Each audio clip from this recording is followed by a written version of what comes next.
where the plot is actually like the objective of the game in a broader sense, which is just to build things.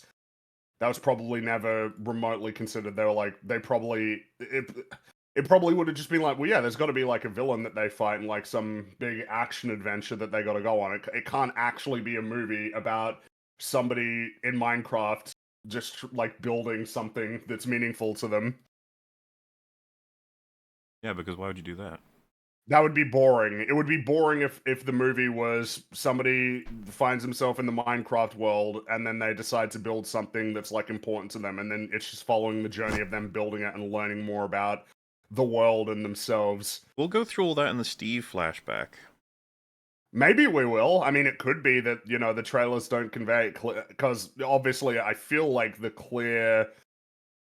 Lego movie feels like the point of comparison naturally, right? Of like, on its face, it seems like kind of a, like, okay, you know, like that kind of thing, like, all right. But then it actually turns out to be really good. I don't particularly expect that the Minecraft movie is going to turn out the same way as the Lego movie, though. It's just such a legendary casting, you know, Jack Black as Steve. Everyone knew that was the perfect way to go when they'd heard this movie was coming. If you were to ask me who are they going to cast as Steve in the Minecraft movie, I'm like, well, no, Steve that's just like the player's got to be somebody, and that's like Steve, right? Like in the movie, you wouldn't have like this is like a canonical. This is Steve the character. They're like, well, no, you are Steve. I mean, it feels like, you know, an actually inspired choice for Steve would be like somebody that's not a very known like actor. Right, like if Steve is meant to be some sort of this generic hero, everyman guy that everybody can sort of relate to, then it feels like the right. Well, the thing is that it should have been an animated film. You know, this that'll always be the thing that looms over it. I'm gonna start harping on more about this, by the way. I'm getting really tired of how so many things. If there's even a remotely conceivable. If there's one avenue through which you could make it live action, that like every Hollywood studio will instantly do it. The easiest, like the only reason that an adaptation of a video game will ever be animated is because it's basically implausible that it's not. Like if they made a Kirby movie, it would be animated, but if they made a Metroid movie, it would be live action. They would never entertain making an animated film. Don't put it past them to put Jack Black in a little Kirby suit that he plays Kirby. Oh, that's true. It could be that Kirby comes to the real world, and you know, Meta Knight and King Dedede, they show up in the real world and go on an adventure in New York City. I am Kirby. Kirby in the big city. Yes. You know, in the Big Apple. See, now you're loving the idea. No, I'm not. Jack Black in the MCU. I'm surprised it hasn't happened yet. Thinking about it, it's like you think jeez, it's so close. He was in Star Wars. He was in Mandalorian. He was in Star Wars. We don't understand how fucking close we were to Jack Black being in the MCU. You should have been Red Hulk. That might have been one of the things they tossed around. Oh yeah. instead of I don't give a shit, Harrison Ford. We have an overly excited Jack Black. It's Steven something. What's the guy's name? Not that one. The guy in Avatar, the general man. Oh, Lang. Stephen Lang. Someone suggested he should have been Ross, and I was like, oh shit, that would have been a pretty good cast. That would have been pretty cool. Yeah. Imagine how seriously he'd take it, and then him becoming like an actual scary Red Hulk. Yeah. He goes from being a scary human being to a scary Hulk, and you're like, but bear in mind, if we didn't get Harrison Ford, we wouldn't have got that fucking amazing. Oh my god! Yeah. I mean, if we're being honest, the MCU is already in fucking tatters, and it's already a joke. So I'm glad that we got good memes out of it. Because boy, dude, that was so that's funny. The most animated I've ever seen that guy. I haven't seen him more animated since he said, "We are going to die," and frowns. And that's like the best line in all of Indiana Jones. Going a good one. Die. It's the face he makes afterward. It's the frowny pouty face. That is the face of a man who does not want to die. True. Anyway, don't fret, humble chat. Platoon is on his way. He's delayed a bit by a IRL event, but he shall be with us within the hour, I am sure. He wouldn't want to miss the cringe that we have to discuss today. Plenty of cringe. Now, what better way than to open this episode with the amazing news? Don't worry, we'll go through it story-wise. We got all the information, but it was announced by many different people. The idea that, hey, Kathleen Kennedy is leaving Lucasfilm. Oh my god! I don't know. Oh my goodness! Look, I've seen it said too many times. I'm not gonna believe it until she is out the door. All right.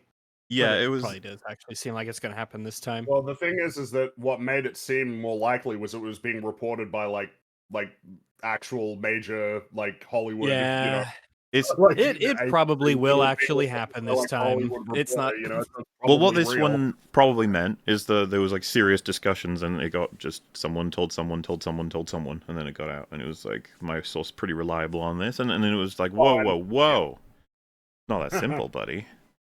It's never that simple. Whatever do you mean? It's not that simple. Now, before we talk about the truth, I'm always channeling Lionel Hutz whenever I say the truth. We're a truth podcast. That's right. No lies here. This is a lie-free zone. There's the truth where you shake your head, and the truth where you nod your head. There's two kinds of truths, okay? But in this case, you know, I've advocated, and I'm sure you guys would broadly agree, her leaving probably would make 0.1% difference to the quality of Star Wars right now. I think it's doomed. I don't think it makes a difference at all at this point. The damage is done, and the people who would inevitably take charge, it's a collection of people who have consistently demonstrated an inability to tell good stories. So yeah, I would say we are way more in trouble. Like, which individual do you think? I'm more curious than anything. Causes the most damage by existing in Lucasfilm right now as an influence on the creation of Star Wars stories? You know, yeah, I don't know, man. Apart from her, I guess if you said that there's a collection of relevant, important people, it's like, well, there's her, Dave Filoni. I was gonna John say Favreau. The correct answer is Filoni. I would say. Yeah, I'm trying to think. I mean, Favreau would be 3. The thing about Kennedy is she probably has a whole plethora of horrible ideas, but she's not really the one that's designing, you know, dialogue. She's a producer. Yeah, she'll have influence really bad and she'll producing. point fingers and say, I don't like this or whatever have you, but Filoni's the one that's like, he's like hyper influential, and what he's creating is horrendous. So it's just Filoni's the one who says, and then she takes out her lightsaber, and then she has 2 lightsabers, and they're white lightsabers. And then she crosses her arms and she looks out the window for 10 minutes. And then she does, and then she says something really cool, and then she is cool, and then we like her because she's cool. Now, isn't that awesome? Thing is, even dropping him, I think I would consider that pretty good news, but at the same time, I'd be like, probably not going to save anything. I'll have to see who's next, who's up, you know. I still think there's too many people in the audience who haven't learned to let go of Filoni yet. I mean, I would say that the only thing, if they said all these guys, you know, one of the Andor guys, you know, Tony Gilroy or Bo Willimon or any one of those guys was like, as inconceivable as it would be that they'd be put in charge and be like, oh shit, okay, are we about to get some real stories here? Yeah, that'd be crazy. That'd be nice to get some actual Star Wars stories in the actual universe. That won't happen. That will never happen because the logical choice, from Hollywood's perspective, the logical choice is one of the prominent people involved, like Jon Favreau, Dave Filoni, JJ. Well, think about it. It's been 2015 is when The Force Awakens came out. So it has been long enough. It's been almost 10 nearly a decade. Years. I mean, 10 years ago they were making the movie. So essentially a decade ago. 2012. It's been so long. It's been over a decade since they like started and set out their plans and everything. They might be in the weird position of saying, "Oh shit, we need to go back to The Force Awakens when everything was really good and hype." And they catch themselves in this horrific, terrible time loop of going back to a point where they were on top of the world, but that was actually like the beginning of the end. People just didn't know it at the time. Well, the other wildcard suggestion is it would be Kevin Feige, because that one is very interesting. He's had much more of a love for Star Wars than he ever did for Marvel Comics, and it's like, what a fucking change up that would be if he had over. It's like, who takes his place? And I don't know. I mean, he's done such a great job with the MCU. I am Kevin Feige. I don't know. That one is definitely the most interesting. Not because it would make me particularly optimistic about future Star Wars movies, but it's the greatest shakeup, both of Star Wars and of Marvel. So that would be what would make it interesting compared to if it was Filoni. Filoni's the boring choice. Filoni's the boring, terrible choice. The idea that we expect her to have one more year here is kind of interesting to think about. That Marvel and Star Wars would then be going through a huge shakeup in that they're resetting the timeline post Avengers, and Star Wars would have a new custodian that wouldn't be as part of the whole Disney era. Like, she's been in control since 2012, as was mentioned. The contract. And the MCU is basically on the precipice of a shakeup, really, or ought to be. At least it ought to be. Yeah, it ought to be. Well, I didn't mean it. Yeah, I just meant there's two different ways they're both getting shaken, and they're both like. Yeah. Nobody hires the fucking Russos and RDJ for like hundreds of millions without admitting to themselves, like, yeah, we're a little desperate, a little bit, just a tiny bit. To clarify the idea of boring choice, because I saw someone asking, the reason why Filoni is a boring choice is because I don't think anything meaningfully changes. If he takes over, I think it would just be a you'd just be getting lots of Ahsokas. That's what you would get. You just get a lot of the shit that we've been getting over the last few years. Should be in everything. Like, that to me continue to degrade. I don't think anything would meaningfully. Now, if you tell me like Jon Favreau, it's like, well, I also think that probably wouldn't change much either. But like, I don't know, it feels like a better choice. You know, like at least he made Iron Man once. I don't know. I feel at this point putting Jon Favreau in charge is kind of like putting other people in charge, just with extra steps. Yeah, that's a fair point. That's a fair point. Yeah, but there was a time. I don't know, man.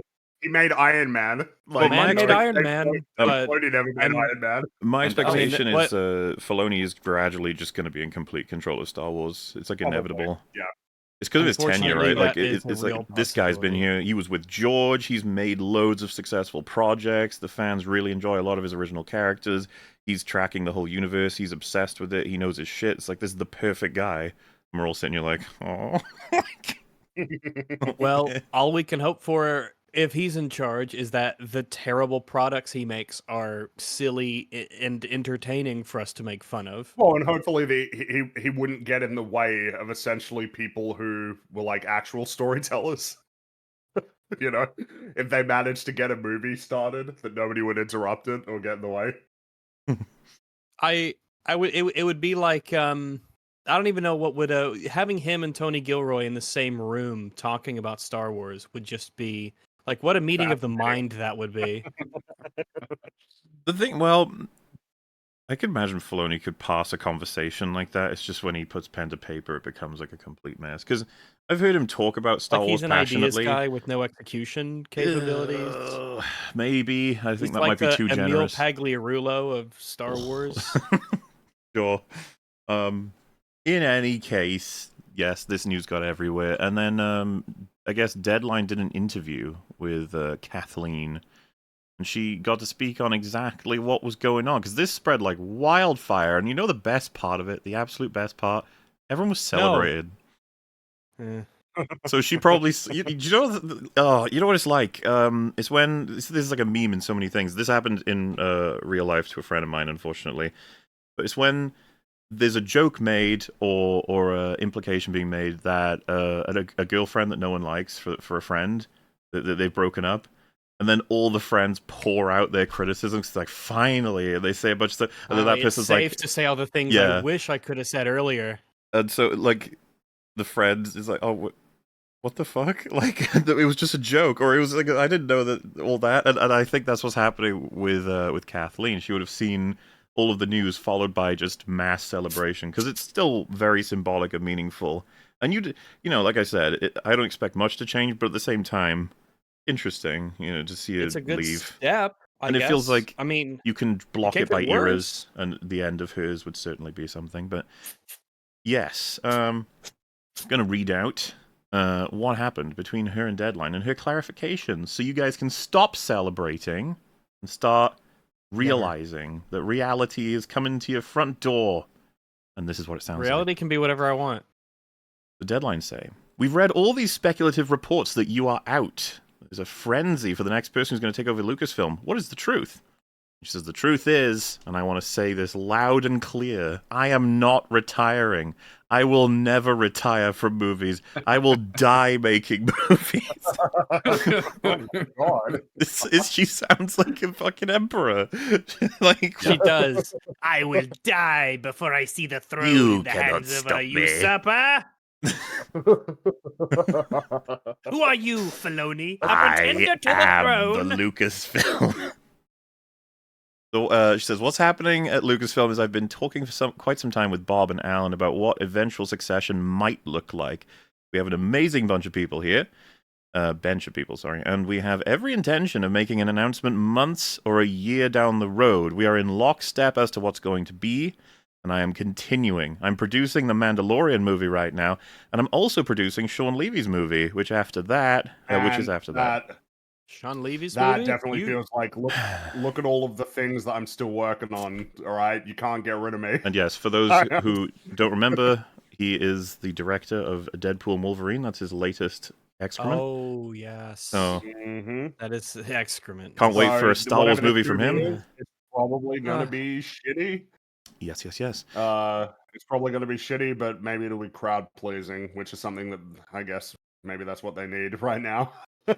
So she says... They need what we call a big W. Yeah, but it won't be, though. It will be a big L, indeed. A biggle. Maybe. So I'm continuing to stay at Lucasfilm and looking very thoughtfully with Bob and Alan as to who's stepping in, so that that is all underway, and we have every right to make that announcement when we want to make it. All right, calm down. Calm down. Calm down. So this is the thing. When I was reading this, I was like, holy fuck, she is mad. She saw what everyone said. She saw how happy everyone was.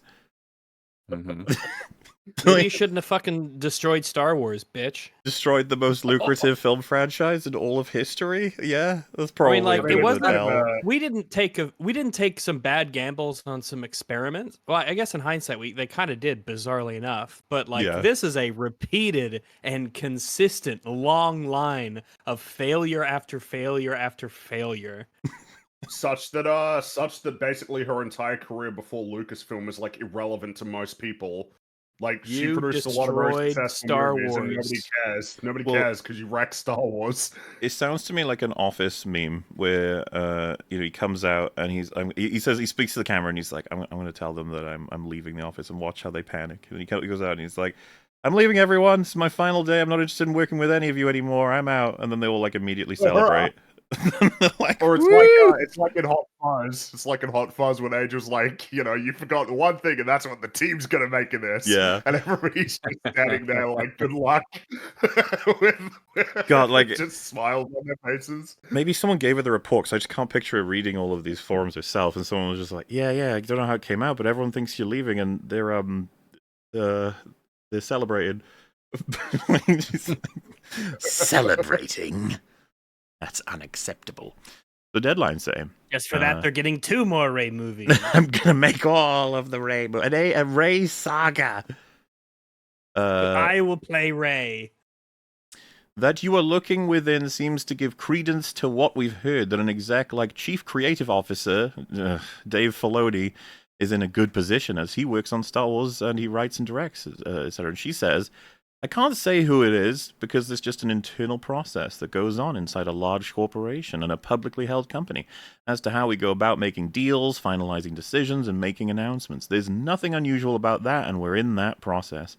It's kind of funny listening to these sorts of interviews where you can tell the person who's asking the questions is like, yeah, but come on. Yeah, exactly.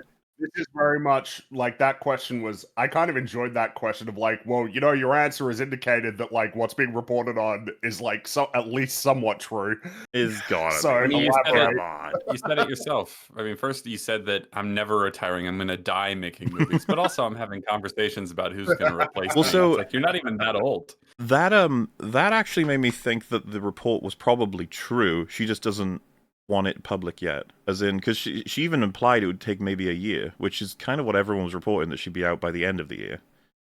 So that it was by the end of, and it's only March, beginning exactly of March, like it feels like it probably was accurately reported, but she's like, I'm not fucking leaving.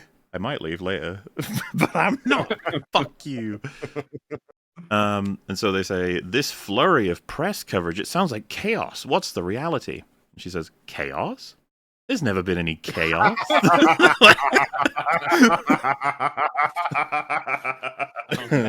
Oh, that's so funny. All right. Why did she have this interview?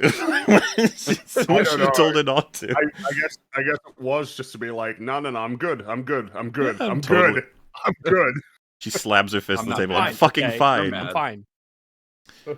There's never been any I'm fine. chaos because we know exactly what the plan is. And we've been talking about it, as I said, non-stop for the last couple of years for obvious reasons. Which, by the way, we've been talking about you leaving for years? Like, Yes. damn. Well, yeah, but her side of the reason she's saying is I'm not going to be here for... How old is Kathleen Kennedy? She's not that old, right? That old. Not like she's on the verge Well, of death. Genuinely, there's got to be someone who's said, like, you've failed a lot. Very much a lot. Like, Willow is dead. Nobody even knows it exists. Every Lucasfilm property is dead.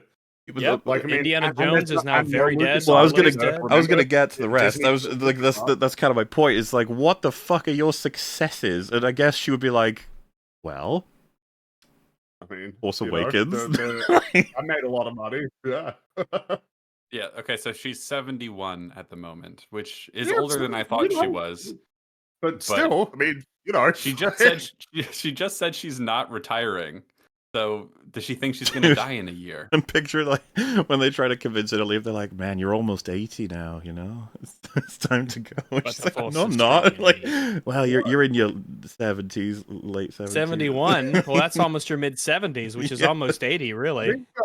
I think what I enjoy is the implication. Like, I just imagine that it would inevitably be chaotic because there are so many people who would want to be in charge of Star Wars that it would just have to be somewhat chaotic. The idea that everybody's having a good time having chats when it's like one of the most well, maybe now it's not one of the most enviable jobs in the world. And maybe in a sense you could say it never was because of the amount of pressure that's on it. But the reality is that there is a lot of people who would love to be in charge of Star Wars for various reasons, both earnest and cynical. So I just can't imagine that it's actually like a very calm, smooth process. There has to be a fight going on to figure out who's actually going to get to take over. Yeah, and there has to be the realistic conversation that must have happened at some point where someone said, "Your tenure has been awful." You understand that, right? Like, awful. Like one of the worst possible. If we just look back in time, because the reason I brought up Willow first was, at least with Star Wars, loads of new projects on the way, and it will likely never go away entirely, right? It's that kind of franchise. Indiana Jones as an IP, you can still add things here and there. Maybe in 20 years we'll see it again. I'm not saying films or anything. Video game. Yeah, I was going to say video games, certainly, like third-party stuff, and then maybe they'll try and reboot it. Who knows? But like Willow is the deadest of deadness. Basically dead. It's so dead that it was like less than 6 months after the show came out, it was pulled from Disney Plus. It was insane how that show just kind of got like erased from history. If you want to go see that show, I think the only way you can do that is not legally. They made a whole season of TV, and you can only watch it illegally. You can't go to Disney Plus and watch. That's wild. That show was fucking dog shit. It deserves a 4K release. It deserves to be on the front page of Disney Plus. It deserves a retrospective. Or Warwick. That was his big thing. He was hoping for season 2, 3, 4. Yeah. It was interesting watching like some behind the scenes stuff for that show where he was talking with a lot of the young actors and actresses who were in the show, and he did seem like animated, and they're way, by the way, they're way, all these actors and people and stuff, they were way more charismatic and like non-insufferable in the behind the scenes where they're just like chatting and talking and doing their little skits and stuff than they were in the show. But he legitimately seemed like, oh hey, like one of the big things I'm known for, you know, this kind of cult classic movie, which I like Willow the movie. I think it's charming and fun in its own way. I like it. But the show is just it's so sad what they did. Yeah. So she continues, "I'm not going to be here forever. George asked me 13 years ago to step in, and now I'm looking at who's going to replace me. And as I said, we have a bench of people internally to handle the business, the creative side, The job has grown also since I stepped in. There was no streaming, as if that's an achievement. Like, come on. Disney Plus everywhere. It's so good. We've what was their loss recently? Was it something absurd, like 700,000 or something? I mean, it wasn't small. It wasn't. I mean, you could say that relative to how many subscribers they had, it wasn't much, but it's not growth, which is the important part. Wish I remember They the have nothing stat, to but grow people with. they promised it would turn a profit by the beginning of this year, right, or the end of last year. I think it's the same thing, but like well, I know the prices are going up on Disney Plus subscriptions. but they categorically failed. Around. It was not making a profit. It didn't make a profit. Like it just, which wasn't a huge shot. The streaming like boom was crazy. It was like this crazy gamble. I mean, it took a pandemic to make it happen. Kind of a remarkable time in history when every company was spending obscene amounts of money on shows that had basically no cultural footprint. Well, there's that, but there's also just it feels like a really great example now in history of you can use all of the money in the world to try and force I guess culture in a sense, or at least how audiences will consume media, but like you can pack billions into it and it still might not work. Because it's like it's like how Sony's trying to make Horizon be a thing.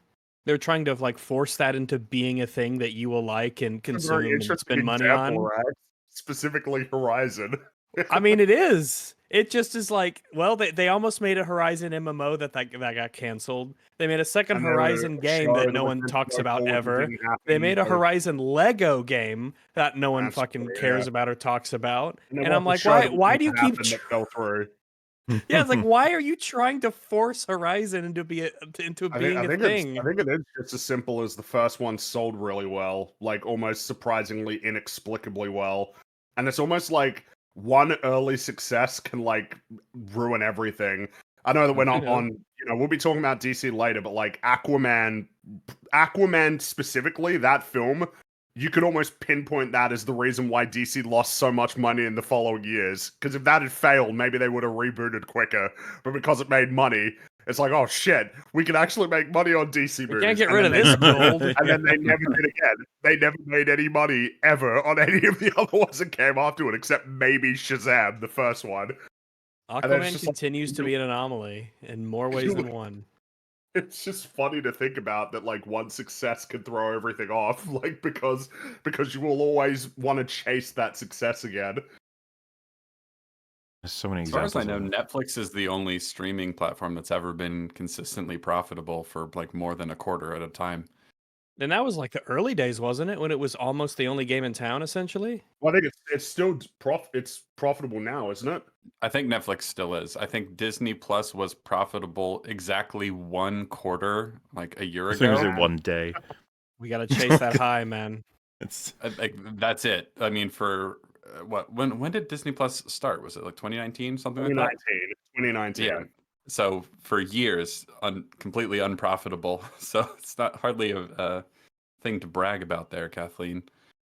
No, but because there weren't a lot of things that we're involved in right now going on, so it has grown.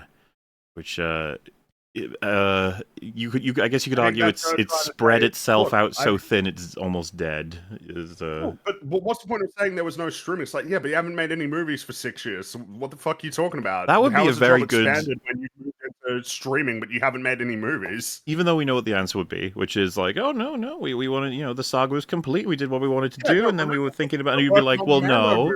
You announced, we had a plan. They said at one point there was going to be one Star Wars movie per year. That was supposed to be how it worked. What happened to that, Kathleen?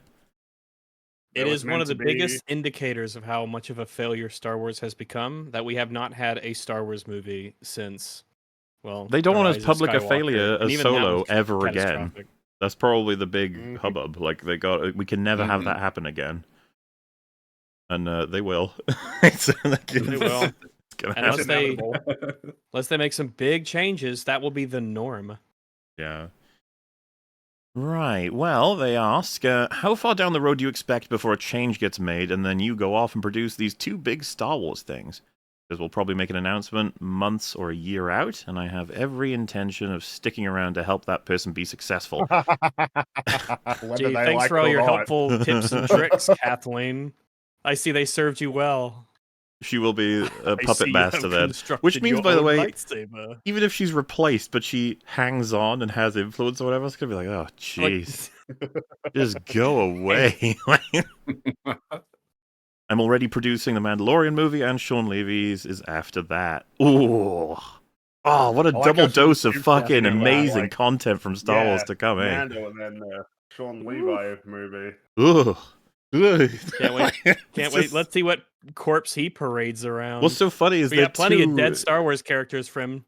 They're two very different kinds of cringe as well, because it'll be Favreau's movie, right? Modern Favreau, I should say. Favreau is the director of Mando and Grogu. I recall these same retirement predictions were rendered a while ago, and you re-upped, and here you are. What do you make of this fixation on your job status? I like how she's answered this twice, and they're like, let's go again. I know. I'm enjoying how much... room with us, Kathleen. You can't leave. I'm enjoying how persistent this interviewer is. So she says, I truly don't know. Like, what? I don't know what people have... You don't know. As fucking if. You're famous for destroying Star Wars. That's what everyone hates you for. Like, you must be aware. Any discussion previously about me retiring or quitting or any of those things, that's complete rumor mill, because through all these reports, I have just continued doing my job and continuing my contract. Nothing unusual. It's all just been manufactured. Well, she said in this article that she'll probably step down in a year. I guess she's referring to everything before this rumor mill. Like this one's legit somewhat. The thing is, she did mention earlier it had been talked about for years, right? Yeah, she did say that. So, well, rip. Make up your mind. What happened? Have you been talking about it for years, or have you been fine and there's been no problem and it's all good? But again, everybody's really happy with your job at Lucasfilm. We sort of have the whole like, that's that done. Answered it for the third time. Good. And the deadline people are like, so the connotation is you're being pushed aside and then you're being replaced. No, that's not what I've heard. I enjoy that, though. That's not what I've heard. Yeah. Other people are saying that, not me. It's not my fault. I heard you're a big fat phony. Is what I've heard. Absolutely not the case. It could not be further from the truth. And everything that we do inside of Lucasfilm is in lockstep and in communication with Disney. We all know what's going on. The communication has been completely collaborative, as you would expect. This is bullshit. A big... no way. Bullshit. Is what that is. The thing is... Oh, no, we know what's going on, and everyone communicates, and we all get along. We know what the hell's happening, and there's definitely a plan. It wouldn't matter if we had no meta information. You can tell from the fucking movies and the TV shows. Like, God, it must be a mess up there. Like, none of this is fucking coherent. It's all random. Like, you're throwing shit out all the time. Like, there's no link between... And the thing is it would be like, well, do we have precedent for this? Is there anything else under Disney right now that's catastrophically bad? It's like, oh, I don't know. Marvel, it's got the exact same issues for continuity. It's all over the fucking place. People getting replaced constantly. And then... the less said of their live-action remakes sector, the better. Man, Snow White's on the way. That's going to be fun. I'm so excited. Very curious to see how that is received. Well, that's, like... I think we know how it will be received, probably. Well, the average person... I guess I'm always ready to be surprised by the normie sphere. I always picture that no matter what... a little bit of credit. Is said in these interviews, no matter what we even hear at the worst of even the behind-the-scenes people, that it's always worse than that every time. I mean, obviously... because they're not going to say certain things. Yeah, and it's always better to project strength and unity, right? So we don't want to be... Mm-hmm. It would be fun, though, if they were like, yeah, it's fucked. It's weird when you... It's weird when you said that it's better to project strength and unity. I thought about fucking Arcane. Like, the first episode is like, well... we got to be in agreement on this decision. Go for it, whatever. Anyway, this is a big piece of business for them, and they want to empower me to help them make that decision and that choice, and I'm doing that. All right. Deadline, then. Move into... I'm placing some blame on Marvel's Kevin Feige because he had that magnificent streak of superhero hits and set an impossibly high bar. This is like a backhanded compliment, huh? Like, yes, it is. I blame Kevin Feige for setting the bar too high for you. He just did such a good job. It must suck to work alongside someone who's just so much better. She's like, Everyone expects you to be good. But now Can you he's... imagine, why would anyone expect you to be good? The person who was hired to be the producer of Star Wars. Yeah. But now he's starting to take shrapnel. How daunting is it to run a company based on a beloved and iconic IP? What has been the most challenging thing about running Lucasfilm when fans of the original trilogy measure everything against it and don't see the business need of broadening the franchise when Disney paid so much for it? Dude, fuck off. I don't care about that. The business need.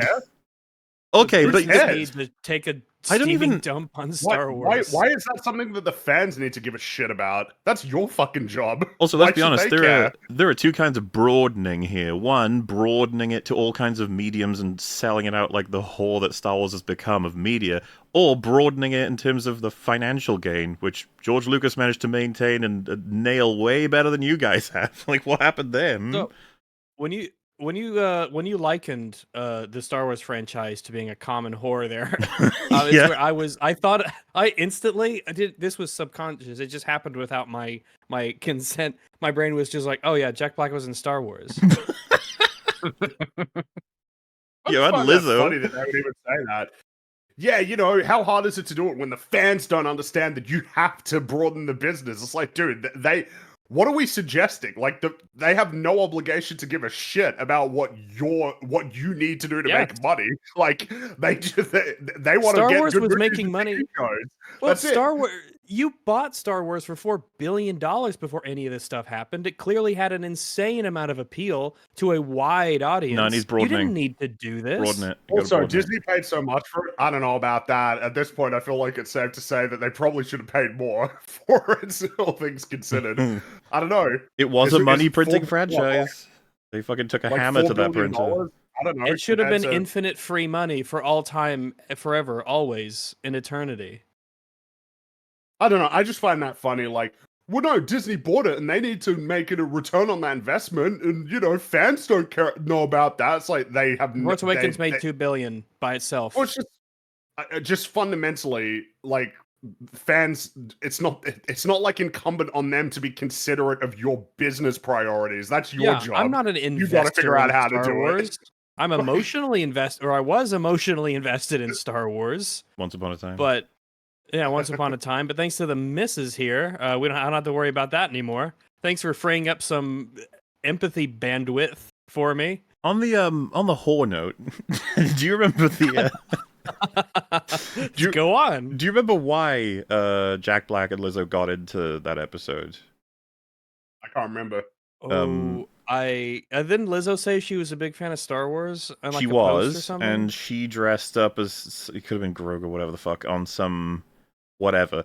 And Jon Favreau, I believe's daughter, saw her on TikTok doing that, and then showed him and said, "Lizzo likes Star Wars. Can we get Lizzo in Star Wars?" And he was like, "Yes, we can." God, I hate children. The children ruined it. The reasons are stacking up by the second. But like that's how simple it is to just completely alter any given decisions. Thing in any Star Wars. No wonder Mando season 3 was fucking despised, but. Oh well, no more season 4 or 5 or anything. We're just getting the movie now. We're moving into the big leagues. And if that's not a successful film, that's probably the end of Mando, right? Or I guess he'll turn up in the Favreau Avengers or the Filoni Avengers film. Filoni, whatever that one is going to turn out to be. Oh boy, exciting. The Avengers.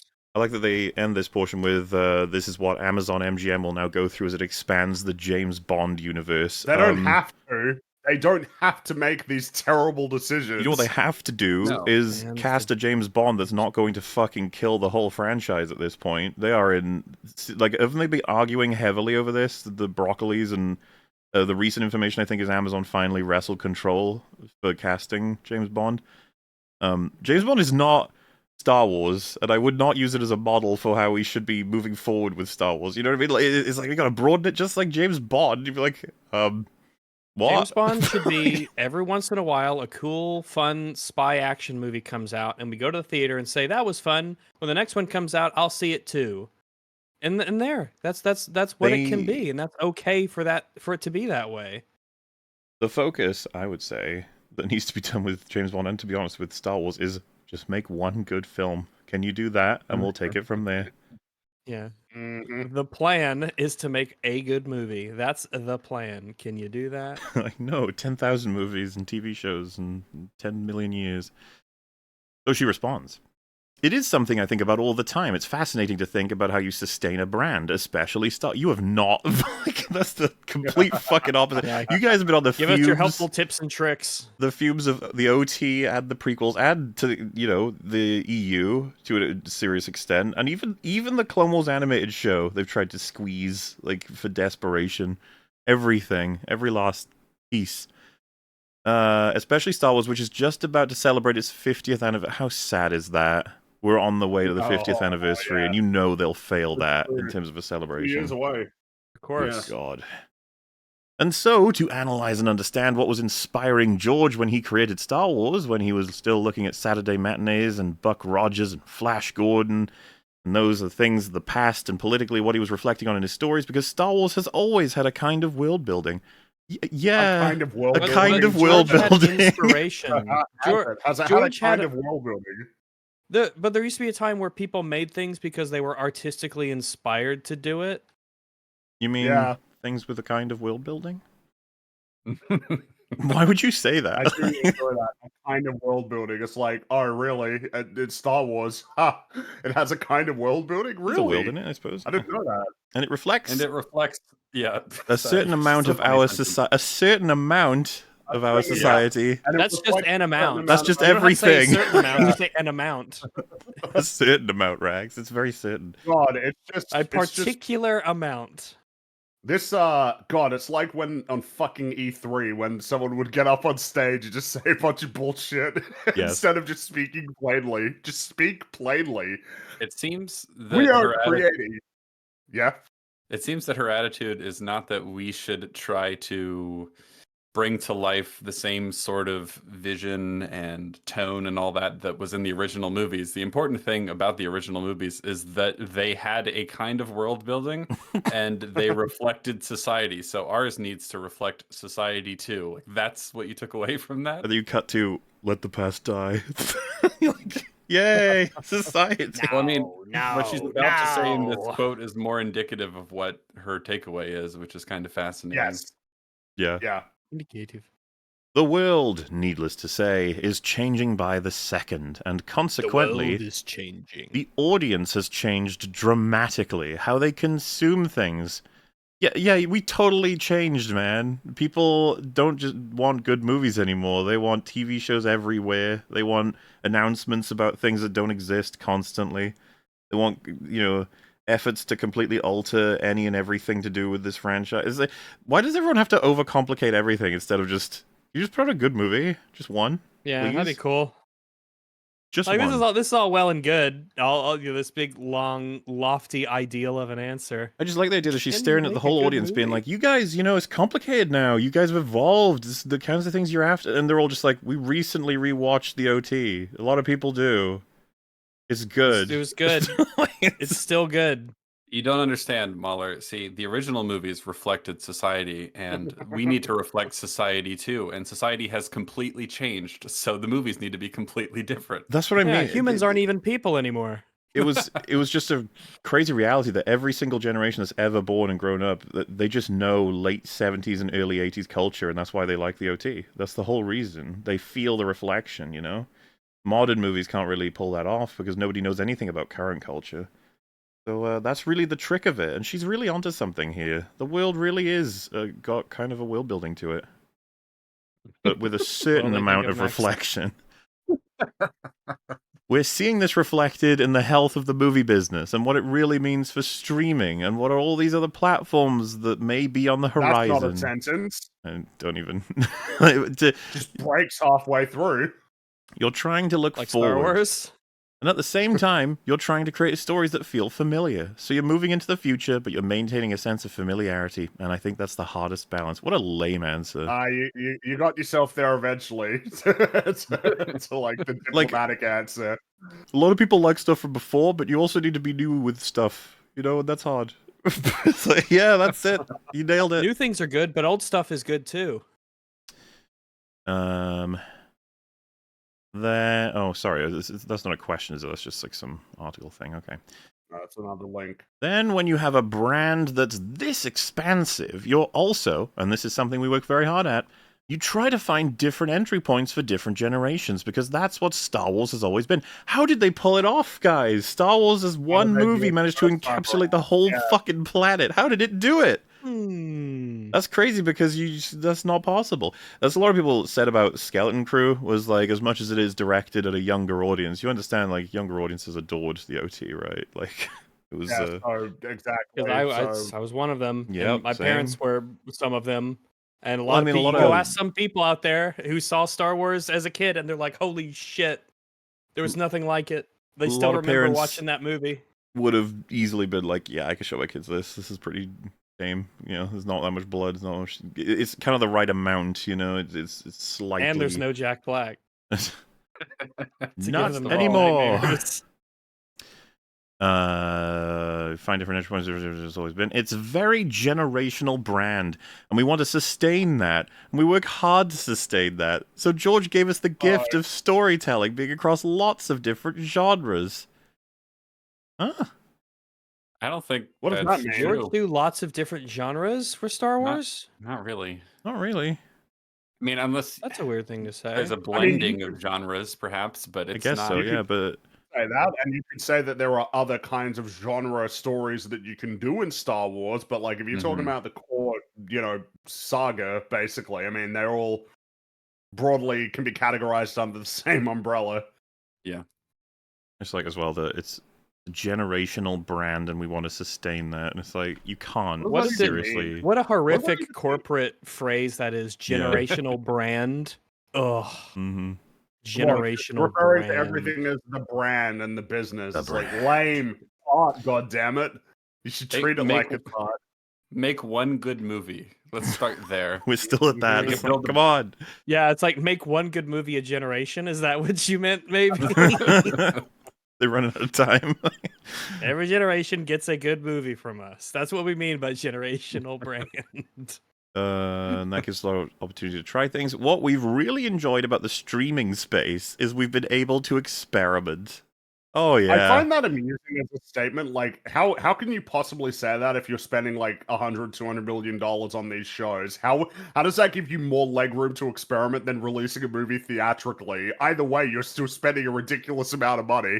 The thing Yeah, is, even like, if it flops in the theaters, you make some money back. If it's going onto the platform that you own, you're not getting any distribution rights. So like, you don't make any money from those really, except for in Disney Plus subscriptions. Which, like, who is signing up for Disney Plus just because of Ahsoka?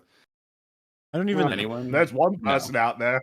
I would like her to tell me what got she thinks $24. is experimental about, take Acolyte, for example, because I almost do consider it experimental, but in a very bad way. I'd be like, you guys are risking everything here with your shitty story. Like, you don't want to do this in a lot of ways. Make this mistake, okay? While what would she say? Do you think she'd say, like, well, it's experimental I'm a because time it's like traveler from the present. This is bad. Don't do it. from the present? I know how this will go. But yeah, a lot of projects like that in Marvel and Star Wars for like, why did you think this would make money? What's wrong with you? And then it doesn't. So, it's harder to do that in the movie space. What? Experiment? I mean, when you have more money than God, you should be able to at least try, right? If Not only more money than God, you have like an army of special effects people. It is limitless what you can do. It's actually unprecedented in human history that someone has had that kind of control to be able to just sort of like bring into reality, to make manifest anything that they want to do. Any story, they can afford any actors, they can generate any kind of effects or imagery. It's basically never been possible before, and they've squandered it time and time and time again, which kind of makes me a bit angry.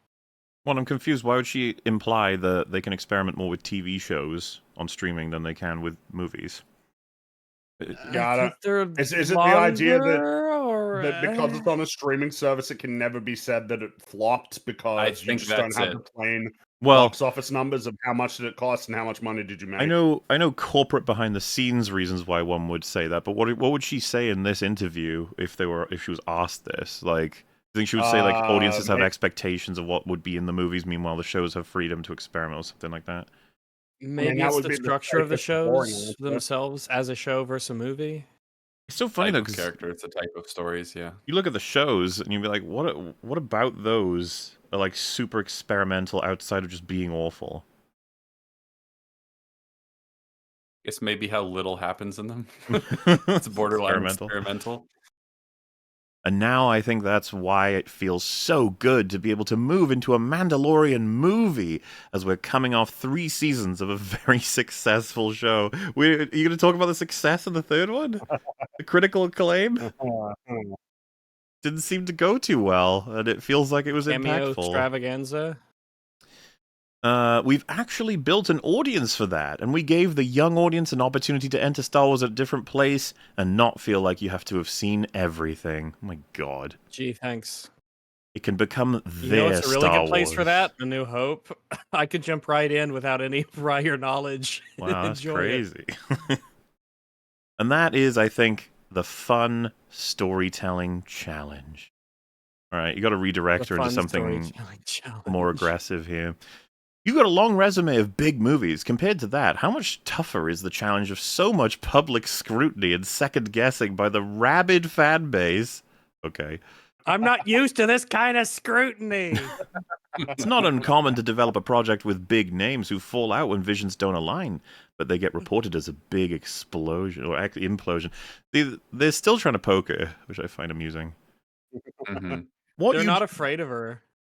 Well, I guess this is how they get the articles clicked on, right? So they got to do it. What you just said, though, is so interesting to me, Mike, because that is the development. Don't call me Michael. Don't call me Mike. It's Michael. All right. His next question is like, why did you dox me? Yeah, because he's listed as deadline. She's like, no. Well, Michael, I'll answer your question. It doesn't matter if you're doing Star Wars or anything else. What's troubling and frustrating is that our development gets scrutinized. And I don't know any other production company where the development gets scrutinized like that. All of them? I mean, all the big ones. Have you seen DC? Have you seen, I guess, anyone, really? Anyone, yeah. This is very common. Very hard for anything to happen within Star Wars without some aspect of it becoming public before you even want it to become public. Yeah. Oh, if only that was the worst of your problems. I was gonna say, it's like if only the occasional early leak was the worst thing that happened to Star Wars. Oh my god. So I guess managing the message in some way is also quite a challenge, because of course not every single thing we put in development, not everything we pull in development we going to make. I assume that's a mistranslation. Yeah. Typo, yeah. Or maybe her brain is breaking, which is more amusing. That's my truth, okay? That's not unusual. We want to make those things that we feel are the best. We want to make those things that, as time passes, feel relevant to what the audience is responding to. As time passes, feel relevant to what the audience is responding to. Look, we just want to make those things that we feel are the best. All right. You know, good stuff. Get off my case. Good stuff is cool. There's lots of world building and good stuff, you know? We love that. There's a certain amount of storytelling. I don't want to say too much, certain amount. So there's constant discussion around that. So yeah, that's a tricky one. Because a lot of the scrutiny around Star Wars and the negativity has been about development. But really? I feel like the primary aggression towards Star Wars has not been its development as opposed to what you actually created. Like the idea that she's implying right now that all of the different ideas or the things they've come up with behind the scenes that got leaked that never actually came to fruition is why they're under scrutiny. It's like, no. No, most people don't care about that at all. Most people are not reading plot leaks of Rise of Skywalker or anything like that. We have to do reminders of just how many projects have fallen the fuck apart because a lot of people forget. You know, all the stuff you said was gonna happen and doesn't happen doesn't annoy people anywhere near as much as the stuff that actually happens. Exactly. Of course, we're going to develop lots of different things with an understanding that not everything gets made. She really pivoted that, huh? Like, I guess that's her job. Not really what the question was exactly, but all right. I broke a piece last fall about Simon Kinberg making a deal to write and produce a Star Wars trilogy. How's that going? I mean, you should have just listed the fucking You'd argue like the obituary of Star Wars projects for all different creators. How are all of them going? And Kennedy says, we're absolutely rolling fast and furiously. That's gone exceptionally well, and he's literally going to script as we speak. How many Star Wars movies are there going to be? Why are we perpetually creating 10 million Star Wars movies? Because it's about the brand instead of just making one good movie and seeing where that goes. Man, you got to think about the generational branding. Yeah, because it's been, like, the 2019 is the last one, so it'll be really funny if we actually get to 2029 without one. But I mean, the Mandalorian movie is filming, right? I think that's what I heard. So we should be getting that. I don't know. We'll see something probably around June. Simon, if you remember, he did some work with us years ago with the animated show, which was a really wonderful collaborative experience. Is that Visions she's talking about? I assume. Also, hi, little platoon. How do you do? Hello. Sorry I'm late. To catch you up, we are looking at Deadline's interview with Kathleen Kennedy that I guess took place almost as an emergency because of the rumors that she was leaving, and she has clarified many times that she is not fucking leaving. She'll never fucking leave. And if she does leave, it'll be a while from now, and even she'll I'll still kidnap be around. 1,000 children before I let this company die. And I'll silence anyone who gets in my way. I did actually say when like the news first broke, I said, like, I'm not going to believe that she's gone until I see her literally moving her shit out of the office. Like, there's no point going along with these rumors. I think like she might just be some kind of secret masochist. She actually likes putting it out there as a rumor herself in order that everyone can say, fuck yeah, she's going. And then she says, that made me feel happy because, you know, I like being abused by all of the internet. So now I'm going to stay so it can go on even longer. Do you think maybe she does it once per year to see if the sentiment has changed yet? And she's waiting for the time where everyone says, no, Kathleen, don't leave. Star Wars is so much better for you being there. And she's like, I know, but it still hasn't happened yet. That's part of their internal metrics. They bring it up at meetings. Like, well, she threatened to leave again, and everyone is still happy about it. Everyone's so still happy. She's like, oh, the general public? And they're like, no, internally. But yes, also the general public. It seems that you're not really well beloved. No, for once, Disney and the general public are united. It's kind of weird. And then he got very, very busy with X-Men, and then recently became available again, and he segued into this space beautifully. We're really excited about where that's heading. The Simon Kinberg trilogy. He's not got a good resume. It's just crazy that there's so many Star Wars projects all the time, and you just never know which ones are actually real, really. There are spin-offs, and then there is the core Star Wars story broken into trilogies. Is this a continuation of that? And Kennedy says, this is the next iteration, the new saga that moves us into the future. That doesn't answer the question. Like, we don't know what that means. And then Deadline says, and the one by Deadpool and Wolverine director Sean, is it Levi or Levy? What's now I don't know. How's it spelled?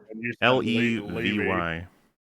I would assume it's Levy, but I don't know. I think Levy, but Levy is also Levee. So, but there's also a Levy in Arkansas. There's a town called Levy. So well, wait, so is it Levi, Levy, or Levy? I don't know. Okay, so Levi is Levi. We call him Sean L. L. We are united. Okay, yeah.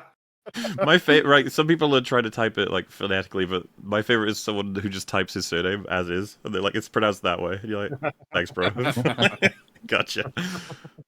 Anyway, she says that's also in the future. It's all post the first 9. Sean's is a standalone Star Wars story that'll take place post 9, maybe 5 or 6 years out.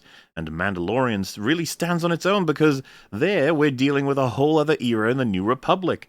We have other development. Wow, another whole new era. It's like a few years after Return of the Jedi.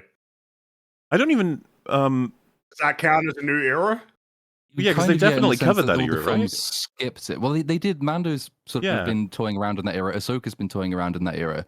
But it's the sort of that 30-year period that they inexplicably chose to skip for The Force Awakens. And now they're going back and saying, oh, shit, that's the only bit that people actually kind of liked. Maybe we should plunder that as well. And now we're sort of stuck with some of it's going forward in time, some of it's going back to that era, some of it's going way back into the mists of time and the dawn of the Jedi. This is what you do when your franchise has a clear sense of direction. You like inhabit all places in time at once. You frantically time travel. Yeah, because they don't even know what the best place to be is in terms of grabbing the audience. Yeah. We've run out of things to plunder. Oh shit! Now we might have to make something or try to make something again. I mean, the fact that we co-op the things that were made before. The fact she said like Sean's movie 5 or 6 years after Episode 9, you're like, okay, that's like not information really. It's just nothing. What is happening in it? We have other development going on in that space as well. So that's the space we're pretty much focused on right at the moment, because obviously with Mandalorian we have a pretty good sense of where that's going. And with this, it's all pretty much new characters. We may bring in some of the characters back from the sequel saga, but pretty much new characters. Is it really pretty much new Babu characters? Frick? Like, actually, because of Ahsoka and all of those guys are part of that now. That's a whole bunch of older characters, older relatively. Don't even know what I mean? It's like, I guess you got Mando, but like Bo-Katan was like not a new character, right? Like she was in the Clone Wars show. Ahsoka was in that show as well. Maybe and then all of she would consider like Bo-Katan new. What, new because it's, I mean, I don't know. Live if we're action talking 15 new. years ago, 15 years ain't new. I would say. Yeah, I thought it was even relative to Star Wars. I thought they were having a roster of like all the people we knew from Mando's seasons, not new characters. Well, then most of them are new. Most of them are, well I guess by they're new, relatively new. They are. Yeah, I thought she meant new, not even like. No, I think she means new because they were on the Disney Plus shows. New as in made in the last 5-6 years. Well, I'm sure they won't skimp on getting as many cameos as they can as well. Oh yeah, probably. Everybody, yeah. The worst thing about it is like they'll probably ask Hayden Christensen to be in almost everything as well. And he'll say yeah. Yeah, of course he will, because he loves it, which is fair. It's just sad, I guess. So Deadline follow up with, how many development type projects do you have percolating that you feel confident will turn into something down the line? Which is a very common question from the audience, by the way. And so she says, to play it safe, I'd say 3 or 4 right at the moment, and a large part of it, Mike, is who is the talent we're attaching. Michael. And that's a challenge in and of itself these days, because people get really busy. That's a way to put it, yes. It's not about how when you attach certain people, they do certain things, and you fire them and get someone else in if you didn't like what they did. It's so funny, that history goes so far back now. It's like insane, tracking Marvel and Star Wars for the amount of talent that comes in and out, and clash and stuff. But yeah, her saying, it's tough to say. Different people come and go. You never know. There's no real way to win it, though, because either she has to admit that, yeah, what she means by that is that she keeps firing people, or she has to admit that Star Wars is now like such a non-prestige brand that people will take other jobs first, which is not much better for Star Wars. It was the first one I think I remember being shocked by was Rian Johnson saying, "Oh yeah, maybe I'll come back to my Star Wars trilogy when I finish Knives Out." I was like, it's fucking Star Wars. Like back in the day, it's not even that long ago when you would expect to drop everything to work on a Star Wars project, and now if it's the point where I've got more important things to do, but I'll get back to you, Kathy. That's bad. That's I need bad a new house. I need a new house. He was like a mega Star Wars fan too. At least that's what he claimed as to how he can't say that he hates it, and that's why. You remember he like posted? He had like a Star Wars book. That's where he got the space Skype thing from. Oh yeah, I remember. Like, see, I'm a true fan. It's like, ooh. All right, buddy. So yeah, she says. And that's a challenge, and notice they're really busy. So you find yourself having to wait with a lot of the top talent doing streaming and movies now. They're juggling schedules, and when you do Star Wars, you'll pretty much have to step into it and not have any other competing work going on. It's a good 2 to 3 years minimum commitment. She's saying this as if it's like shocking to anybody. Like, yeah, you mean making a movie that's enormous and costs hundreds of millions? Like, yep. Yeah, like planning out your massive franchise. Which we know they don't do. So she's clearly lying. I guess. And that's tough to get top talent to be able to carve out that kind of time. So that's part of the challenge as well. She's very good at avoiding the questions. It's a matter of whether or not they'll get her on it. You've still got Why that they gave her the big prequel bucks. with James Mangold, who's Oscar nominated for the Bob Dylan movie A Complete Unknown. Yep, he's working on the script right now. Simon's working on scripts right now. Sean has been working with him already for about 1.5 years. These guys are available now. Jim, he got delayed a bit because of the Dylan movie and the awards season. You have to accommodate top talent to a certain extent, and quality is so important with what it is we're trying to do. I like to wait for people who I think are passionate and really good to step into Star Wars until you don't like what they have and boot them and then get someone else. But I mean, like James Mangold, isn't he meant to be doing Swamp Thing? So what's the deal? Which one's he doing first? Well, but that's the reality, right? Like, what of this can we actually take seriously as truth? Is possibly that they discuss like basic ideas, they come up with some kind of script draft. She looks at it, or someone does, and is like, no, this needs to be this needs to be this. Maybe they change it, come back and forth. You realize then 2 years have passed, and they're just like, fuck this. I want to make stuff. Like, this is insane. Yeah. I have to imagine that's like the process for a lot of this. It's just nightmarish. And you have to... I think like Favreau, for example, is someone who knew exactly how it worked, and then was like, fine, I'll just do it the way that they want, you know? As long as I can actually make stuff. Still waiting for the reveal where he finally gets full control and then says, I'm actually an artist. I was joking the whole time. I was joking for all those many years when I ruined everything. The Lion King 2019 was a troll. This is his long plan to start his own rival film studio after he's ruined all of Disney's stuff. So Deadline say, any others I've forgotten? And Kennedy says, well, I keep waiting for Taika Waititi, and he is working with another writer now. He's so busy. I love him. I think if we ever get a script from Taika, it's going to be fantastic. I already saw a first act that I loved, but tying him down, it's tricky. How bizarre. It's been fucking ages. It's been years and years Been a and years. while. So why is it that he's... Because, I mean, I'm pretty sure this was announced before Thor Love and Thunder. Yeah. I'd say that I movie remember, should not inspire confidence.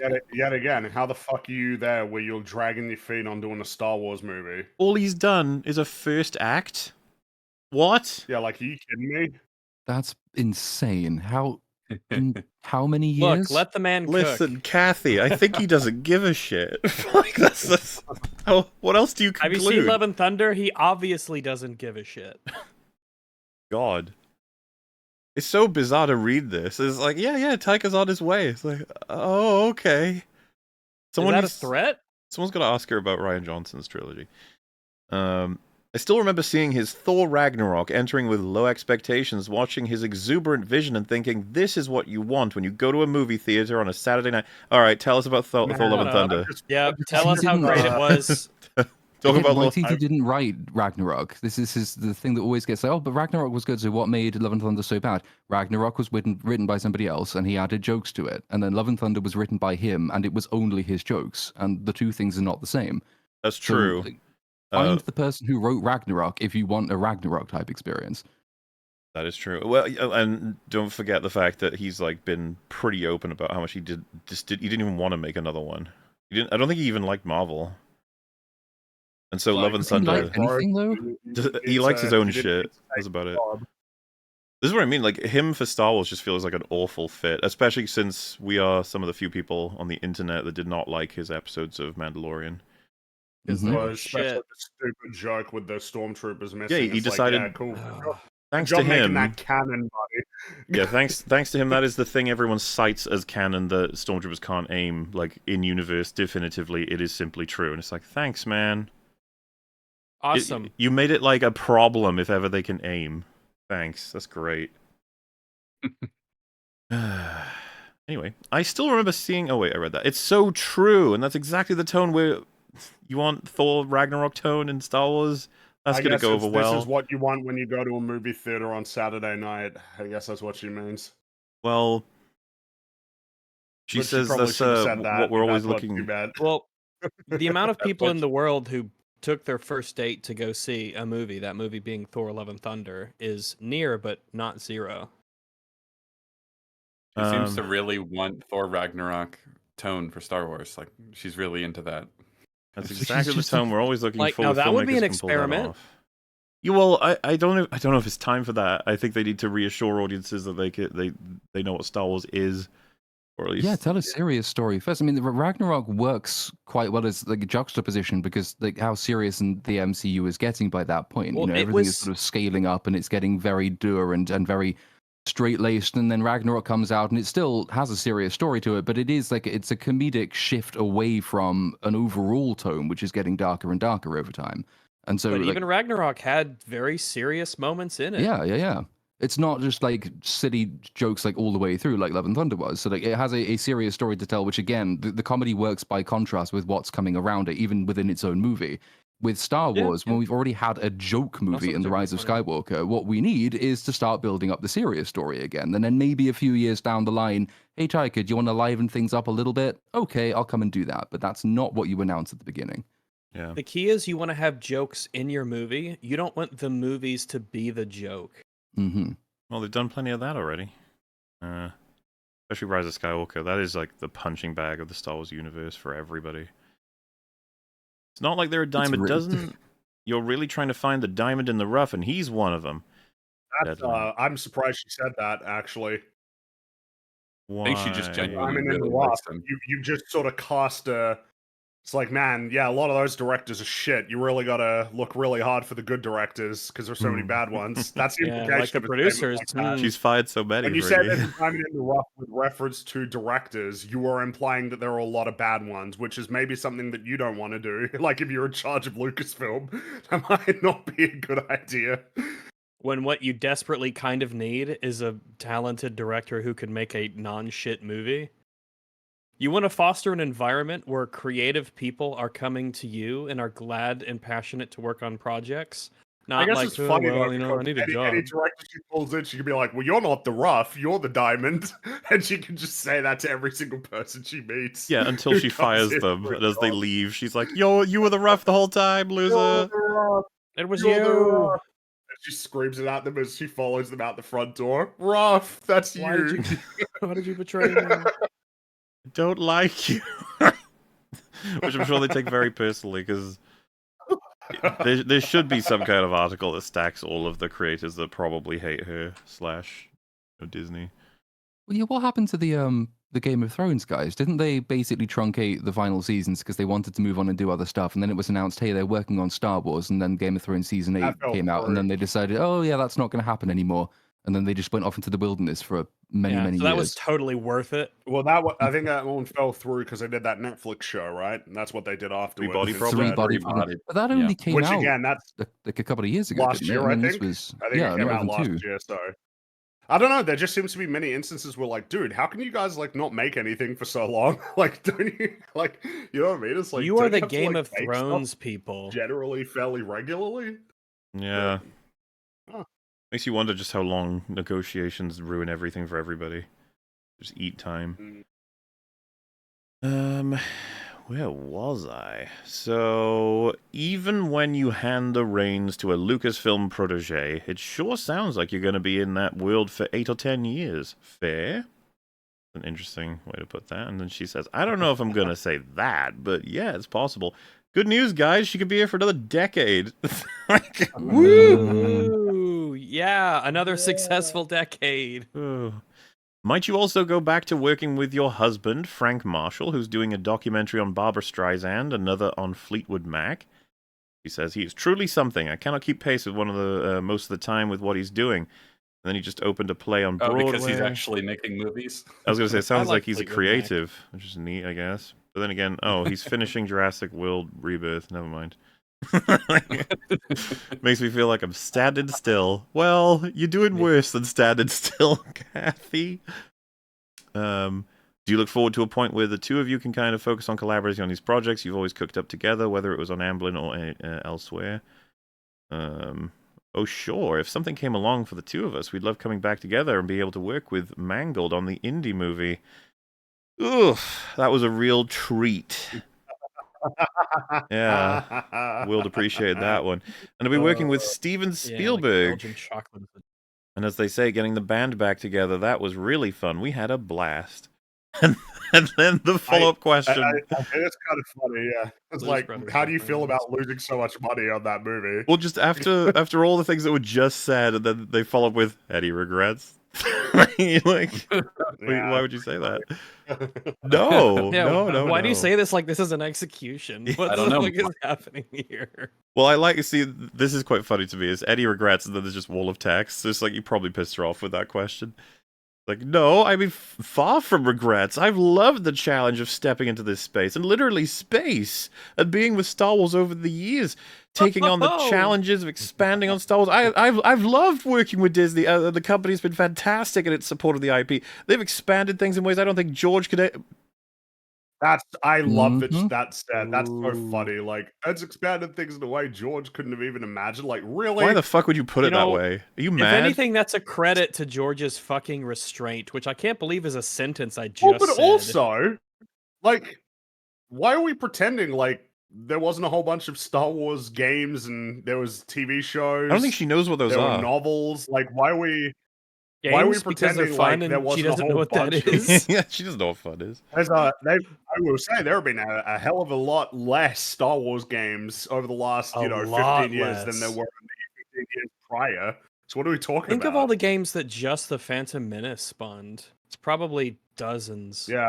You could have said... Well, and the fact that you had games that were in new eras as well. There are probably dozens of just pod racing games. You could have said we've expanded things in ways I don't think George expected. So it's like nice and neutral. But you said that he could even imagine. Do you think they made Kessel Run games? From the famous Han Solo Star Wars movie? I know from the line, but like, what? Like that? There's a mission where it's just you have to fight the Cthulhu monster and the. Not even a mission, a whole tie-in game, a whole tie-in solo Star Wars video game. Because they made a bunch of pod racing games. That's right. Of course, they would make a lot of games about the famous Kessel Run, right? No, I don't know. I mean, they haven't made that many games. That's all. They've not made that many. Han Solo does like a game coming out like with a really dodgy beard in the Battlefront 2 game, doesn't he? I'm sure. Like I remember. Yeah, that's how you signify that time. Oh fuck! When you said dodgy beard, I thought you were. When you said dodgy beard, I thought you were referring to a Star Wars character that I'd forgotten. Dodgy beard. Who is Dodgy Beard? Like that, because that's a Star Wars name. Because Star Wars names are funny. And I'm like, shit. Dodgy Beard. Yeah. What a. The question must have pissed her off. Because she just like totally took a knife to George there. She's done before, and it's been. Yeah, no, I did a better job than George did. I expanded it in ways he couldn't have even conceived of, let alone achieved. And look where it brought you. That's what I mean. There's so many different ways to word that, but she went for he couldn't imagine it. When Star Wars is less successful, set us up. Star Wars is less successful than it's pretty much ever been. Well, he couldn't have imagined that when he sold it to Disney, right? So she's technically correct. Yeah, I suppose so. It's been such a learning experience. I've never been an executive before. I'm a filmmaker through and through. Really? Okay, I guess. Well, you're a producer. Yeah, but she wants the filmmaker title, so... You're a bad producer. The executive role as filmmaker. I love working with filmmakers. That's my lifeblood. It's what I enjoy more than anything. And being able to do that inside of Star Wars has been really fun. I enjoy I love it so much. It's my whole life. Yeah, I love it. I enjoy it more than anything. I don't know. Good. Just imagining Tywin just sort of sitting there looking at you. Yeah. You're like, who are you trying to convince? You sound a little desperate there, Kathy. Fun, because we have people who step into Star Wars who are die-hard fans, and we have people who step into Star Wars who never even really knew the IP that well. The 3-4-3 strategy was paid off really well for 3-4-3. Sorry, Halo Studios. But by the way, it's weird that you actually just mentioned 3-4-3. Somebody, let me. Did I lose it? I saw it just a second ago. Fuck, carry on. I am a filmmaker, Dr. Hodge. Here it is. You mentioned 343 stewardship of Halo, and someone had posted that this just came out, and I'm like, oh, it's time for our every 2 months we get a screenshot about Halo and how it's trying to hang in there, and you're like, oh, okay. Women's History Month for Halo, yes. We honor the women whose brilliance, drive, and creative continue to inspire change. Yeah, the Rosie industry. the Riveter thing. Woo! Why wouldn't you just have the polka dotted scarf be like an add-on that you add to the character instead of this garish monstrosity here? I presume that they can see through that, like that's yeah. It's only on the one side that it's because that's been a thing. That's been a thing they've done for a while. Is they've kind of got crazy with the visor customization in good ways and bad. Remember when Hayabusa was the craziest thing? Like that you could being legendary, yeah. Like that was as absurd as it got. I don't know. I just expect that you could actually see through that because wildly impractical fashion for Women's History Month seems like interesting. Kind of I just think it's about time. About time, Halo. Good job. Rosie would not approve of this. I can't remember that song. I just remember that there was a song about Hayabusa. Glad it's finally. God, happened. that's an old meme. And you look at someone. You look at someone like Tony you... Gilroy. He has done transformative, exceptional work. I've been working with Tony for more than a decade. Your influence is clearly not on Andor. You let him load it a quarter. Tony is a human being who creates things. She's trying to attach herself to that. I like Andor. Everybody liked Andor. I was part of that. Yeah, sure she was. I don't think Tony would have... I produced that. I don't think Tony would have ever imagined he would have done that. What?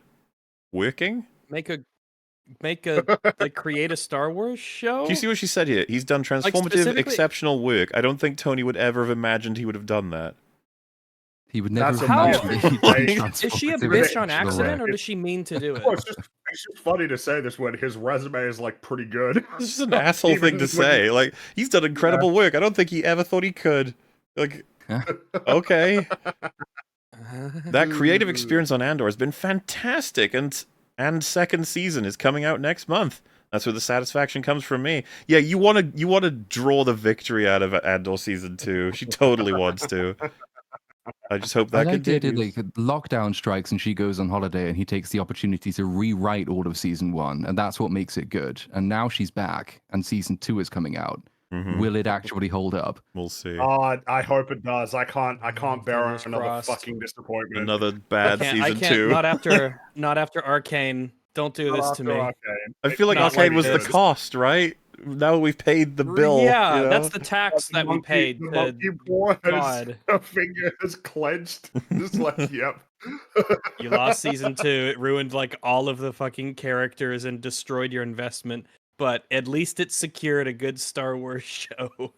I mean, Andor 2's it has been substantially rejigged, hasn't it? Wasn't it supposed to be multiple seasons? And then now they have to wrap it up in one season. 5, right? So now you've got like all that content is being crammed into this one season. You've got multi-year time jumps every 3 episodes, and each episode, like they're dropping in batches of 3 as well. Worrying. Which that bit I think is probably a sensible decision just for release schedules. But in terms of the amount of content that's being compressed into that time, yeah, like is it going to be like 3 miniseries even, or 4 depending on the episode count, or is it going to be obvious how much the way to think about it is there'll be a movie per week, essentially. Yeah, which basically, yeah. You know, but yes, the original plan I believe was at least 3 seasons, at least. And we'll see how it goes, I suppose. So they follow up with, will you arm twist Tony into doing one of these Star Wars movies after he was the uncredited backstop on Rogue One? He says, I don't know if I can. I don't think he ever believed he'd be a decade inside Star Wars. He's writing some things on his own, and I think he'd like to get back into the director's chair, so we'll see what he does. But he's such a talent, just fantastic. I wonder if she even thinks that, or if she thinks she has to say that because of the critical acclaim for Andor. Everybody likes Andor, even if I don't understand why they like it. Yeah, so I guess I gotta say that. Yeah, it's a good if job. she understood why people liked it, then we would have got more than one of those things. Yeah, of course, exactly. So yeah. For her, it's a weird anomaly that she can't wrap her head around. So they say he's also provided the creative spine for the Bourne Identity, and she says that's how we all met. They say, 2 final questions. Will you step out as Lucasfilm boss this year? And she says, we really don't know at this stage. There's so much going on. Michael, I don't know. Michael. And he says, when it happens, who will make the decision? And she says, me. It's my decision. This is 100% You can't fire me, I quit. my decision. What I find especially funny about Michael. that is she says, well, I don't really know. There's so much going on. I don't know. She starts off by saying, I will never retire. I will die making movies. So, I mean, fingers crossed. I can't. The way I read all this is that it was absolutely discussed. Probably has been for a while of when she's exiting because she's kind of tired of this job being so fucking thankless for how awful. She's awful at it, and it's not good for her reputation. Find someone else to do maybe, and then she sees the reaction online, and so it's simultaneous. Like, yeah. There's plans. We'll sort it out. It's all going to be a process, and then also, fuck you. I'm staying forever. It'll be so. Bob Iger sends like a team of people in to tell her she's got to go, and she just stands up and says, "It's treason," then, and flips over the desk and kills them. The red lightsaber comes out from under her dress. Wouldn't be surprising. But yeah, this feels like a little bit of overcompensation just for the fact that there was a rumor going around that you were leaving. It's and she didn't even squash it. She practically confirms it, at least the rumor that she'd be out by the end of the year. This is obviously not out by the end, but possibly. That's kind of what she said. The worst part of this is the fact that she said that she'll never actually leave, she'll just be in the background. And she will usher in the new person. She will direct them on the correct decisions. She'll usher in a new galactic empire. She's cloning Snoke's. That's what she's doing. She's cloning her successor. She's behind the scenes all the way through. Something I speculated about, I was like, I fucking hope it doesn't turn out this way, is that she gets replaced, and then like 3 Star Wars movies all come out, and they're all awful and flop, and then she comes back in the following year, like, I'm saving it, guys. That guy was terrible. I'm back. We're gonna save Star Wars now. Look, it's me. Then she checks forums and everyone still just like hates her. She's like, what does it take, you monsters? So, that's Kathy Watch, and I don't know how else to summarize this article than she is Schrödinger's Kennedy at this point. We have no idea what the fuck is going on with her. Been speculated for coming up to like 6 years that she'll fuck off, but she still hasn't. And the sad reality is that even if she did, Star Wars is not saved. And there'd be no reason to no way. Whoever is the likely successor will be cringe. That's the unfortunate reality. Whoever takes over, it's going to be lame. Now, this next article, we're not going to be reading through it. I'm just looking at the titles of the projects because I'm just curious. It was written at the end of last year, but it's just funny to compare to now with everything we just read. Like, what Star Wars projects were on the way at the time of writing, which was November. So, like, Mandalorian and Grogu is like, yeah, that's happening. Skeleton Crew happened. Ahsoka Season 2 on the way, unfortunately. Andor Season 2, is on the verge of being released. Those are considered the definitely happening projects in this article. Then there's the alive projects. Which is an interesting way to describe them. They're alive. Yeah, like how a vampire is alive. Yeah. They've got like tubes running into them. The undead project. We got Simon Kinberg's trilogy, which was mentioned there, and apparently, yeah, I guess you could say it's alive, considering the discussions they've had. Charmin Obaid Chinoy's new Jedi Order film. This is the Rey movie, yeah, right? I mean, they just got their fourth writer, right? So it's alive. Ooh, that one is... I mean, it's never been more alive, really. I suppose so. I mean, what dead project has 4 writers? What is the current expectation of the Rey movie surviving, do you guys reckon? Like, what do we think? Put a number on it. I think at this point... dude, I think it's actually a coin toss at this point. I think it's like 50-50. I was about to say 60% in favor. A lot of people are already gunning for, like, absolutely not now. It's taken a while. It really is. For any new information, She didn't mention it in the article either, which is... That's true. That's true. You're right. That's a good point. Is it? It's wild how skittish they seem to be about making a movie about the protagonist of your trilogy. That's got to sting. Well, she doesn't really have a story. They didn't have enough of a character to give her a story in the Well, sequel she has trilogy many they've already stories, done. and they flip back and forth between movies. What are you talking about? She has many stories. They can choose one of the three. A wide variety. Yes, a wide variety of stories they could tell. They set them up themselves what's up funny for is success. you do they'll never do it, but you could tell a story about she is a Palpatine, and what's that going to mean for her? You know, that's what they should do. Like, he's inside her in a non-sexual way because she killed him, and that's what he wanted to happen. That was the rules. So he asserts himself and takes over, and she becomes the villain anchoring the next Star Wars trilogy. I might even be interested in watching that one, but it won't happen. No. Well, they try. It's weird because they tried to do that with the Rise of Skywalker. They teased out that she's got a dark side. Oh, look, sharp teeth. Bilbo teeth. No. She's got the Bilbo teeth for 4 seconds. I think I'm still 50-50. I'm gonna say 60% that it will happen, which goes to show how non-committal I am. I really do think that the zero mention in the article and the no news on this thing for so long really is like, it must be in development hell, and that is a very bad place to be considering so many other Star Wars projects are moving. Well, also, it's not one of Filoni's children, is it? I mean, No. he's creative, executive, massive mega producer, or whatever his new role is. And so, like, everything that he wants to happen will probably happen because he's spent all his time building these awful characters like Ahsoka. Whereas the Rey movie is nothing to do with him. And I don't think he can cram Ahsoka into it because she's supposed to be dead. So is he going to be interested in pushing for it? I don't really think so. I'd say 20 to 30% and shrinking, but if they just announce anything to do with it, right? Like, anything, he's like, it'll start moving up again, but it could die so easily. They just need some people with a brain to be like, why the fuck would we make a Rey movie? Did anyone ask that question? Because well, someone should have said this a long time ago. Yeah. But it does need to be. You feel like you have to remind these people constantly. People don't give a shit about Rey. You fucked it. You fucked it. It's gone. Lost cause. Move on. Learn from this and move forward like most people. That won't happen, but yeah, you could. Next up is the Dave Filoni Imperial Remnant versus New Republic film.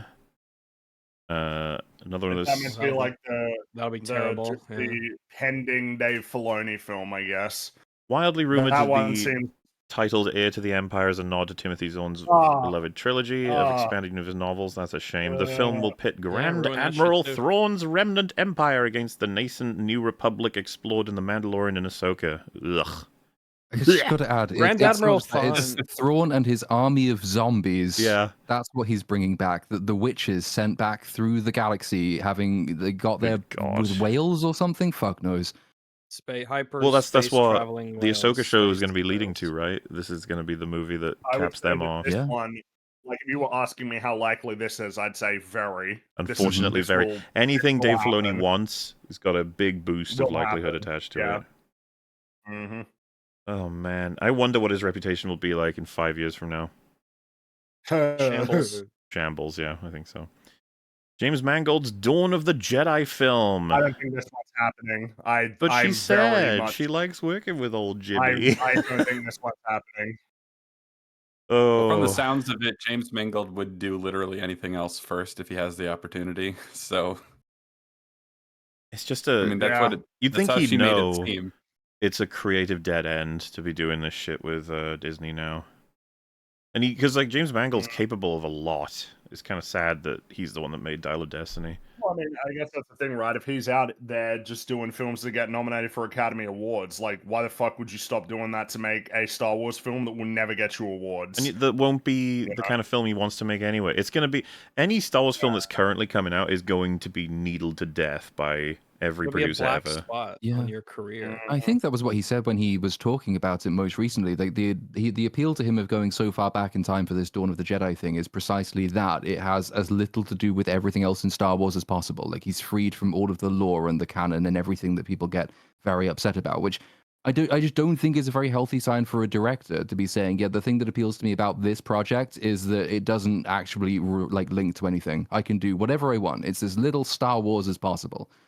That just shows a level of disinterest. I understand the temptation. That's what I want to hear about my Star Wars film. Yeah, but if you want massive creative freedom, then you don't work for Kathleen Kennedy. That's well known at this point. Yeah, arguably that is way more important as an aspect than any particular era, because you could set it in the moment that the Death Stars are being destroyed, you just, put it a few light years to Tell the a side. story about what happens in this massive universe. Yeah, that's what I'm saying. It's like you can find a secluded place to tell your own story at any point in time in Star Wars. It's the true problem is that your script will have no freedom with how obsessive they are over this sort of stuff. You got the Donald Glover Lando film. No. That's not happening. If we're on the fence about a Rey movie, that one's definitely not happening. Yeah, this must have been something that they threw up as an idea, and some people seem positive about it, but like I don't think that's happening at all. Oh god, have you read the line at the bottom there? The Lando movie is one in which he wants to strike a joyous tone in contrast to the gravity of the Skywalker saga. And gravity is not how I would have chosen to describe what the fuck that saga became. Like, oh, you're nice to say that about that they had gravity. Oh dear. Then we got some animated projects like the future of Star Wars Visions, Lego Star Wars specials, or ongoing but not yet officially confirmed series like Young Jedi Adventures, Tales of anthologies. Bit different, those whether or not they happen are not going to be too impactful because everyone's got eyes on the next live action film rather than animated TV shows. To an extent, they can kind of poop out a lot of TV. That's been the strategy, right? It's just been like we can. These are all things that if they go bad, it's okay, even if you track them. But it's the movie that's going to matter. So these are the uncertain projects. First up, Taika Waititi's film, which are we all on the point of saying that's just a no? I'd have to imagine. I think that one's dead. Yeah, that one's no way. The fact that she mentioned it is interesting to me, but I guess she just really likes Taika. Like that's the only thing I could assume. Maybe they're buds. Oh, did she mention it, or was it? Yeah. Did the interview it up? She said that she loves working with him, and he's written the first act, and that it's just a matter of getting him when he's got free time, which to me sounds like absolutely not. There's no way they announced that thing fucking ages ago, and all he's done is a first draft of a first act. That's the kind of shit you'd fire someone over. His incredible artistic capabilities are worth the wait. Look, it took Michelangelo 4 years to paint that ceiling, man. You just gotta let the man cook. Okay. We'll see. It'll be very excited. Then Sean L's film. Haha. No, I didn't. That one seems very likely, right? Yeah, I mean, judging from what they've been saying, apparently this one's just on the way. He's got an idea. He's got the forward momentum of. Well, I guess Deadpool and Wolverine probably get him a lot of clout with Disney, actually. Yeah. I think so, yeah. Well, bank on it, buddy. Now, this is a funny... That will be a kind of thing that they are going to try and recreate for probably years to come, unfortunately. Rian Johnson's trilogy. The long-awaited... No way. Any day now. No way. Any day now. Absolutely Could you fucking imagine if it actually did happen eventually? Like, he gets done with the third Knives Out and he comes back. I don't think my imagination is that vivid that I could imagine such an impossible scenario. It would be so insane. Like, you'd almost want to beg them and be like, you guys, Star Wars can't take this. You can't have this many fucking frauds working on Star Wars at the same time. It's not going to survive. It's going to die. But, yeah, the lightsabers out. The Rian Johnson trilogy meme is just so funny. It's like, it just keeps getting this casual mention. When was the last time he talked about it? Must have been fucking ages ago. Oh, I don't know.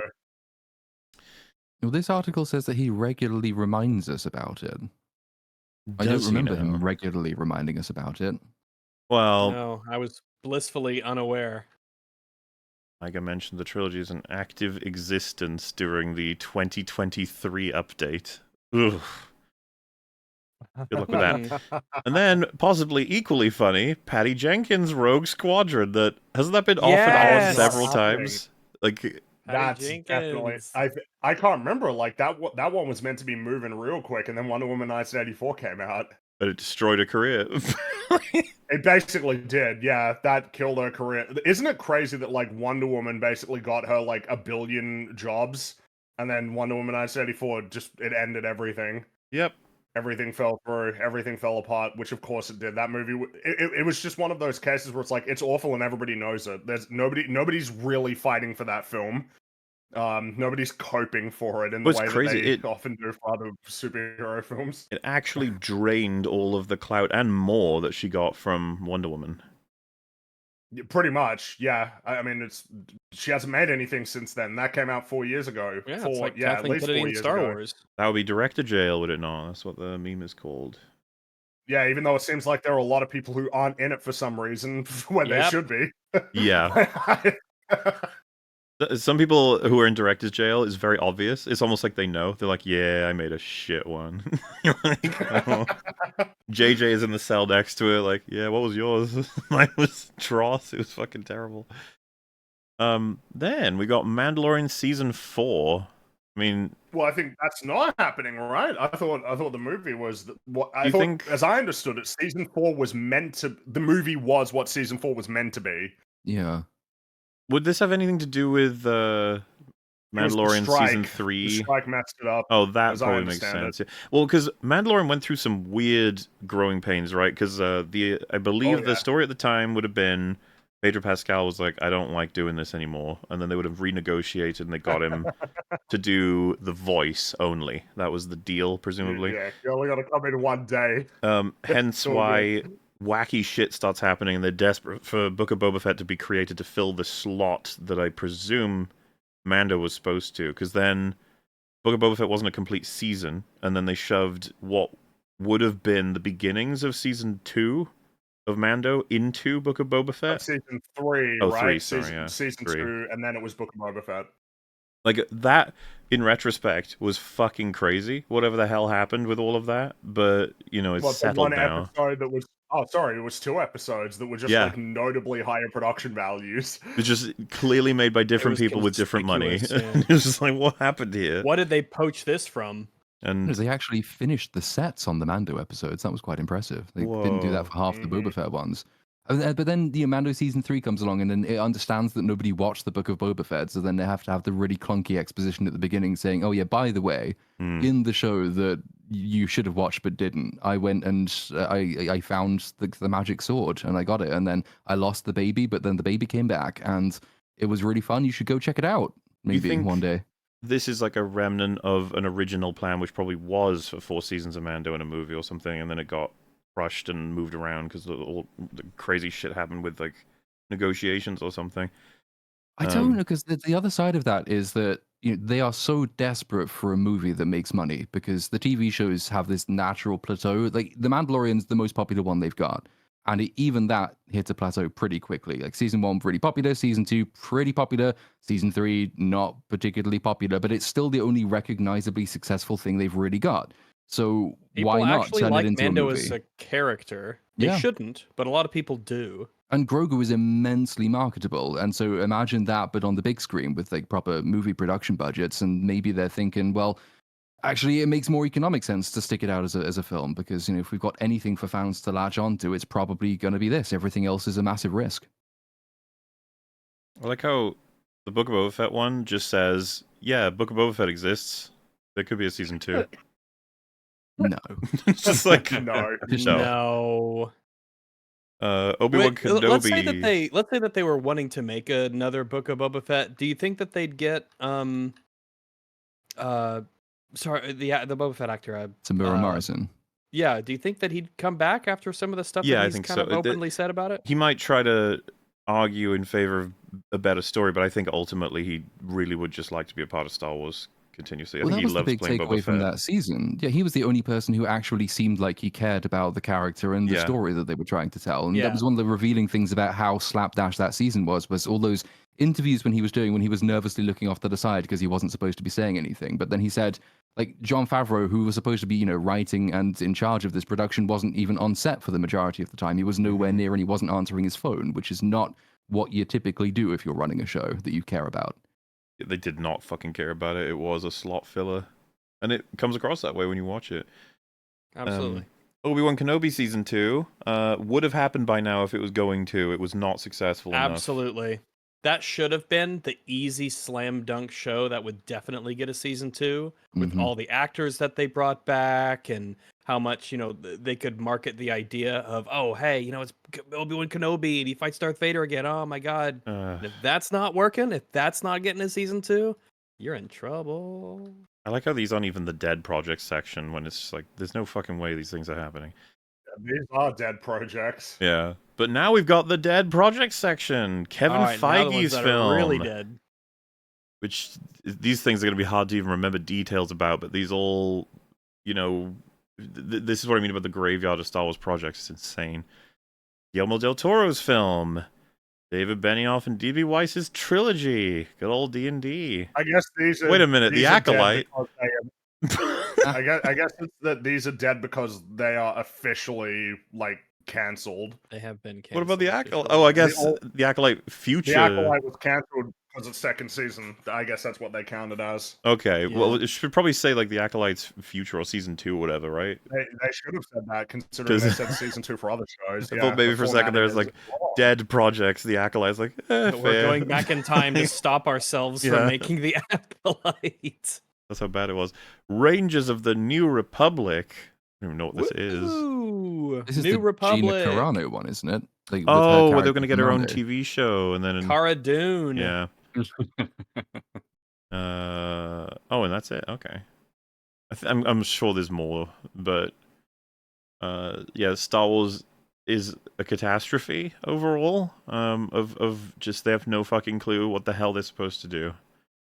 It's weird. What you just read was basically just a list of Kathleen Kennedy's legacy. Yep. This is the broad expansion of Star Wars that George could never have imagined. And he probably couldn't, but in a good way, he'd be like, "Oh no, that'll never happen in Star Wars." Well, yeah, if you'd presented this to him, you know, when he was like hyper invested, he probably would have been like, "What the fuck is all this? This is insane." No to all of this. What? It's so funny as well to think that, like, basically from 83 to 99, between Return of the Jedi and Phantom Menace, a bunch of essentially like independent people writing in their basement managed to keep this galaxy alive, churning out lots of stories that people actually quite like, being paid probably not a huge amount of money to do it, and they kept this thing afloat. And then the first thing they do is, now burn that all, we'll do a better job. And now look at it. They can't stand get a aside. single thing The done. professionals are taking the wheel.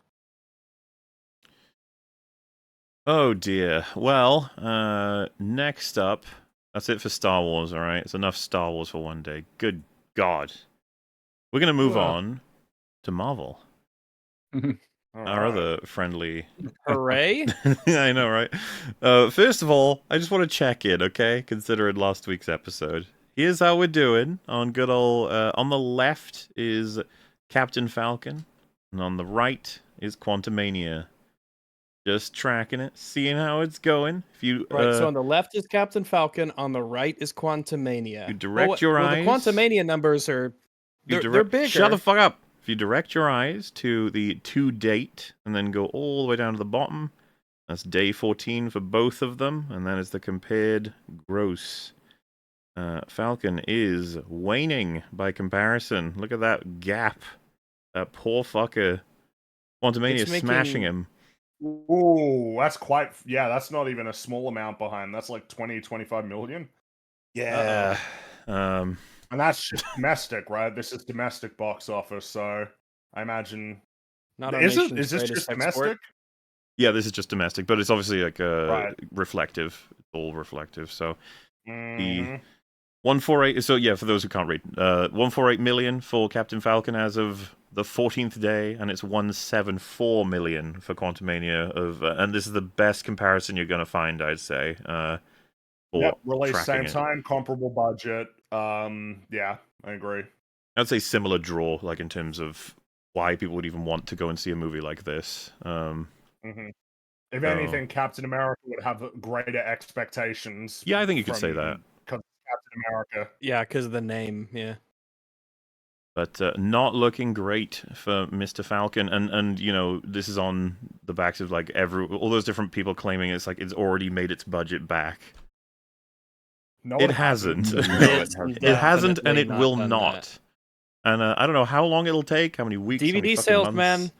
It'll be said that Captain Falcon flopped, and this shouldn't come as too much of a surprise to Marvel, but at the same time, I don't think they'll be pursuing him. Like, they'll be like, well, that was that. There's one A-lister that we've sunk. I mean, he'll be in Avengers and everything, but I just don't think they'll they gave him as much screen time. This didn't work. Which it Pivot to somebody else. Hope I for don't know the why best. you'd expect it to work, but yeah. How it goes. Though there was a funny news story that made it around the whole internet. There was a yeah. a movie theater ceiling collapses during Captain America screening. Luckily, nobody was hurt because only 2 people were in the theater. Man, like 2 it's homeless just- people wandered into the theater, and luckily they were okay. They're just trying to stay warm, yeah. Yeah. Movie is saving lives, is what it's doing. It's such an important film. I can actually imagine the homeless people wander into the movie theater, then realize that Captain America: Brave New World is showing, and they're like, "I'm just gonna sleep in the rain." Be more comfortable. But yeah, the meme is like, if it had a good movie been playing, people may have died, which is kind of true. It's just, I mean, it seems unequivocally true. yeah, it's so there's that. And hot off the presses, happening as we speak, there have been. I'm not exactly sure how this works, but the Russos are making up their script and everything for the 2 Avengers films, and concept art's been created for them, and that concept art somehow has been leaked. Oh dear. Ooh. I assume we're okay to be able to look at it, right? It's just pictures. We'll be fine. No one's going to come after us. I'm sure about it. Yes, 100%. We'll be fine. It's all over the internet. We'll be fine. By the So, way, but before we move to that, I just noticed that is there a movie playing in this theater right now? well, Looks like As the something's ceiling on there, has yeah. the ceiling has collapsed. The firefighters are here to assess the damage, and then desperate for ticket sales, they keep showing the movie. It Like counts what? as a view. It counts as a view. It counts as a Keep it view. running. Yeah, they're just like, oh, there are 3 firefighters in the room and a paramedic. That's 4. There's 4 tickets. 4 tickets to 4 Wow, viewers. the business is booming. Engagement with our movie. Anyway, we have a little look-see here. There's 2 slides I got. This first one, and the image at the top, we got what's probably going to be like trying to fucking figure out the storyline for all of this is probably a bad idea. But lots of people are speculating on exactly what roles, what shit we're getting here. They truly will be spamming all the characters you're familiar with, as well as a whole bunch of key-jangling multiverse stuff. Something that struck me immediately was I saw people speculating over exactly who the people are in the top image here, being like, oh my god, alternate universe Yelena, who is going to be the enforcer for God Emperor Doom, who is advised by Sheriff Strange, who has, I'm not sure who this lady is, who is left. I've seen a couple people speculate different things. But they were like, holy fuck, the Russos are cooking with this one. And it's just like, what do you mean? None of this is just, what, there's no context for any of this. How is it, this is just multiverse. It's like, how is this any different than the Illuminati and MOM exactly? Yeah. Why don't we just smoosh these characters together? I mean, maybe they didn't add these scenes at the last minute, which would make it a little bit different from the Illuminati, or at least half of their scenes. It could be good. Well, I don't know about good. It's going to be tough for that, considering how much work they got to do. But it could be better, of course, than that. But I just don't know why everybody's immediately hyper excited, as opposed to like, well, we'll have to see how they can do with this. Here we go again. It's just who fucking cares, man? Like, what the I don't know. I mean, like, I don't know what to tell you, man. Like, this God Emperor Doom, that sounds fucking embarrassing. Like, what? You know what I mean? Bro, like, it is Dr. Doom, finally. And when he's done badly, that'll be gone. That'll be another key spent. Yep.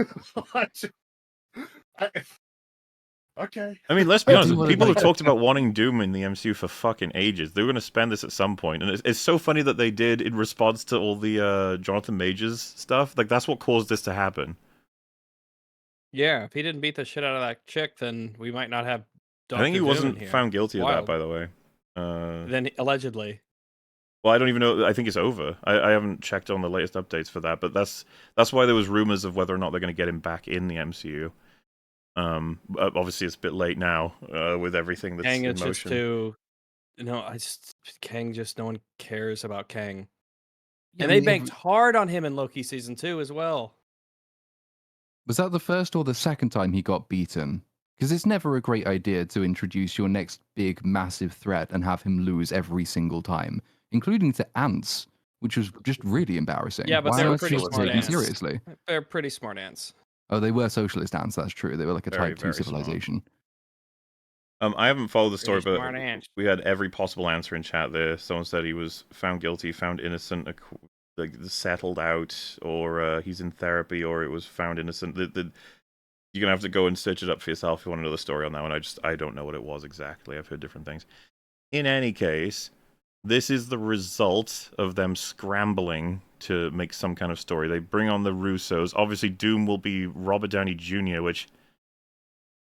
The concept art is funny. I saw people look at the third image here. People were like, holy fuck, he looks amazing. It's like, probably not going to look like this when they actually film the scene, This concept art does tend to look a little better. And it's so weird to think that's going to be Robert Downey Jr. as well. That is a strange thought. It makes me think we won't maybe see the mask all that often, because why would you get him back and then just hide him? And they're not going to do the Iron Man through the mask kind of camera work either. It'll be nanotech. Oh, no. It will. It'll be nanotech. Because they still haven't got the fucking picture yet. To be fair, not only will it be nanotech, because that's just what they rely on these days, but Robert Downey Jr. specifically hates wearing the helmets and stuff. He's said that loads of times. And he said it to the point where he like demanded they do it in post, like fixing whatever the fuck they want him on his head. So, yeah. Doom mask is not going to be happening very often anyway. Big L. And the thing is, like, can you imagine the creative control Robert Downey Jr. has? They were probably like, please save us. And he's like, it's going to be a long contract. Didn't they give him basically his own helicopter to invite him? But like, you'll have your own like trailer park, your own helicopter, like hundreds and hundreds of millions of dollars, and probably, yes, creative control, and a cut of all the movies that come out after you as well. From what I understand, he probably has his own helicarrier floating above the set. That's, I imagine. It's not good for audio, but we need them. So the other two images are kind of amusing to me because this has shown a lot of Star-Lord, and I think Chris Pratt was recently asked, like, what's his role in the future of the MCU, and he's like, can't say anything, but it did say I will return. It's like, yeah, apparently they're going to be using the fuck out of him, which apparently he's on board with, because it looks like he'll be in the Avengers films, but also, like, I've seen people say that this is it Vision Quest is the TV show that's coming? That's supposed to be... Yeah. I'd forgotten about that. That's what this image is apparently related to, so... yeah. Wait, so do we have to... Does that come out first, or does this come out first? Oh, I don't know. I don't even know if... Have they started filming Vision Quest yet? Or is that still in... I haven't heard enough about that yet, but... This... Oh, yeah, and of course, we've got the Young Avengers, if they're even being called that. I mean, that would be a mistake. You don't want to dilute the Avengers brand. I know, like, in the comics, there are other Avengers teams, but you don't want to call other teams Avengers. You need to make sure...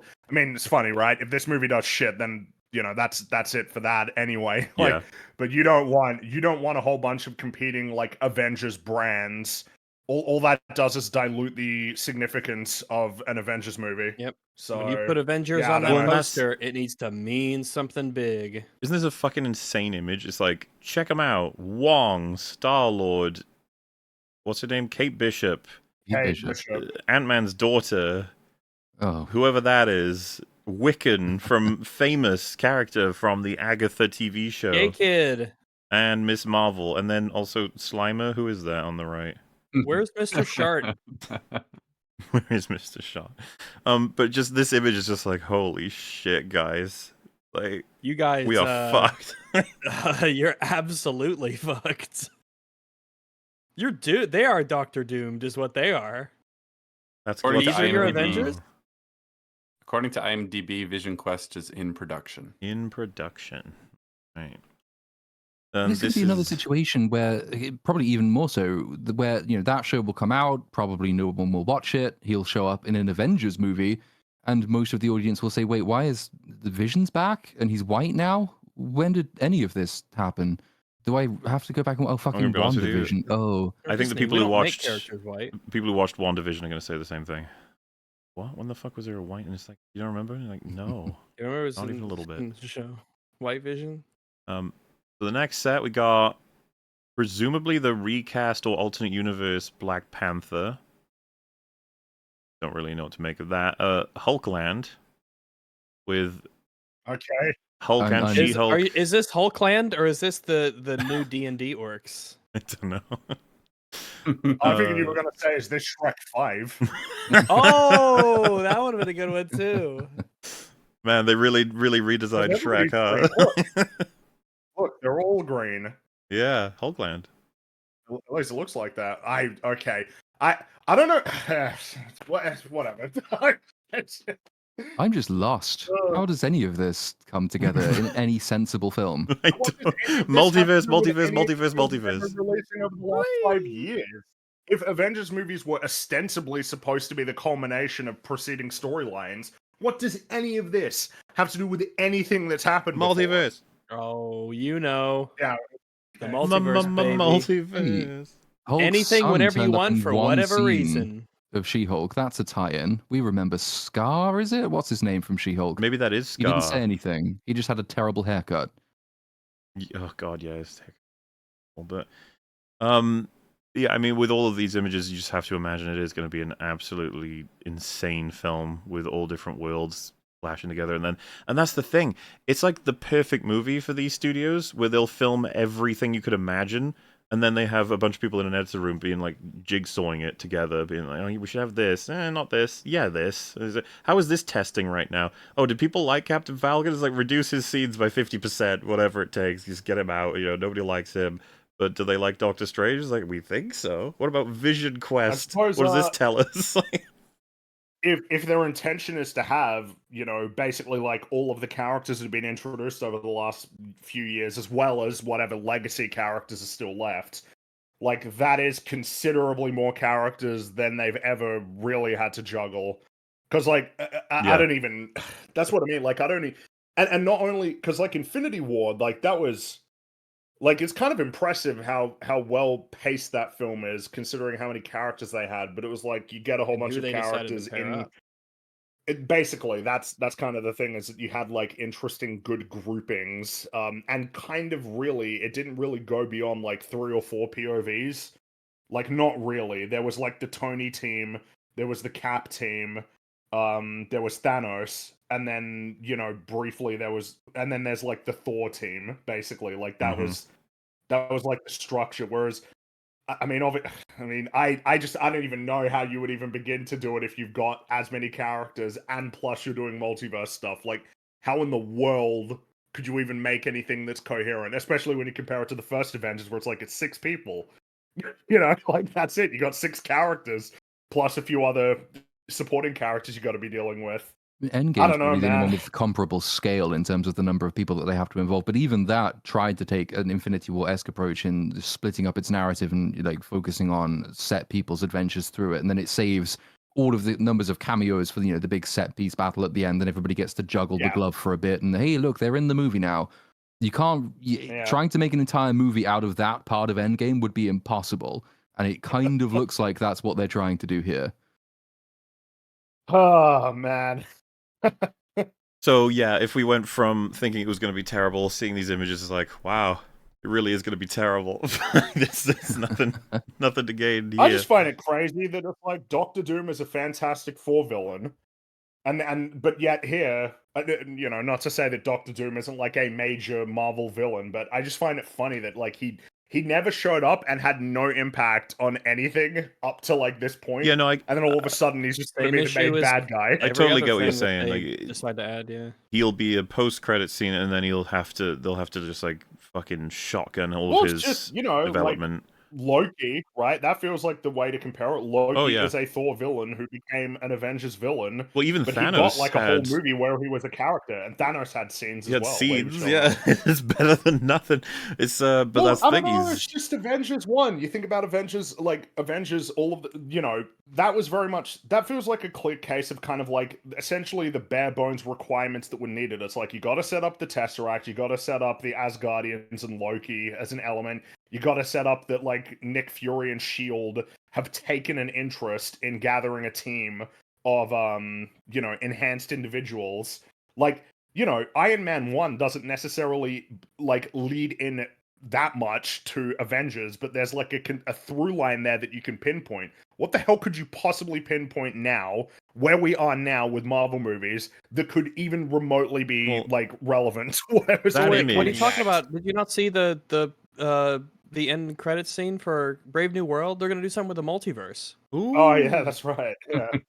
Just wait, it'll be really cool. Evil Illuminati are coming. That's what everyone said, by the way. Was like he was specifically talking about the Illuminati. It's like, you mean the ones that died? It's like, no, different ones. You're like, oh, a different one. Okay. All right. Okay. It's absolutely not what he was doing. They made it deliberately as vague as possible so it could refer to fucking anything. And then like the gall of him as well to say to Sam Wilson, a guy who has taken part in fights against Thanos, who was he got blipped out of existence, comes back through a portal to fight a bunch of aliens to save the world from and half the universe from aliens. And the villain's line at the end is like, "Oh yeah, you can deal with threats on this world, but did you know there's a universe out there?" Like, fucking yes. Everyone knows that. Did you not watch the previous movies? Sam Wilson knows that there's a whole bunch of aliens that could do bad shit to Earth. He's fought them before. And talking about the expectations from other movies, it is nuts to me that you see this concept art of them hanging out together, and it's just like, guys, the best we've got is Miss Marvel contacted Kate Bishop at the end of The Marvels. Like, what the Yeah, like that's feeble. That's well, because I'm expecting this is like probably an intro scene. They're all just at a table. It's like, isn't it crazy how we all met? Yeah, it's crazy how we all met. Yes, and we all know each other very well. But there's just no future there. Like, you know what I mean? Like, what's the point? We have poorly assembled a terrible cast of characters is the way to describe it. You get the Rebel Moon dinner party scene where they all sit down and explain who they are because nobody knows. That would be funny. I hope they do. I mean, it would be fun to talk about because, the expectation is no matter what they do, for the most part, is probably guaranteed to make $1 billion, this film. But the damage it'll do is going to be like Tross, I think. The last hurrah. Yeah, it will be. Well, and particularly when we now are in an ecosystem where a lot more people are kind of ready, essentially, to shit on Marvel. It feels like whatever it ends up being, it's just gonna inevitably be subject to a massive amount of criticism related to the state of modern blockbuster franchise, movies. You think it will make $1 billion? Yeah, definitely make $1 billion. Whether it makes $2, but it needs to make more than that. It needs to make way more than Infinity War. It needs to make $2. What I'm getting at is that it's like people need to understand just making your money back is not the objective of a company. A company wants to make lots of money. Believe it or not, companies want to make a lot of money. Opportunity cost is a relevant part as well. Money that you spend in one place can't be used elsewhere. So you have to weigh up how much you're getting out of each dollar that you're investing. And I can only imagine that it would only be considered worthwhile if it made more money than Infinity War, because it needs to grow. If you're shrinking, that's bad. That looks bad. Even if you make money, that's not good. Yeah, I would expect the follow-up to make less, mainly because the first one is going to drag people in, and it's going to be really fucking confusing, and then they'll leave off on something that people will be like, huh? Like, who knows? Like, who will win, Doctor Doom or whatever the hell is going on? Find out next time. You're like, okay, fine, and then you'll get the sentiment broadly from the public of, man, these films I could have sworn these to make sense. Like, I don't even know what the fuck's going on anymore. Who are all these people? And the crazy thing is, you'll talk to someone maybe at some point in your life who would say something along the lines of like, like fucking Sheriff Strange and God Emperor Doom. When were they introduced? Was it one of those TV shows? You're like, no. And you're like, oh. What about what about, and then names another thing that's completely new, and you're like, nope. And they're like, what about Hulkland? You're like, no, none of this. Nope. No, all of it's new. We don't understand. The last 30 seconds of She-Hulk, they sort of set up this one guy, but otherwise, nope, just made it up. I saw someone so hard on the novelty value of that. Like, how long will audiences be kept interested by, hey, it's vaguely recognizable guy, but bad? And it's like, but there's no actual story for why they're bad. You don't know who the multiverse versions of these people are. You don't know what their history is. You've not actually followed their story at any point. That novelty will wear off after like the first 2 scenes, if it hasn't already worn off. evil Doctor Strange. Wow. Okay. We already did that. Then you're like, oh, he's written really shittily. So remember the that goofball meant Doctor he's Strange gone. from MOM? Like, I am evil. I what did he the evil one. You mean would- I the want evil him to one. come back. Yeah, he 'cause would was so evil. sleepwalk. He was an evil incel. he would like possess other Doctor Strange's bodies and walk them off cliffs. Because he's fucking. Oh, that movie is so awful. Like, oh man, another evil one. Ooh. Oh, I'm choking. It's Incel just so Strange, goofy. that's the one. That's right. I saw someone mention as well, don't forget, X-Men. It's like, I don't even know if they're going to be cramming X-Men into this as well, as opposed to getting them ready for the relaunch of the MCU. Like, Yeah, they're not going to be before this movie, are they? Definitely not, because there's only there's Fantastic I think, Four and I could see them dipping in with Hugh Jackman. They probably want to grab him and maybe some others. That you can totally. This is how cynical it is now. It's like, oh well, they'll probably want to grab some iconic people and just toss them in for a scene. Look, it's Magneto. Look, he's picking up some metal. Oh my god, look at him go. There he was. Like, what? You just need somebody standing in the corner pointing the Wojak, the soy jack. Oh my god! Constantly. Here comes Well, they've already Beast. had the Look at him. opportunity The to true do Avengers are assembling. The And Wojak. they've not taken the opportunity to do that, because if you watch the trailers for Captain America 4, there's lines in that trailer from the villain saying, adamantium, mutants, the world isn't ready for what's coming next. Those lines don't make it into the movie. They've already had the opportunity, and they said they wanted to start teasing X-Men things over a period of time, but they've just got rid of them from the most recent and ostensibly biggest ticket item they've got coming up.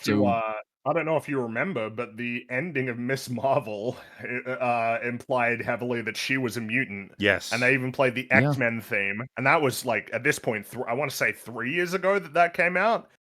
It's like, oh, well, how far have we meaningfully moved on the development of the X-Men in the MCU? It's like, I don't know. Well, we got post-Marvels in the Ultimate right? Universe. There's Beast, isn't there? In Marvels, and that's right.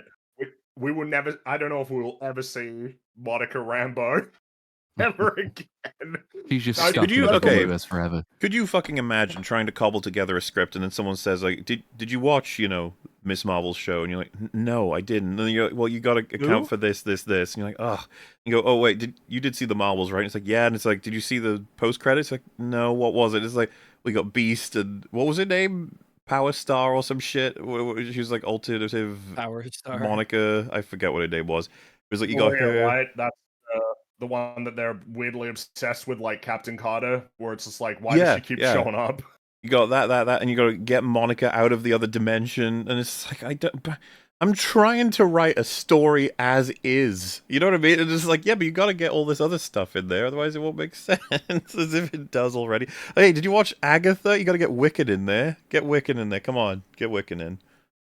Where's America Chavez? She has like multiverse powers. Shouldn't she be like really relevant? Unless she went through some kind of horrid transformation, and that's her on the right there.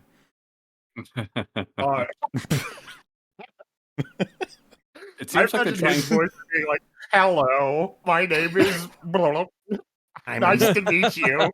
This is my true form. I am America Chavez."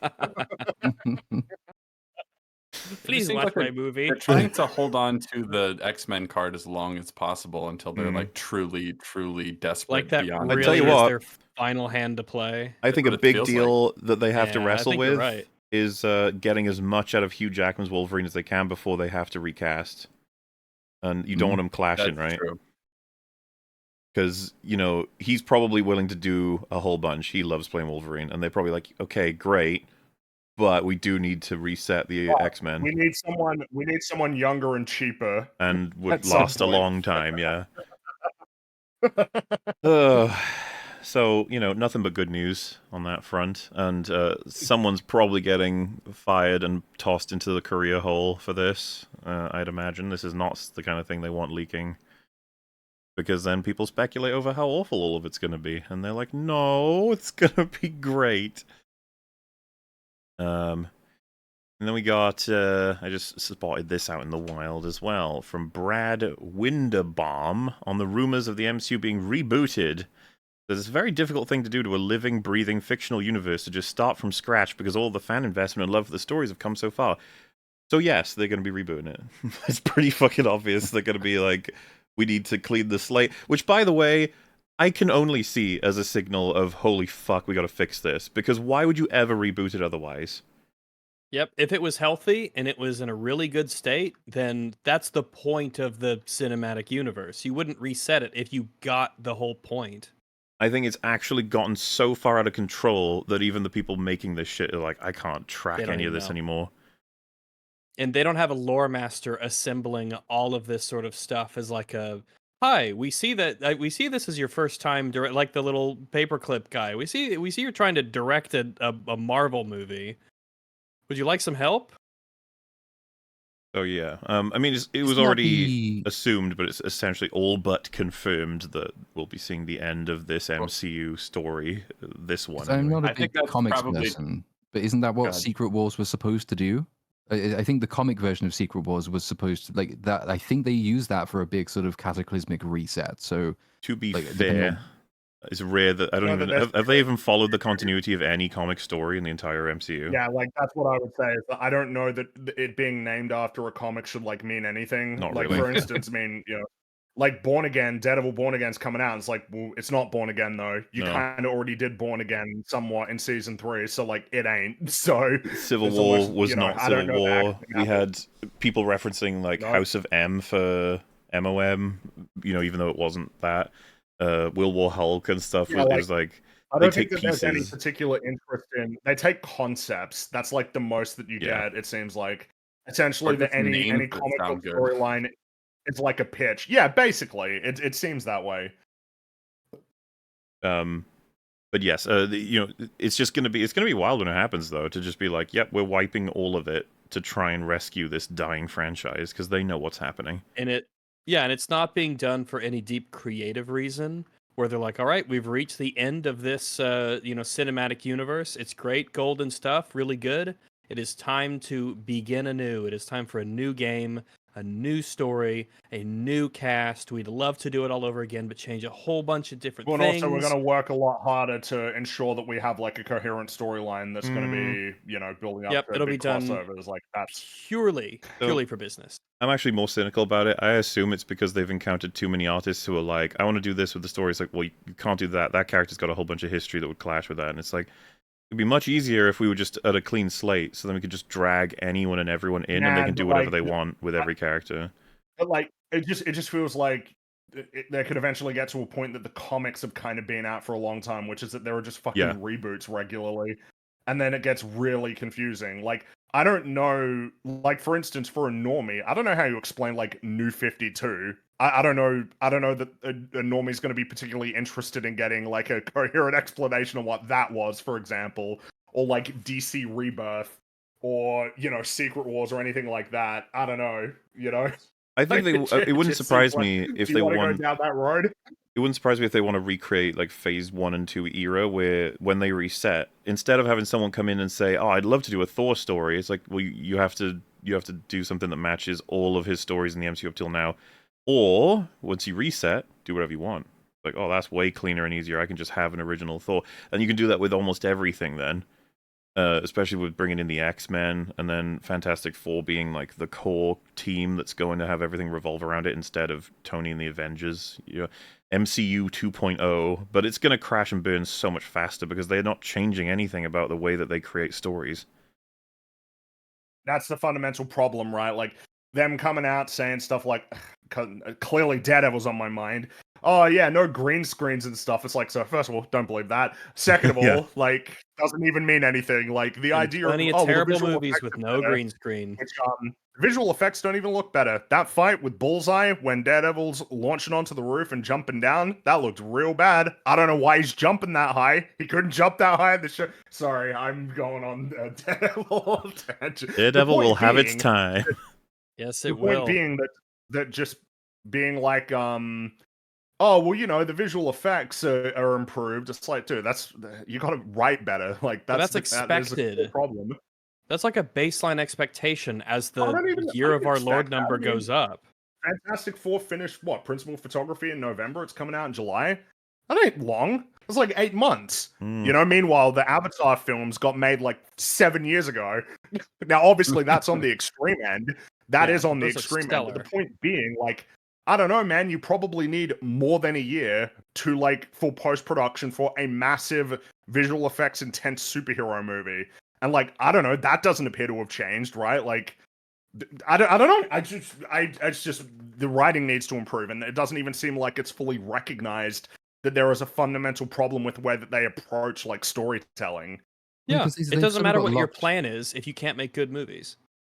Yeah, they've locked themselves into this.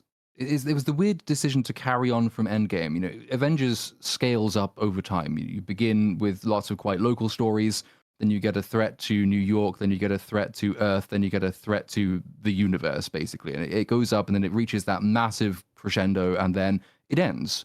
And the usual thing you really should do at that point is, well, that major story has ended, so we start again roughly the same way. We have a new cast of characters, small scale local stories, focused on characters like Daredevil, Spider-Man, you know, people who can remind you that actually the most interesting things about superheroes isn't them flying around saving multiverses. It's them saving friends, family, loved ones, cities in which they live, all the rest of that.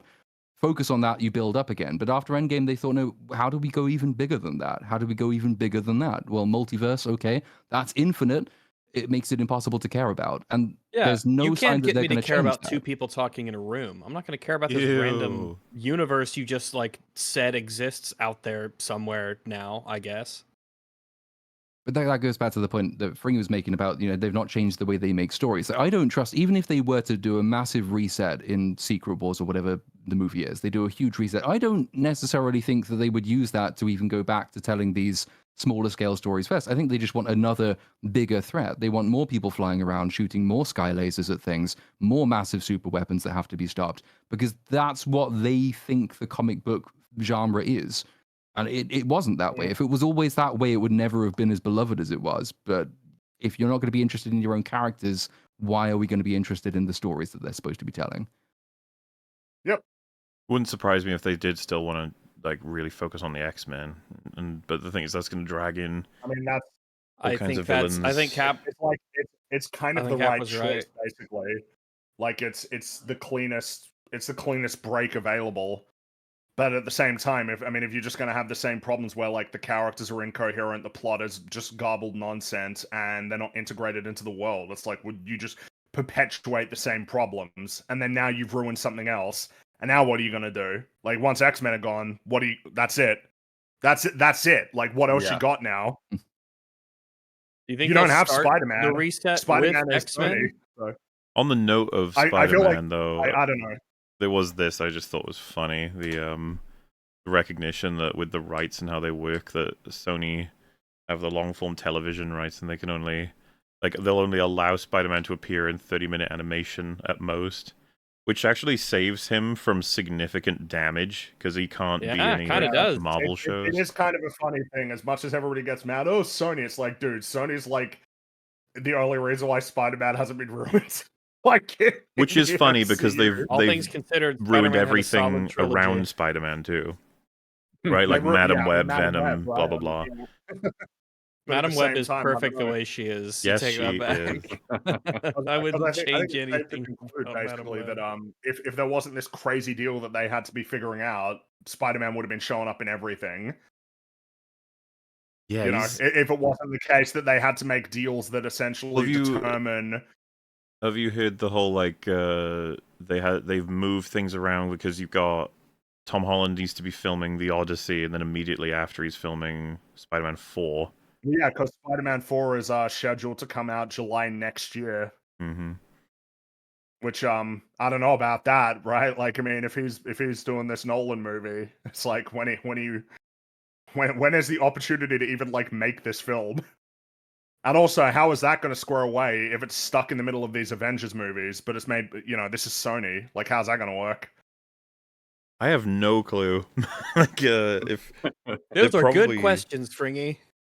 Maybe they're trying to entertain not having him at all, which is like, good luck with that. Spider-Man is just that is good luck with that.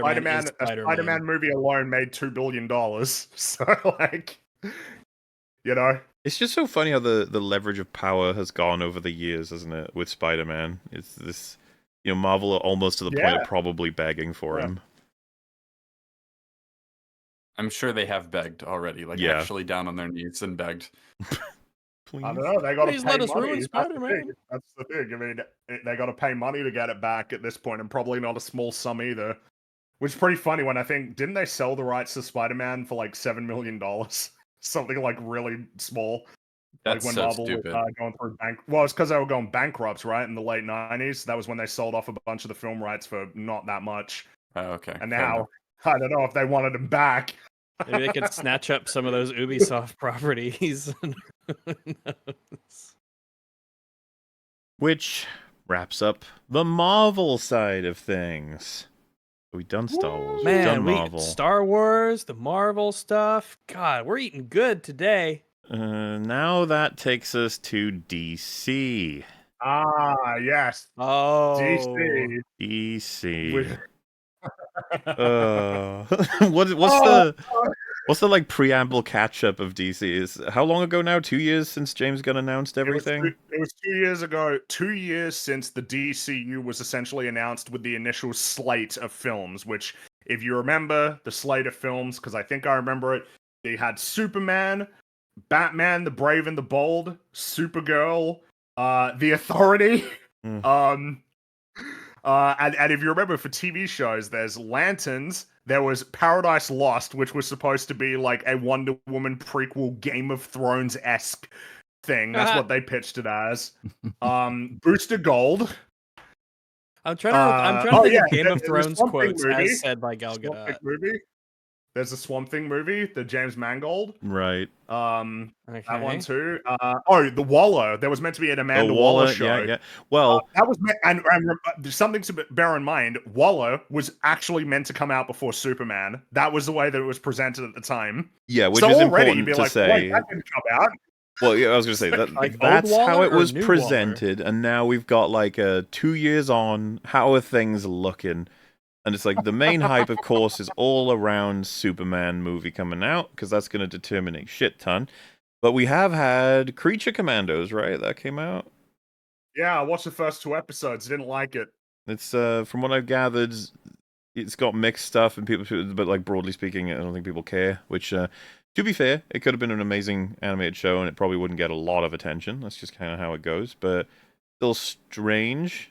Just feels like a kind of strange. That is the first project for the DC universe. That is number 1. That is the first one. I think anyone would have thought to recommend the first thing you do is release Superman as the foundation. No, but you understand. James Gunn said that is considered by them to be the first true DCU project. Even though Peacemaker should be the true first DCU project. Well, yeah, technically, because it's getting a second season. So it's really confusing. It's Peacemaker and it's Creature Commandos, but it's also Superman. It's kind of a bit silly, actually. It's like back-to-back in chat. It was trash. I liked it. All right. Yeah, but this is the pertinent thing. Based on the response in chat, it sounds like very few people watched it. Yes. Where was I going with this? Like the broad sort of expectation of what's been happening has been marred significantly, I would say, by James Gunn's announcements, comments, just... You would have noticed, anyone watching EFAP, our opinion of James Gunn has crashed over the course of the past, I'd say, 3-4 years, something like that. I think that's safe to say. He's, and this, you might think, by the way, like, oh, you probably think of this of Rian Johnson and Zack Snyder as well. It's like, no, he's like my top pick for liar in the industry. Too much of what James Gunn says is provably not true and copy as fuck. Obviously, he's under a lot of pressure. I understand that. And this is a tough job to do, but he's made so many bizarre decisions. Yeah, but he doesn't need to be getting in fights with random people on Instagram. He does not. Responding to randos. That just shows his level of passion for the project, you know? He's connecting with the fans, freaking. Yeah. That's so true. What do you mean? But every time it's just telling them that they're wrong, or that they're all like... I don't know. That thing that was reported in reputable newspapers, that wasn't true at all, actually. Yeah, I don't know where Deadline gets their information, but they're wrong, and then it turns out they're right. Oh, there's so many examples of that shit, and it's just tiring. To the point where it's reliable to just, whenever he announces anything, just believe the opposite, and you're more likely steered in the direction of the truth. The budget one that still stands out as the really hilarious one. It's like those legal documents that we filed when we're legally obliged to tell you how much was spent. Fuck, we made it up. Or it was a lie. Or someone I don't know, it wasn't true, whatever it was. It's like, then you should have been sued. You have to tell the truth in tax documents, apparently. Damn it. So, where are we now? And they had a whole bunch of announcements, and we're going to talk about the progress on different projects. They had a meeting with like a whole bunch of journalists to essentially talk about the state of the DC universe. So we'll start. We've got a mega thread that's going to help us out here, and it was favorite kind of thread. A press event from DC Studios, James Gunn and Peter Safran, who, if you don't know, it's like the creative head. And James Gunn is creative. Safran's the business guy. Yeah, and together they're Safran leading DC. was like a producer on Aquaman and stuff, so a good resume. And all eyes have just been on what is the future of DC, because I know this is weird to say, but like Star Wars and Marvel, we see the trajectory and the path and the people who are making things, and it's like this is gonna blah blah blah. But with DC, it feels very clusterfucky right now in terms of just like what is even the plan, what is happening here, what is going on, and a lot of it isn't determined yet. I'd imagine because of the fact that everyone is waiting, including all the people who work at DC, for Superman's success. Superman, yeah, that's going to be a huge thing. So. New project announcements. First, My Adventures with Green Lantern, the animated series. What? They're in the same world as My Adventures with Superman, the other animated series. Like, all right. Who am I, and why am I having all of these adventures with people? and it's not starring one of the Green Lanterns that you know. It's one of the new. It'll follow ones. High school student Jessica Cruz, who has her life upended when, according to an official logline, a Green Lantern power ring falls from the sky and chooses Cruz to be its champion.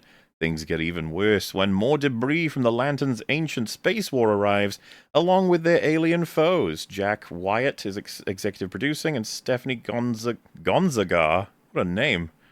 Or Gonzaga, I guess. Gonzaga's cooler. Is a co-executive producer. Gonzaga. Sounds like an ancient demon. Is that a new villain in the DC universe? Gonzaga, the Destroyer. So, and if that's not bad enough, she has a chemistry test on Wednesday. What I like about that sort of thing is if it was announced to an audience, I feel like they'd all just be like, What's next? Right. Anyway, what are next? Next up is a DC. That'd be a DC Elseworlds though one, right? Because that's what James Gunn said. If it's not in the DC universe, it will be called DC Elseworlds. I find it extremely funny to try and track what the fuck is canon, considering like it would be easy if it were Superman and then Supergirl and you're collecting them piece by piece and stuff. It's like we started with Peacemaker season 1 being canon. You've ruined everything. It's already over. Continuity doesn't make any fucking sense. Why did you even do that? And it's like, well, because I like Peacemaker. It's like, oh, man. Because you can't make Peacemaker season 1 again, can you? In the new continuity, that would be retarded. So I get that there's a tough thing there, but simultaneously, it's like, this isn't a clean slate. How the fuck are you going to justify this? Is there going to be a multiverse thing? What's the plan? Oh, please, no. I don't know. I don't know. I got no idea. So next up, DC Superpowers series. It takes place. It's called DC Superpowers. That's what it's called, apparently. Yeah, that's what it's called. Takes place at the Alliance School for Heroes and focuses on new students Lightning, Flash, Plastic Man, Aquagirl, Green Lantern, and Terra, who level up their powers under the supervision of Principal Martian Manhunter, in the hopes of one day graduating and becoming the next generation of Earth's defenders. That sounds almost lethally cringe. That sounds like a children's show. Well, I just thought X-Men immediately. I was like, isn't that kind of just rip? Like they're at a school for the gifted. A Martian Manhunter is Professor X. It's every anime. Yeah. Well, there you go. That's another one popping out. I presume all of these are kid shows. DC Elseworlds project. I guess so. Yeah. Next up, Starfire, the animated series. Starfire serves as the origin story for the fan-favorite title character, perhaps best known as the part of the Teen Titans. The show follows her adventures after she uses an ancient spaceship she discovers on her home planet of Tamaran, either way, to escape her planet and explore the stars. Along the way, she'll meet Space Biker Crush, Plant-Loving Fern, and the magical Princess Amethyst of Gemworld. And together, they will uncover the deepest reaches. Amethyst of Gemworld? Deepest reaches of the DC universe save space dolphins, surf technicolor nebulas, and boldly soar into the unknown. Who is this for? People? I just don't know who they are. Why are space Teenagers? aliens in charge of these massive franchises? I don't know. I can't Well, I wait to see believe that plant-loving this is Fern. meant to be because there's a Teen Titans film that's meant to be happening. So I guess this is meant to be like, this is meant to be related to that, I suppose. To me, it feels like it's just we're tossing out a bunch of stuff because you got to do that, and this is just going to be animated kids shows. They're all just going to be It's around. all the kids and/or YA stuff. Yeah. Apparently. But isn't this a bit awkward? It's like, so you brought a whole bunch of people to announce these are the new announcements. I presume that everything else was like updates that you know what I mean? Like this is what you announced. You didn't announce anything else. Like, you didn't announce anything new. Rather, these were the announcements. It's like, okay, All right. Your announcements for announcements. Now, yeah, these are the updates on the previously announced projects. We're starting with film. Supergirl, Woman of Tomorrow. Gunn and Safran said... second DC film, because that's like the only other one that's actually started like production. Isn't it for more than real. half done? I think they said something like filming. It's shooting right now, so that's number 2. Gunn and Safran said that the Craig Gillespie, The director of Cruella. oh god, Yeah, I can't wait for another banger from that guy. Woman of Tomorrow is halfway through production. Release date, as previously announced, is June 26th, 2026. So yeah, that's all on the way. Though seriously, like if Superman were to crash, this film's done. There's just like nothing it's going to be able to do. Well, I guess the thing is that this one's locked in though. Like, No. I don't mean if done as in Superman not happening. I mean done as in box office. It'll be fucked. Oh right. Oh yeah. Of course. Clayface. With James Watkins in talks to direct and a Mike Flanagan solid script turned in, the goal is to start filming this summer, said Safran. Clayface isn't widely known as Penguin or Joker, but we think his story is as deeply resonant, thrilling, and even more terrifying. The release date is the post-Labor Day frame where Warner Brothers has rallied with genre movies like It, The Nun, and Beetlejuice. September 11th, 2026. This is the third film in the rebooted DC universe. Is Clayface? This is Isn't wacky. that a little bit strange? Yes, that it's would very be the strange. third movie that you're doing before you've done your Batman movie. Well, so that's the first thing a lot of people would say is like, wait a minute, who's Batman? And you're like, well, Not yet. How about that? Batman might not be relevant to this film. You're like, wow. There is a Batman because there was a Batman in Creature Commandos. The Right. silhouette, right? Yeah. So there is a Batman, but we just don't know who the fuck he is. He was conveniently silhouetted, so we don't know who he Oh, well, is. I believe they said that he was silhouetted because I haven't figured out what he looks like yet. They don't know what the suit's going to look like. Yes. And so a Clayface movie with a Mike Flanagan script is like, yeah, that could be an entertaining film, but how the fuck does it fit in here? What are we doing? Why did this happen? It's like, I guess because Flanagan suggested he had an interest in it, and he just came to Gunn and said, like, this is an idea, do you want to run with this? And that to me just seems so flimsy as like we'll just do a Clayface film. It's like, really? I don't know if we should be doing that, guys. I feel like we're this should come. I'm not against it. I feel like it could be a really fun film and everything, really effective. It feels like the clarification is like, if it's a cool film and it's a good film, then I'll be glad it existed. But from the perspective of trying to launch a new cinematic universe, don't you think it would have been a little bit bizarre if like the MCU was Iron Man, War Machine, and then Bullseye, like that was that was the set of movies. It'd be like, that's strange. I'm just so confused by what they're even trying to do here, because I thought the whole point of resetting and trying to do the DC universe again would be to try to do an interconnected universe right this time. Isn't that like, instead of haphazardly and rushed like they did last time, we're going to build it up piece by piece and try to do the interconnected universe the right way. And it seems like we're already just kind of throwing anything at the wall and seeing what sticks, as long as James Gunn likes it. It's so frustrating when you look at from DC's perspective, right next door over in Disneyland. They're like, you've seen them crash and burn with multiple things now. You have the nega blueprint of what not to do, and you're doing it. What's wrong with you?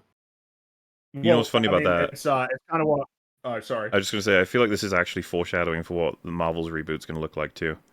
I feel like the first few movies might make some sense, like Fantastic Four, not First Steps. The next one in the rebooted universe will be called something else as a subline. There'll be an X-Men movie, and then they'll just be like, also, here comes Magneto, and you'll be like, I don't know, is that a smart thing? And then moving on from there, they make like a team-up movie for some random set of people, and we'll start being like, what are you doing? And it's like, because for some reason, even though the blueprint's there for everyone, Phase 1, it's right there. But for a lot of people seem to believe, there's some crazy, wacky things that go on behind the scenes that ends up like guiding everyone into weird positions of, Clayface, that's what we'll do now. Even though we've got a Batman running in an alternate universe at the same time. Which is next up in the thread, right? Are we going to talk about specifically the Hollywood Reporter article, or can I mention things from it? That's next. Well, sorry, the thread references from, multiple articles. Copy that.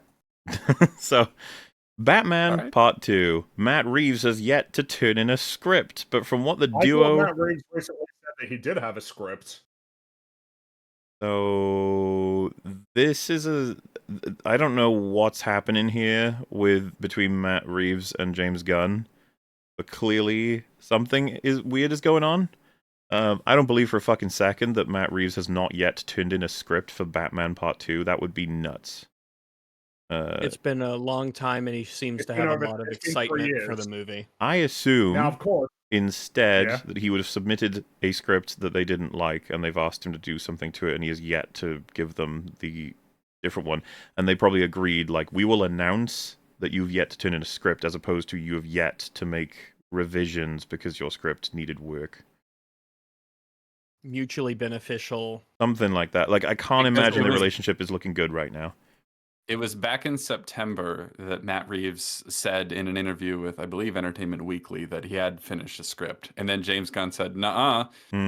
Like, publicly, he was like, no, he's never turned in a completed script. And then Matt Reeves said, well, okay, yeah, it's not a complete script, but we've sent them things, and they know what we're doing. They've sent them things. So it's like, I don't like. He sort of made it seem like we've sent quite a bit of what we're going to do, even if it's not totally complete. That's sort of how he rephrased things. So I don't know what to make of that exactly, because he said it was complete at first, and then said, "Oh well, maybe it's not complete, but it's mostly there." So I don't know what's going on behind the scenes there. From what the duo have read, they love it. Production outlook is at the end of the year 2025. Release date is October 1st, 2027, a weekend that Warner Brothers still owns the domestic opening record with 2019's Joker. I don't know, man. It feels interesting that it's like, we'll start making it after the Superman movie comes out. That's obviously it. It's obviously it. That is interesting, because it feels like what that would indicate is that the success of Superman or failure of Superman is going to probably have some kind of impact on whatever's happening with Batman. I don't know, just the timing on that just lines up a little bit too well. I think it's the logic makes too much sense. It's like, Gunn, are you the right man for the job for everything in DC? We'll judge you by your Superman. If it fails, or at least doesn't reach the kind of money we're looking for, then we're going to go for the sure thing that is a sequel to a movie that did actually make a decent amount of money. It's not like The Batman was a runaway crazy success, but it may have, by comparison to whatever happens with Superman, it may end up being the more, profitable one. And then the thing is, what a wild thought that is too. Penguin as well. That Penguin was very successful. That's also got to play into it as well. And so that's a strange decision, right? Like, why would you not? You've got a Batman movie already, which is basically halfway through its story. It was reasonably well received, and it did okay financially. And there's clearly a direction the story needs to go. It's already had one very successful spin-off. That's a position of strength. That's a pretty sure foundation. Why would you not commit to that and then try to build the rest of your universe from that base, as opposed to saying we're doing a hard reset? Also, we're continuing it. We might tie them together or we might not, depending on whether the reset works, but we won't even take the risk of committing to this second movie, which would work as a standalone anyway until we've seen the success of the Superman film, which doesn't even need to tie into it. It's just like, make a decision, take the risk, commit to a bunch of films, and if at the end of it you're fucked, then you're fucked. But the MCU didn't wait, did it, for Iron Man to be either a success or a failure before it committed to, say, Thor? Weren't all those roughly produced around the same time? If I remember correctly, well, because Thor and Captain America came out in 2011, and Iron Man but Incredible Hulk came out in 2008 as well, right? So it's like you did have multiple projects releasing at the same time. Make no mistake, Iron Man changed everything for Marvel. Obviously, it's just a matter of figuring out exactly what and where. I assume DC are just hedging their bets. They just want to make sure they make the right decision. I don't think James Gunn's going to lose. They're tired of losing money. Yeah, I don't think James Gunn's going to lose broad control. It's mainly about Batman. He's locked in. I believe he's locked in. Yeah, it was 4 years from like 2023. And this, by the way, I don't think is unreasonable. He wants Batman for himself. Obviously, he does. Batman is Batman. How could you not fucking want Batman? So it's like, so what do I do? It's like, well, you've walked into a place where another Batman is so successful, or at least so established in the real time right now, that it's kind of awkward to just reset him, especially because we don't even know if a sequel to it would actually be a really fucking good move right now. We have reason to believe it would be. So it's probably all paused around, and that's probably frustrated the hell out of James Gunn. So if he can prove himself with Superman, he might be able to then fast track somewhat, at least, Brave and the Bold, which will be in direct competition with the Batman, essentially. And I think that's when... There's a lot of interesting stuff to be said about that movie, isn't there? Which is next up. So, to continue this conversation, Gunn's other universe Batman, separate from Reeves' universe, remains in development. Andy Muschietti will be the first one to see a script, said the duo Friday. That's a weird thing to say. The director will be the first one to see the story? That's a very... it's odd. I mean, I guess technically the writer is the first to see the story. But that's what I mean. It's like, you're telling me the director is not involved in, like, the actual crafting of the story at this point. No, he's not, which isn't the most outrageous thing. They want him to direct it, but they're developing it with a different writer or whatever. And then they're going to say, hey, do you want to direct this? And he'll decide whether he wants to or not. Yeah, but they said he was directing it. You gotta remember, they said that he was directing it. That was the announcement, like, right at the start, really early on. Well, I guess that was a lie then, because I think it was shortly before Flash came out that they said that he was going to be doing it. It was either shortly before or shortly after. It wasn't floated, like they said he's going to do it, but in the time since then, it started to become much more unclear the nature of what he's actually going to be doing. I feel like the next step is even wackier. They have a writer, but they don't want to name him as it puts too much pressure on him. What? You know what? Why even you know say what? that Makes me wonder. That makes me wonder if the writer is James Gunn. A lot of people have speculated that. Yeah, I'm sure it is. Yeah, that makes me think it's James. Which, I mean, it would make sense. I believe he wants Batman. It's like, it's mine. He wants Batman for himself. I happen to know, because I know people that worked on Superman, that James Gunn is quite open about not liking the Batman or Penguin. Apparently he talks about it quite openly. Which sucks, because Penguin is so fucking good. Which sucks, because Penguin's great. Yes, that is a thing I've heard from multiple people who are not even connected to each other, that he is quite open about how he doesn't like the Batman or Penguin. Take that for what you will. It seems he wants Batman to himself. He doesn't like what Reeves is doing with him, so he's just like, well, if my Superman does well, then they'll let me do Batman, and then there's no way I'm doing the Batman 2, because that'll just compete with my Batman. I think that seems the most reasonable to me, that he'll try and kill Reeves' portion of DC if Superman gets the clout. I think it is kind of plainly delusional to think that it's a good idea to have two concurrent Batmans. Yeah. Like, I don't know. It's so weird seeing people pretend like that's something that's, like, viable. I think it's kind of absurd. I think there can only be one, basically. You should only ever want there to be one. To have multiple Batmans is just crazy. Moving on. Unless one of them's animated, then whatever, I guess. Yeah, sure. You get away with an animated. Yeah, but the only reason it's just because people are weird. It's like, well, if it's animated, then it's not the same for some reason. It's like, okay. Well, in the Easier same to vein, Okay. you can better get away with a live-action TV show Batman at the same time as a movie Batman, but two huge movie Batmans that are different, it's like, that's, I don't know how much that's helping you out. It's just how audiences work for the most part. But Batman Brave and the Bold centers around the Dark Knight and his son Damian Wayne as Robin, who is quite the firecracker. The je ne sais quoi in the project is that Batman is unaware he has a son. Project is based on Grant Morrison's run of the Batman, which people consider catastrophic because, I think as said, Damian Wayne is technically he either said fourth or fifth Robin in continuity, so that is quite the jump forward in lots of ways, to be honest with you. But hey, you know what? James Gunn knows what he's doing, right, guys?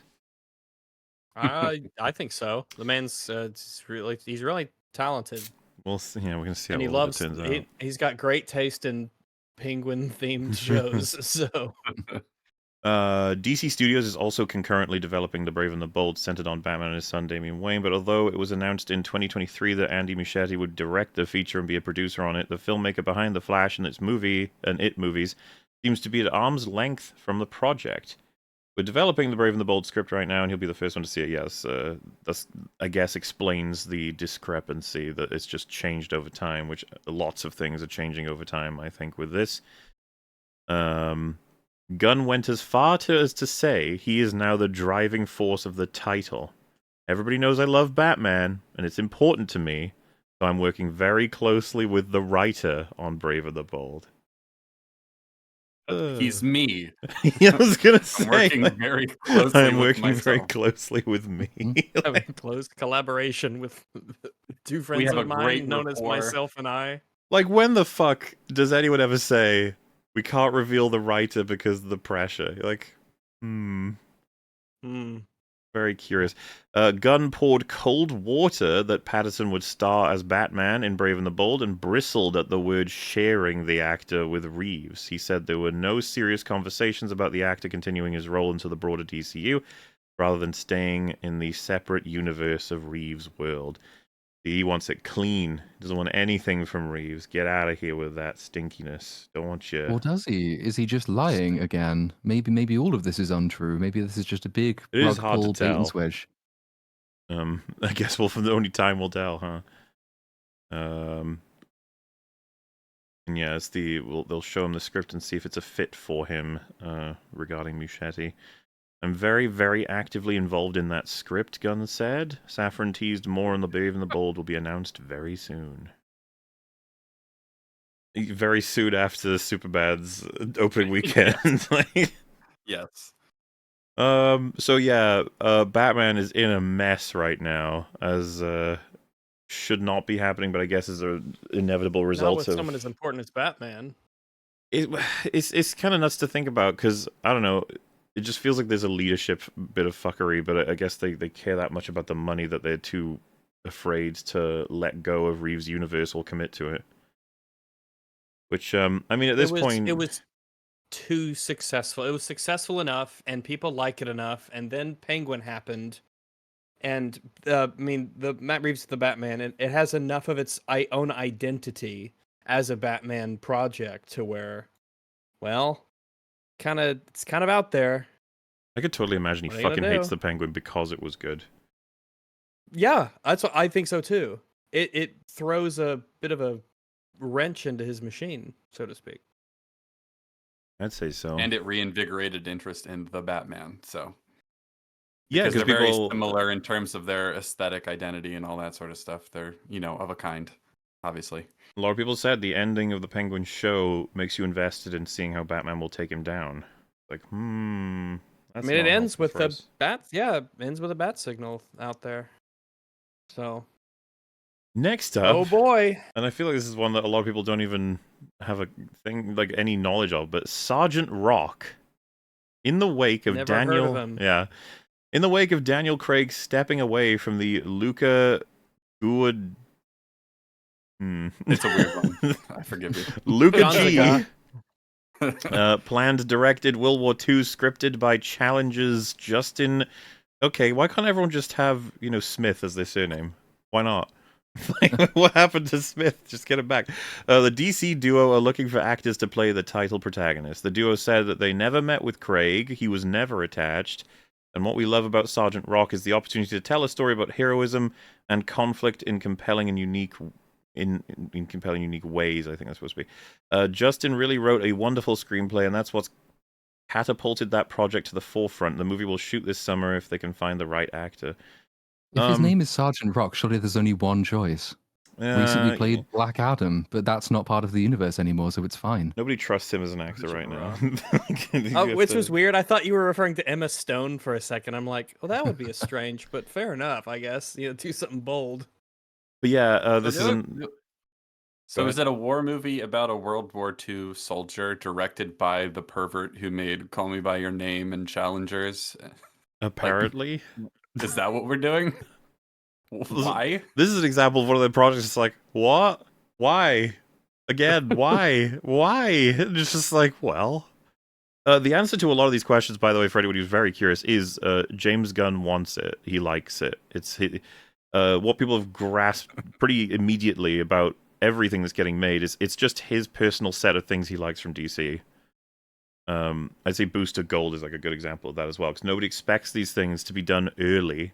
There's a time and place for all these stories. It's just that you would never expect Clayface, the Brave and the Bold, and Sergeant Rock to be coming immediately after Superman. This is very strange. It's such a weird decision. But maybe we're all sort of biased because we know how well Marvel Phase 1 works, and that just seems like the model everyone should follow because it works, and that's a naive point of view. But you would think you'd identify your core cast, the people who will anchor whatever shared universe you're going to have, and your bedrock, basically. Then anything that you can experiment with after the fact, you can drop them if you need to because you've got the core set established and the story's running. But like for someone, I don't know anything about DC, and I've never been a big Superman fan. Batman's the only character I have any like even vague knowledge of. So I'm coming at this from the perspective of someone who doesn't know any of these people. I've never heard of the names. I've now just heard the names. None of these names are making me think, oh, I'm going to take this franchise seriously with the Gem Warriors of Shul. Amethyst. Come on! Plant-loving fern. You got very excited when I mentioned that one. We all love plant-loving fern. Exactly. It's a space show or something. But yeah, I'm also amused by just everyone being like, "Is Daniel Craig a part of it?" They're just like, "No, and he never was." And you're like, okay, guess that's that. So I think probably mostly because he was in Luca Guadagnino's last movie. Queer, I believe that one was called. Oh, neat. Update on Swamp Thing. The feature, which will investigate the dark origins of the mud water creature, has 5 times Oscar nominee James Mangold attached. The ball is really in his court, said Safran about the project moving forward. There was a Swamp Thing movie back in 1982 starring Adrian Barbeau. Yeah, I think that's right. Which also spawned a 1989 sequel. Then there was a 2019 CW series, which I heard was apparently good, but it got cancelled. Which is rare for CW, okay? Like making something that's even possible to have a good rating. So, unfortunate for that. But yes, Swamp Thing. You know? Why not, I guess? At this point, you really don't even know. Like, so a lot of people aren't 100% up to date with everything that's coming, but just like, yeah, toss that in too. Why not? Who's going to be... What universe is this even in? Who's going to be fighting it? What's going to be happening? It's just like, Swamp Thing, shut up. James Mangold. Well, while he's making his Star Wars movie, he's going to be making this too. I'm perplexed by the fact that, on the surface it seems like, we're trying to reset the DC cinematic universe. But then also, we're just kind of giving sort of certain directors free reign to do whatever they want, as long as we like it. Yeah. Like Swamp Thing and Sergeant Rock. It's like, are these things going to connect to each other? No, they said explicitly that they want them to stand alone. So it's like, is this a universe or what? What are we doing here? Continuity what is the very fucking confusing. And what determines what sort of like disconnected, standalone Elseworlds things are okay and approved and which ones aren't? I also start to wonder, would it have been such a bad choice to announce Superman and then not announce anything else until, like, really close to it releasing? Well, shouldn't that be enough? Superman should be enough.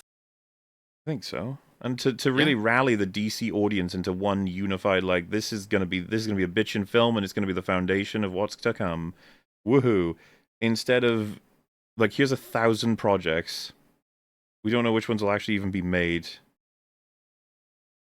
Cool. Well, in Don't have a addition particular to reason for anyone to want to go and see any individual one, because one of the major problems Marvel has run into in the years since Endgame is that all of these movies are skippable. They don't tie to anything. There isn't a grander story. So when the audience is sitting there thinking, what film will I go and see this week? It's not a choice between installment of continuing story in which I'm invested or standalone thing, in which case I'll probably go for the continuing story. It's just a bunch of competing standalone entries with no additional investment. In which case, like, these individual DC films are going to be in just a general market competition, and there's not going to be a particular reason for anyone to say, yeah, let's go in mass to go and see this thing. I honestly think that they'll be looking more at recent Marvel box office returns for most of this shit, because without this continuing story, that's the baseline. These are just standalone, pointless things which you might go and see or you might not, and that's it. That's not how you build this shared universe, continuous narrative, and actually scale your profit over time. Yeah, they've managed to make it feel not special immediately. Yeah. Nice, guys. Great job. Next up, Teen Titans. Like, what? Oh, Like, boy. Anna turned in a draft. Anna is working on a script. It's something she was really impassioned about. She turned over an amazing script to us. She's fiddling with that now. It's definitely not a finished script. You're just like, guys, Teen Titans? Come on. Like, we're already all over the place with all this. Is this live action Teen Titans? This is in the section for film. It was unclear. I guess this is like really far back in terms of production since they barely have a script, so I'm not sure exactly if this will be... It doesn't say it will be live action or animated, but we'll find out. That script's not done, but we're going to move ahead anyway. Yeah. Meanwhile, the Batman, who cares? Snobbish point of view, but probably a fairly snobbish point of view, is if you're going to stick teen in the title, I'm not that interested, because I have a certain prejudice about teen movies. Wow, If you're telling me ageist. it's a teen movie, I am very ageist. Young people suck, and so do old people. The thing is with Teen Titans is, like, I don't think it's a bad idea at all, but, like, it's probably worthwhile to establish the related superheroes first before you do it. You know, like, if you're gonna and you know, just to be clear, Teen Titans you... is not like a teen prefix to something. Like, Teen Titans is an actual thing in DC that's significant. Like, a lot of people appreciate that team. It's just popular. They are popular. Yeah, it's just that, sure. as Fringy just said, it's like, it's weird to have Teen Titans without a universe that they're a part of, or, you know, as a result of. Well, like, could you imagine if the Teen Titans movie comes out before, like, which Robin are we doing? Because remember, for the fifth Brave one. and the Bold, it's the least popular Robin. And it's like, I don't know. So are we doing Dick Grayson? Do we have Dick Grayson or Jason Todd or like, you know what I mean? Like, but no, it's because James Gunn personally likes Damian Wayne, so it's going to be Damian Wayne, even though he's not. I don't know that he's anybody's. I don't know. Is he anybody's favorite? Like, there's probably someone who likes him, I guess. There's probably somebody. D-dubs. There you go. Rags likes him. Yeah, everyone loves old D-dubs. Matthew Orton's screenplay, previously reported by trades to focus on Bane and Deathstroke. The rumor is he's penning a screenplay about Deathstroke and Bane. Neither Gunn or Safran would confirm. Again, you don't have Batman yet. What are you doing? Deathstroke and Bane, but no Batman. Deathstroke, Bane, and fucking Clayface, and Swamp Thing. And Commander Rock or whatever. You know, Teen Titans villain. But, like, I don't know. This is what it's just. It doesn't really make much sense to me. I mean, of course, the elephant in the room. Where's the Wonder Woman movie? Well, like, we're moving forward gradually. We'll get there. Once her game is finished, then they'll release the movie. No, but remember, James Gunn said he's open to the idea of DC Universe games because that's a good idea. Trying to coordinate video game development alongside a cinematic universe, nothing will go wrong there. I'm sure. Y'all just need to like make a good film. Dude, it's just, I don't know, man. I don't know why the video game one bugs me so much because it feels like oh, that'd be cool. Like without thinking about any of the logistics at all of having video games that are going to be in continuity with your DC universe. Like, I don't know, how much would it cost you to get one of the actors from one of the films to participate in the game? Probably wouldn't be cheap. How are you going to coordinate? Like, what happens if it is a Wonder Woman situation where the game gets massively delayed or runs into problems, and you need it to be incorporated to make other films make sense? How are you going to deal with that? Like, and also just fundamentally, like, do you mind? Like, not everything needs to be your shit. There can be games that don't have anything to do with your crap. Even Marvel seems to understand that it's probably worthwhile to have video games that exist in their own continuity. Well, that's the crazy thing, man. Like, imagine having this much power. It's insane. And this is what you used it to do. We're not even through it yet. There's still a whole bunch of stuff in here that's just like, what? I mean, you know, next one is one of the better examples of that. Ever remember The Authority, as Fringy did the little recap of at the beginning? 2 years on, where are we standing with The Authority? Well, slow go for the project, but Gunn and Safran still believe in it. Like, oh. Oh, that's nice that they believe in it. And, someone who was not a comic person, I have no idea what that is. Mm-hmm. Yeah, I think The Authority is the obviously dumbest project. I think that is plainly the dumbest idea that James Gunn has come up with, and it's got to be because he likes them specifically, even though there's no way in hell normies have ever heard of them. I mean, I haven't. And if you're James Gunn, then you should have a little bit of wisdom and restraint to know that if you really like The Authority, then you probably owe it to them to establish a successful cinematic universe, and then you can release them as a part of that. Bear in mind, a member of the Authority is going to be in Superman. Yep. Which one? One of the team. Just one of them. One of those fuckers. I don't know. Do you think one of those Authority figures? Do you think that James Gunn thinks because he made Guardians of the Galaxy popular, even though they were pretty obscure, that he can do that with all of them? Yeah.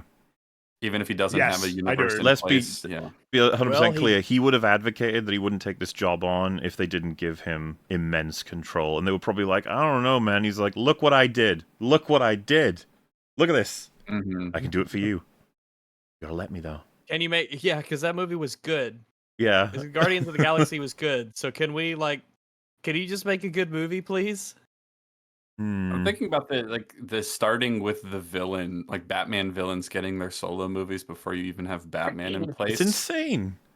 It is very strange. Like, what's the best case scenario? You do a lot to flesh out a villain, and then when they enter a Batman story, it's like, oh, we already know so much about them. Like maybe there's something there. It's not impossible to make work, of course, risk. but this is what I think we've been getting at with all of this. It's like, why are you going so unconventional, experimental, and risky? You didn't have to. No one's forcing you to. Yeah. And just learn from what other people have done. We've just had the death and demise of the Spunk, which came, a couple of months ago. They tried doing a Spider-Man universe with nothing but Spider-Man villains without the Spider-Man thing to tie them together. Oh, true, they did. No one gave a shit. I think, an alternative that was never even entertained was that he could work on Superman, he could build up teams, he could do this, that, and the other thing, while Reeves' Batman runs its course. Like, get it going, get that second one out, see how the box office does, maybe expand it, maybe not, depending on how its success is doing. And the day that it fucking crashes and ends, then you can think about getting Batman into your current DC modern universe with however that's going. I don't think James is going to ever entertain that. He's probably like, no, I want Batman. It's mine. No, I want to do it and as soon as possible. Give me Batman.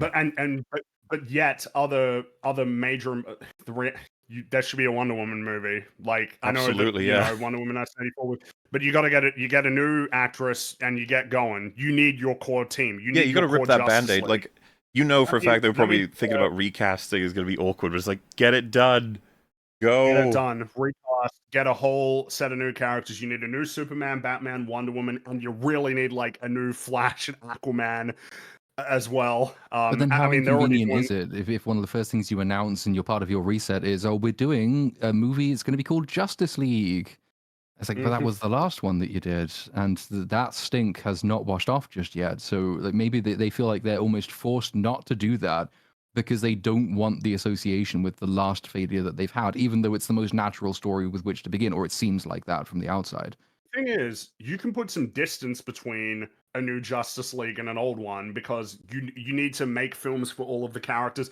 Because that's the big thing, right? It's like you ain't making the Justice League movie until you've gotten at least one film for your core team or TV show, right? Like you need a core film for Superman, Batman, Wonder Woman, Green Lantern, Aquaman, Flash. If they want to throw a Martian Manhunter as well, it's like, yeah, get all of that out of the way. And by the time you're done, probably be 10 years since Justice League, so you should be good to go. But instead, like, it doesn't even feel like that's the direction things are going in at all. No. To be honest with you, it's not even 100% clear on what the fuck the direction is. I think it's clear that there is no direction. Any posturing of like, oh, well, maybe we'll do a Justice League movie. It's like, that's ridiculous, and that's not a plan. That is not a real I don't think plan. anyone would have blamed them for doing a hyper-conventional, 3 hero movies, maybe 1 villain movie, and then a sequel to one of the hero movies, and then a get-together.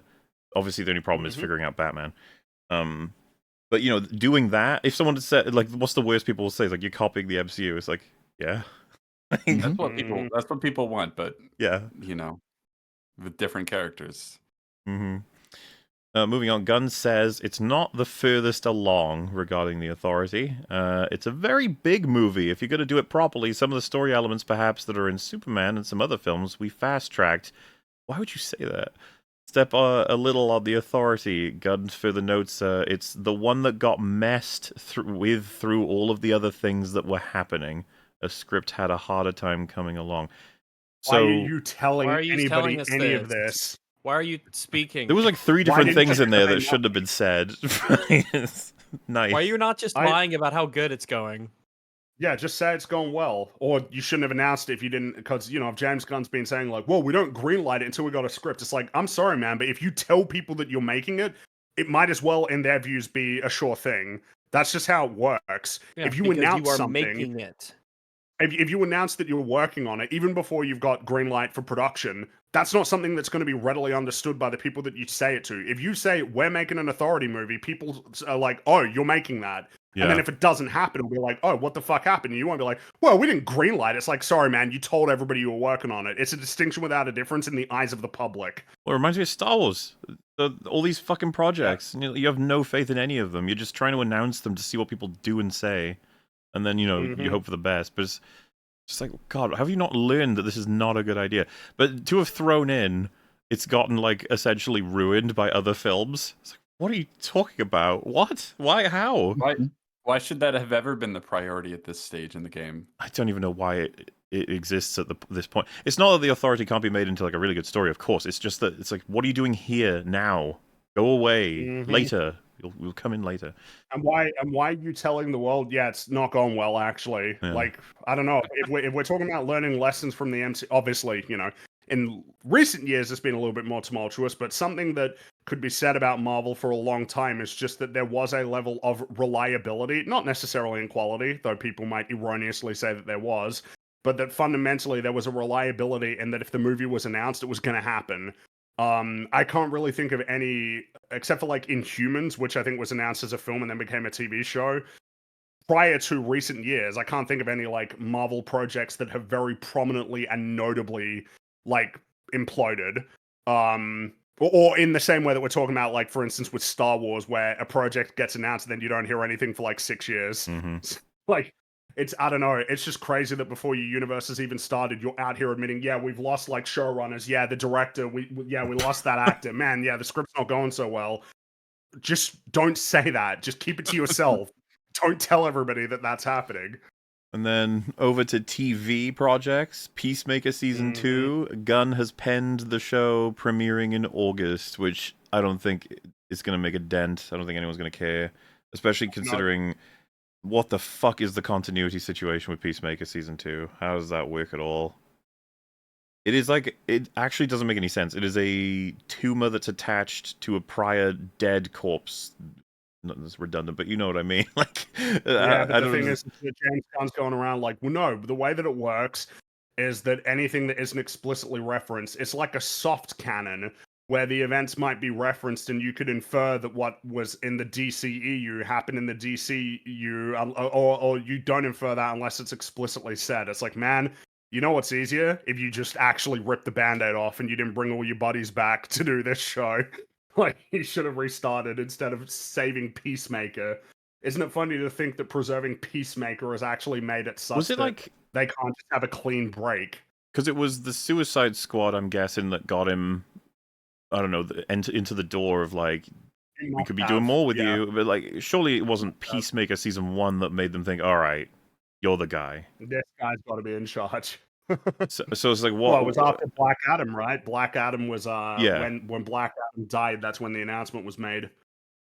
I guess what I'm saying is just, God, they must have... Why does he keep making all these awful choices? Because I'm actually, like, the only thing I'm curious about is Peacemaker Season 2 is how the fuck it's supposed to fit between two universes. I don't know what the hell is he doing with that.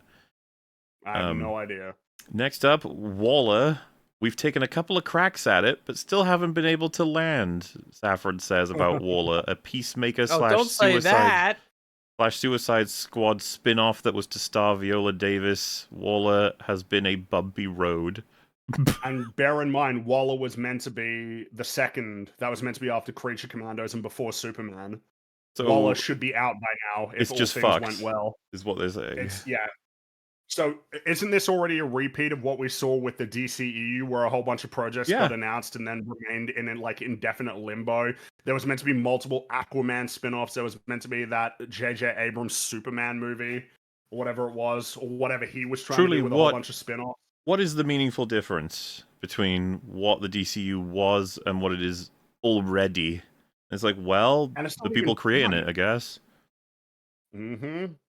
Because I thought you face the same shit. You have a chance to really benefit from a clean slate, but they've already crashed it with all this shit. I can't even keep track of it. I don't think anyone can.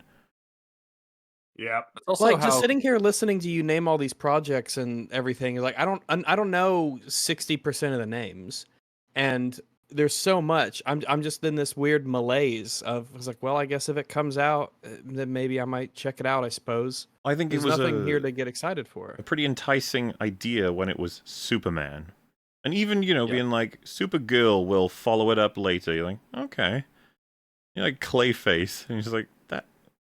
All right, like that's weird. But then when you get to the 50th project, you're like, man. If Superman sucks, this is just dead on arrival, the whole universe.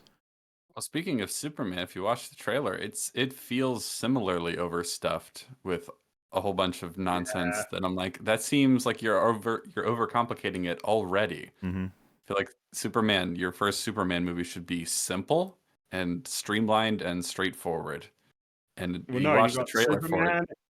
You got Hawkgirl, you got a Green Lantern, Guy Gardner, you got Mr. Terrific, you got an Authority, you got a giant monster breathing fire. You got who's the goober alien guy as well? And then you've got the giant laser thing, the eye laser ball that you remember from the first. Yeah. That was in the trailer as well. It's like, man, that's a bit kind of wacky, ain't it? Yeah, and it looks like the Flash. Why? Because it's the same cinematographer. I know the mechanical cause of why, but why that decision? Yeah, I know how this came to be, but why? So, Lanterns is next up, and it's safely premiering in early 2026, which... Yeah, they've already started production. See how that goes? That's the one that they said was inspired by True Detective, right?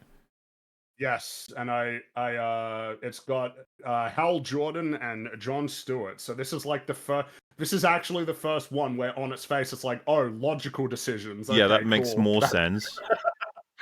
I don't know how DC fans would feel about it making a TV show as opposed to a movie, and the introduction being it's still an awkward introduction. I think Superman and then Lanterns. No, I get you. I get you. Though I suppose the thing is isn't one of the guys involved? Didn't he make the Watchmen show? Oh God, that's like one of the worst TV shows in history. Yeah, I haven't heard anyone talk about that in a while. Other than it's absolutely rancid. Yeah, one of the executive producers was the guy who did Watchmen. So yeah, that good. Yeah, stay positive, everybody. Well. And it's also it says the pilot episode is also written by Tom King. He's the comic book writer, right? And people have mixed feelings on him, right? in terms of his stories. I can say as part of a weekly comic book related show that I have heard that name, but I can't remember exactly how everyone feels about him. Judging from chat, though, you know. Well, because that's based on his comic, right? Woman of Tomorrow. That was a Tom King comic. So, Tom King or is a do people not have comic book writer? Do people just generally have negative views on him? Okay, Yeah, pretty negative. Right. Pretty negative. He's writing the first episode of Lanterns, so you know. Penguin Season 2. There's a lot of moving pieces, including Colin Farrell himself, said Safran, about the next phase of the hit Max series about the Batman villain. Slippery Safran. A lot of... I mean, I guess he could have said a lot of things that would match it to me, but to me it's just a matter of, like, they don't want the Penguin, so they're just like, yeah, it's a thing, stuff. It's crazy that you don't want the, like, multiple award-winning, very well-regarded... Not theirs, though. It's like, boo, we want our Penguin. I suppose it's worth mentioning as well on that note that Colin Farrell had said... it was at the SAG Awards on Sunday night. Colin Farrell picked up yet another honor for his work as the villainous titular character in The Penguin, but the actor insists he isn't currently inclined to do a second season. Quote, I don't want it. I don't not want it. We all left it in the ring in those 8 hours. I would hate to, just because of a quote-unquote success, have to go again and for it to be diluted as a version of what people seem to feel it is. So I'm in no rush. I have no deep desire to do it. Sure, if they think of something that works in conjunction as a parallel to Matt Reeves' cinematic universe and it's a good idea, I'm open to it, but it's not something concerning me. Now I'm imagining James Gunn as that bug in Family Guy watching on TV, rubbing his claws together. Oh, yeah. Good. This is probably good news to him. As has been speculated, though, this is just a wise move from Colin Farrell, considering there is no Penguin without him, obviously. So, agreed. This is good for negotiations, but... I still think it's kind of cool that he said, I'd rather leave it as a win unless there's a really good story to tell. I always love it when they say that. I appreciate that, for sure. Mm-hmm. He's a good one. And so, yes, it's very funny because James Gunn is probably like, yay! That'll save us. Thank goodness. See, he doesn't want to do it. As well, like if it does all go wrong and they decide, oh shit, panic, we do actually want the Penguin, then Colin Farrell can say, well, you've got to pay me a lot more money because I don't need this project and I'm not all that keen. Back up a few dump trucks, money. please. I've got to clean up Crown Point. Gotta rule this city. Then we got Paradise Lost, which is the Wonder Woman series, is it? The Wonder Woman prequel series on Themyscira. Yeah, all the information we got on that was it was going to be like Game of Thrones, was that it? That's the pitch. It's like Game of Thrones, but Wonder Woman, except Wonder Woman won't be in it because it's a prequel. Jesus Christ. I might do it. Man, this will get terrible seats. idea. This is what I mean. Yeah, terrible idea. It was bad 2 years ago, but now that we've had 2 years and we can see these are all the updates, it's like, good God, man. What the fuck is going on? Just because Patty Jenkins made some bad movies, like Wonder Woman's got a really cool rogues gallery that she can be dealing with, and it's like, I don't know why you wouldn't just be doing that. Why is it not like Wonder Woman versus Cheetah, but not cringe Cheetah like in '84? Like Kristen Wiig, right? Or not. Wonder Woman versus not cringe Ares, but then they had one of them in Cersei, right? In Creature Commandos. It's like, man, really? You gotta like spend one of your Wonder Woman villain tokens on Creature Commandos? Okay, that's insane. You can do that. And yet, no, but don't worry. Some of the characters, if they voice them in the show, they'll do it in live action, maybe. The update for Paradise Lost is still in the works. No writer. Well, that's kind of a big deal. That's the writer is funny though. It was one of the earliest projects. It was announced It was announced 2 years ago. But when I see stuff like that, I'm just like, so dead. It's like, maybe I don't know. What else can it be? I mean, are they like shopping around for a writer? Is that technically alive if you're hiring? They just want to get the right one. They got to get the right guy. Gal. Absolute mess.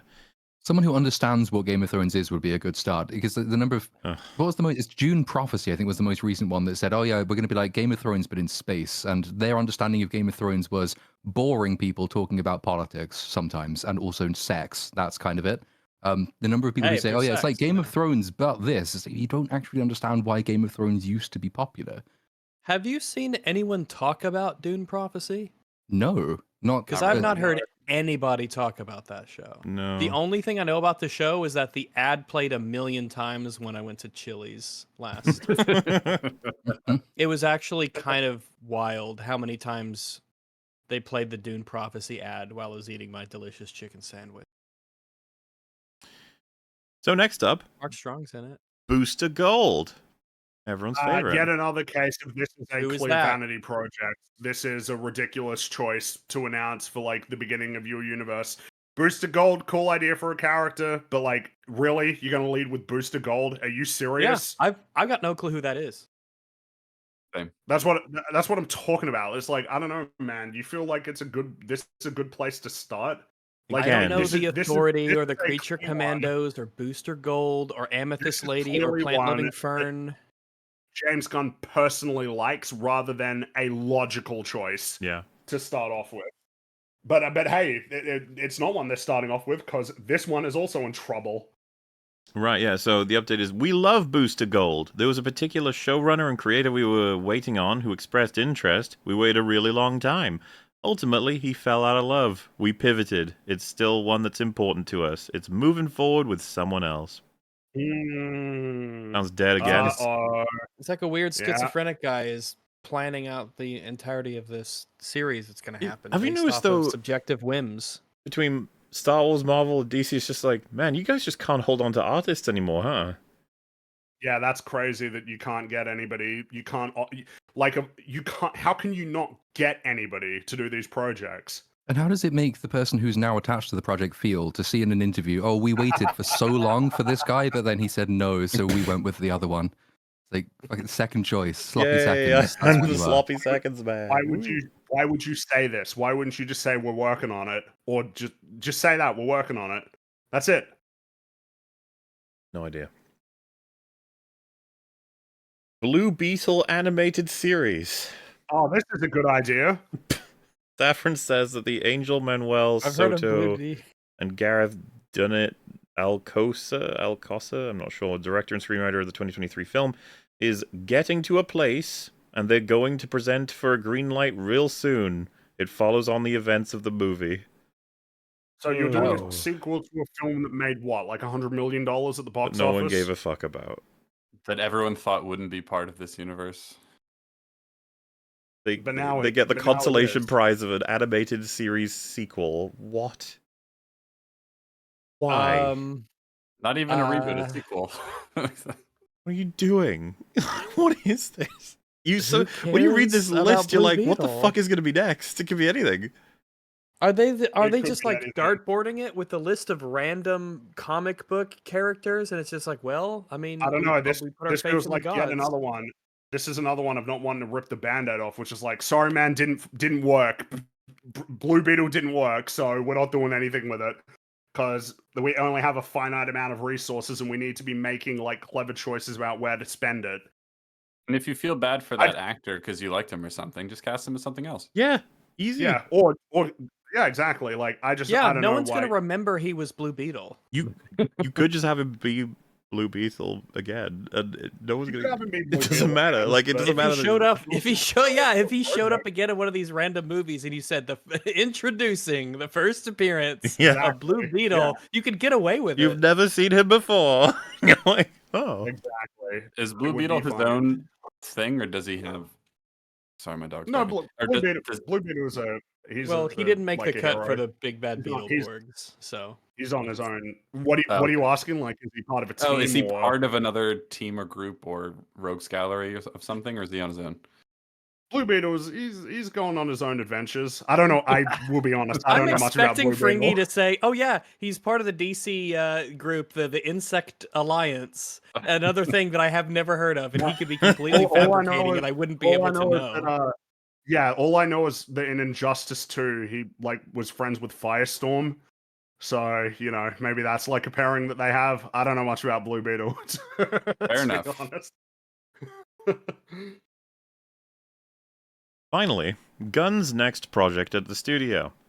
when Weintraub asked if Gunn's next project of the studio would be Superman 2, Gunn gave a cryptic answer with an update regarding his next mystery project, as if all of this hasn't been cryptic so far. Why is he using the cryptic answer? It's like, oh, I have to read the tea leaves whenever I listen to a James Gunn quote. Quote, writing and directing something else that would be the next directing thing.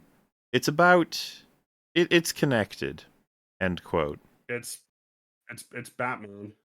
I don't know. I feel like it's It's probably Batman, yeah. Right?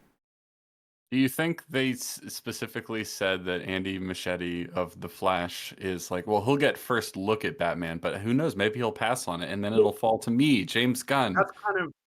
That's what I'm getting at, though. Like, it was announced that he was going to be the director. Now it seems like, well, you know, he'll get to take a look at it. For like, I don't understand what it means. You know what I mean? Like, I don't know. It's. I don't know why you're saying it. Just doesn't. It doesn't make sense to me. That's all. Isn't Eddie Muschietti the character that Danny Trejo played? Uh-huh. I get it. Thank you. But by the way, this would almost be part of the problem as well, though. I would say is like, I don't know that you should be in charge of DC and also writing all the episodes of Creature Commandos, writing and directing Superman, writing and directing several episodes of Peacemaker. Don't you think that if you're going to be in charge, you should maybe not even direct anything, and you should actually just be like the overarching story guy? Like, I don't know. Even if we were in the camp of, oh, James Gunn, he's great and he's never made a bad film. Like, I don't know, are you stretching yourself a little too thin, buddy? Like, it was one of the big theories about Kevin Feige's decline, wasn't it? The fact that there were so many projects he had to steward now. Even if he wasn't writing them himself, he had so much to keep track of that he just he couldn't do it. Now, add on to that, as you say, writing a bunch of scripts for a bunch of shows and movies, as well as being the creative director, as well as apparently making shit up every day in front of journalists, and you're going to lose track eventually. So you would like to think he'd have a defined role, but I guess he doesn't like doing that. I think he wants to just do. I don't know. It comes across to me as basically indulging. He can do whatever the fuck he wants, at least for the next couple of years. And if it all goes to shit, then at least he got an opportunity to make a whole bunch of stuff. Mm-hmm. And if miraculously Superman is really, really successful, then he'll just get to do more stuff, right? And like, even if other things fail, you know, if Superman is successful, that gets him huge points. He says, I'm writing something that's within the DCU. That's my next project. So it's almost like it matches the weird comments about the Batman writer, doesn't it? It's just like, he'll announce it once he's ready, I suppose. In any case, that moves us over to the Hollywood Reporter interview with the two lads, which you happen to be somewhat familiar with, don't you, Cap? I saw you arguing with people on Twitter about it. No, I think that was in your Discord, but yes. Oh, Discord, okay. I was arguing with people because they're like, what do you mean? This all makes total sense. But they're not speaking out of both sides of their mouth. What are you talking about? Let's see then, shall we? I'm going to skip the introduction-y stuff. I think I'm looking mainly for the quotes here, which start around here. So, Gunn and Safran took over in November 2022 after WBD head David Zaslav made it a priority to revitalize the storied IP factory after the merger of Warner Media and Discovery. Prior to that, DC had fractured into several fiefdoms, with actors, filmmakers, and producers competing for a piece of the pie. It was a dark time for the brand. Seriously, I don't see the difference between that time and now, with everything that's just announced. Yeah, from what I've heard, I think that it's a dark time with dark days ahead. Yeah. It's just darkness all the way through. It's darkness all the way down. They wiped out the darkness and replaced it with more darkness. Like, okay. Yeah, they just replaced the darkness with a lack of light, and we haven't really moved forward in any way. So before it might have been scattershot because there were different competing visions, and now there's one person's vision who, and his approach is to do it in a really scattershot way. Yeah. I don't know if that's a big difference. James Gunn's vision is indistinguishable from multiple competing visions. Yeah, pretty Quote, much.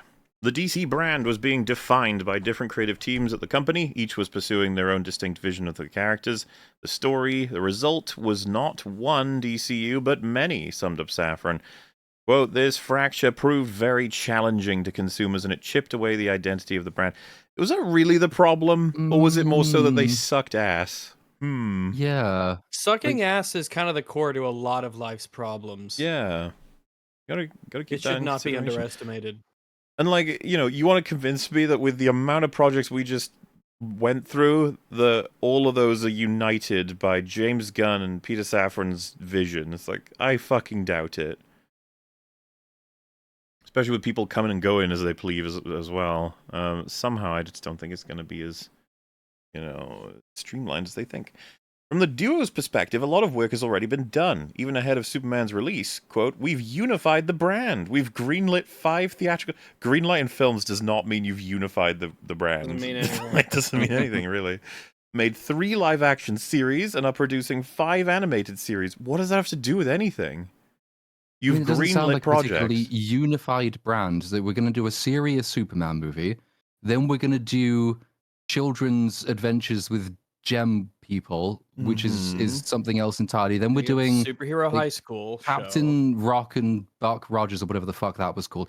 That's not exactly unified to me. I think I'll be the judge of whether I think the brand's been unified. You wouldn't have thought they'd appeal to the raw numbers of approved things. You'd think they'd be talking about how they match each other or work with each other or something. It'd just be like, yeah, it's going great. We have 5 movies on the way and 3 series. It's so unified. Like, oh, okay. The goal for the company... It's easier to unify less things. The goal for the company is to make 2 live-action films and 1 animated movie per year, while also producing 2 live-action and 2 animated series. I hate this. I always hate this shit. It's what Star Wars did before they crashed. Marvel obviously were trying to build up to, was it 4 full-feature releases per year? They were like, we have to reach that, and potentially even more. It's just like, why are you focusing on that instead of do what you can and do it really well when that's exactly what built you to this point? Always such a fucking nightmare with like, no, we need to have as many things coming out as constantly as possible that appeal to everybody. Go, go, go. And rush things to completion to meet sort of deadlines and quotas around the year. So like we're going to see VFX crunches and things like that. I'm sure of it. Oh yeah. Mm-hmm. How do you like square these 2 quotes though? We've unified the brand. Also, we don't serve one kind of audience, so why make one kind of movie? Yeah. How do those Maybe things... they talk about unified in terms of like the world building or like the continuity or... Which was weird to... If that was like the tone? point, why mention just how many projects as opposed to how they unify? I don't know. Don't know either.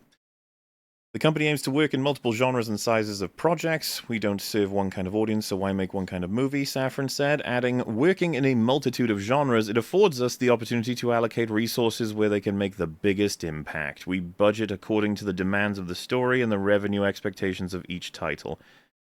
Okay, so that's a strategy that you can just kind of, we have like a Clayface horror movie, and then Superman's more kind of straightforward action adventure, and then there's YA drama at a high school for kids, whatever.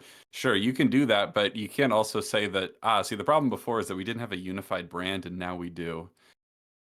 Yeah, this is arguably more disparate than at least... Because, like, are we rewriting history here? Like, the DCU, before it crashed and burned, was trying to do, like, solo stories that built up individual heroes, and then it was supposed to be going somewhere, but it kind of just didn't work out. It was the Justice League movie was a disaster. And then post that, it was like desperately trying to figure out which ones will make money to float the franchise. It's not like they were creating completely crazy experimental nonsense random projects, which I think this feels more like than the DCU did before it crashed. Or rather before they murdered it, right? Because they killed it. They were like, it's done, we're getting rid of it. Not that they would have made lots of money otherwise or anything. And while there will be connectivity between movies and shows to give that universe feel, the duo don't want each entry to feel like a chapter to a larger story. Mm-hmm. Okay. Sounded like you kind of did, but alright. We remain steadfast that each of these projects work as a standalone project, said Gunn. You can see Superman, you can watch Lanterns without having to see both of them, although if you can, there will be special things in there for people who've seen both. This to me just feels generic as like a... Okay, yeah, this is like, what do I say to that except for like, oh, okay. Okay. Good, I guess. One thing that is the undercurrent driving the division is the writing of the scripts. Yeah? Your writing shouldn't be creating division internally. Undercurrent of division. That doesn't sound That's good, not does it? what I want to hear about the writing of your cinematic universe. So, we are writer-driven, declared Gunn. We are not going to greenlight or put anything into production until we are happy with the script. It is hard enough making a good movie with a good script. It's almost impossible to make a movie with a script that you're writing on the run. Didn't we literally just come off the list of announcements, and half of it was, the writer we don't even thought we know, had left, and we don't have a script for that one yet, but it's moving forward. They announced the Wonder Woman thing 2 years ago, and they still don't have a writer. Looking for a writer, yeah. To be fair, they haven't gone into production, which is what Marvel tends to do. That's go into production on movies without a finished script. He can That's get progress of a kind. Yeah, he can get a handful of points for that, but I still think it's retarded to be like, this is our cool new thing we're doing. We have not even got a word on a piece of paper yet. Like, oh, okay. Yeah, no, for sure. Scripts that weren't up to the duo's snuff have been displaced by other projects on the slate, and scripts that hadn't even been dreamt of risen to the top of the production pile, with Rock and Clayface being prime examples. Is that the way you should do it, though? It's like, well, this guy made a script that we actually like, so we'll go with it. It's like, what is it? It's like, oh, it's Old Man Batman. You know what I mean? You'd be like, well, we can't just... we don't even... What do you mean? It's like, well, the script is... Gonna get you, Batman. What? I'm gonna do you get want you. it to be a universe or not? We you don't have to. You don't have to have a universe. You can just throw everything at the wall and just like, none of these are connected, but here's just a fun old Batman, and here's this, and here's that. You can take that approach if you want. It kind but of sounds you like that wanted is a what they're universe. doing. They just they started say the want a universe, but then they though. say that, on the other hand, they don't want it to be connected, so you don't actually have to watch all of them to understand the next thing. There might be like the Easter egg kind of thing that you might pick up on if you watch Superman and Lanterns, but you don't have to see both of them, in which case it's not much of a universe at all, and you can just scattergun all the way through. But then why am I going to even bother watching Lanterns? The only thing I know about the Green Lantern is that his ring is stupid, and I don't care. So if I don't need to watch Lanterns to understand Superman, I'm not going to watch Lanterns. Ring. It's a cool ring. It's It green. is a cool ring. It makes green stuff. Yeah. It's powered by imagination, like a Lego designer. Yeah, isn't that the power that you can do? The ring can do anything that you can imagine, which is just like everything I hate about soft magic systems. It's combined in one little artifact. You're a Green Lantern hater? Oh my god. You really don't like Green Lantern? I don't like people whose power sets are like definitively undefinable. I like to be able to know what people can do. Because if the limit of your power is your imagination, then you can only ever lose because you lack imagination. Isn't it? Well, yeah, willpower is a big element of the Green Lantern sort of like power set. You have to be able to not just visualize it and have the creativity, especially on the fly, but you have to be able to manifest the willpower to actually do it. It's about there's a stress on determination and focus. Depending on there are different Lantern cores. So the Green Lanterns is based on will, the Yellow Lanterns is fear, and the Red Lanterns is anger. And it's like, hey, there you go. That's like a modifier that makes it interesting. Yeah, like I think the interest of it will be it's a manifestation, at least of the characters as written, as long as it's well done, that you can see the difference in their power sets or the way that they creatively use them. You don't want the movie was cringy in a lot of ways, but the Green Lantern at its best, I feel like can have a really strong potential for storytelling. You need to, because I'm with you to the extent that you don't want it willy-nilly.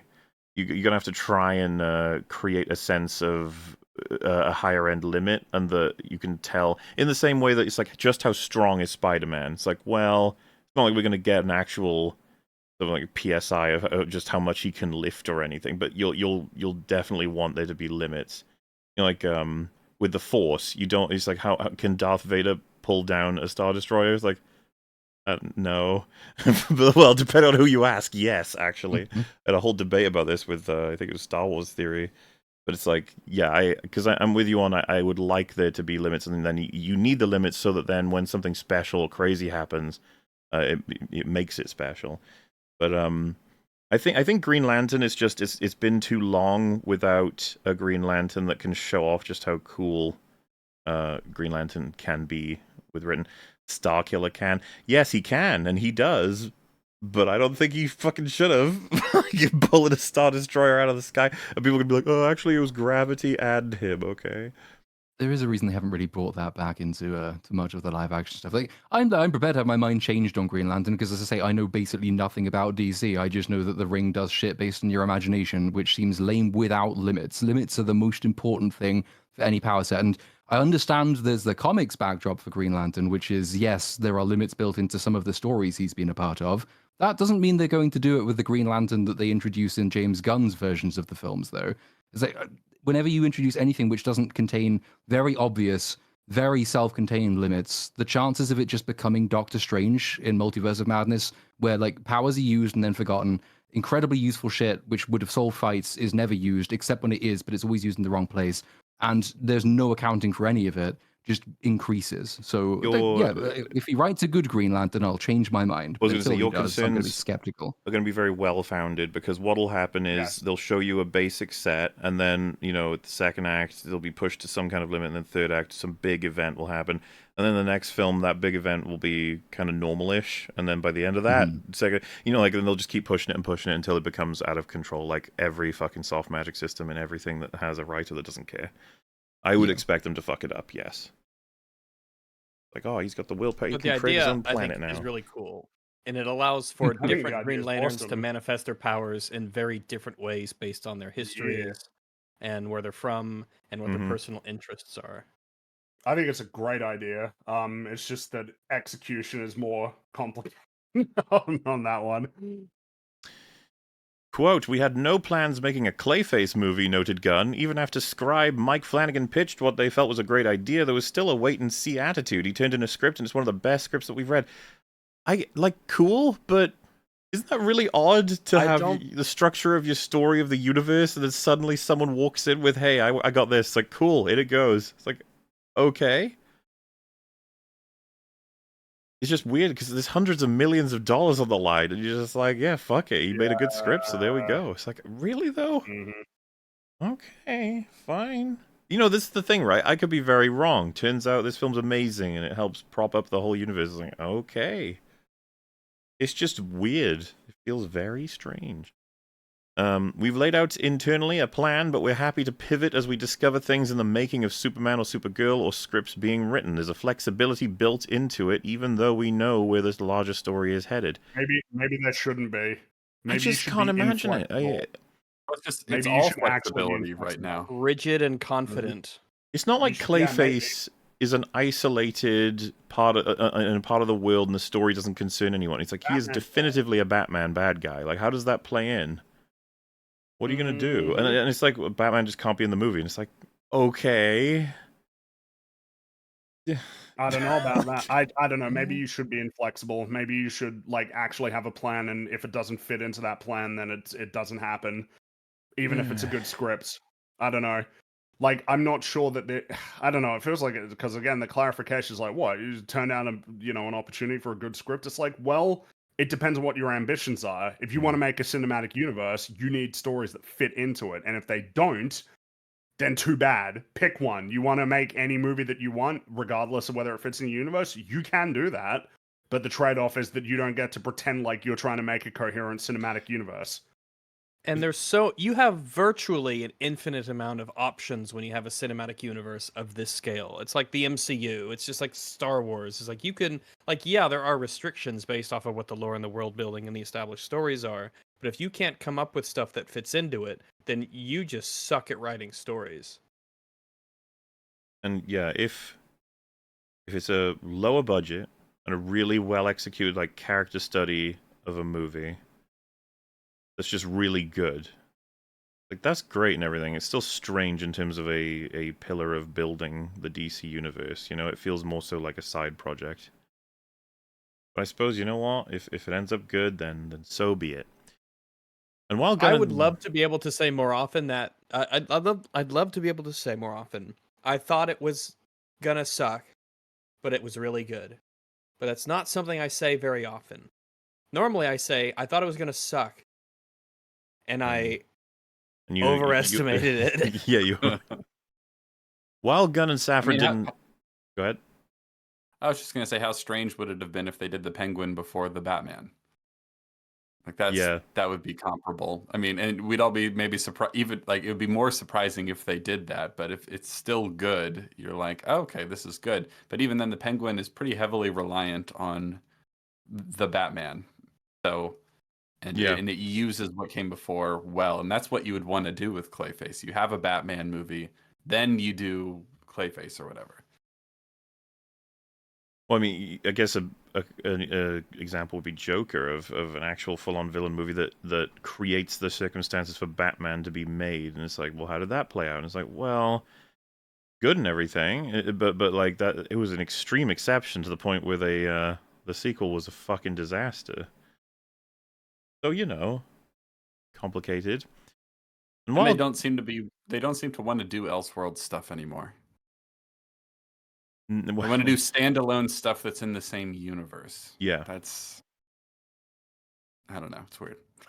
And while Gunn and Safran didn't elaborate, they did say they had a 6-year plan that would include an Avengers Endgame-style culmination, a reference to Marvel Studios' 2019 climactic movie, which Gunn worked on. It's not a reference so much as just saying the thing. As an executive producer, thanks to his role as director of Guardians of the Galaxy's movies. The execs acknowledged that some projects on the initial DC slate they unveiled in January 2023 have met challenges that could bedevil Brainiac himself. Quote, we've taken a couple of cracks at it, but we still haven't been able to land, Safran says about Waller. Which, it's been a bumpy road. A series on time-traveling hero Booster Gold was waiting for a showrunner to make it, but he maybe fell out of love. Time travels? No. Yes, just what we need. Yes, time travel, multiverse, do it. Man, destroy your shit too. If they had a great script, they would have introduced a time-traveling hero before any of the main characters. That's the best way to do it.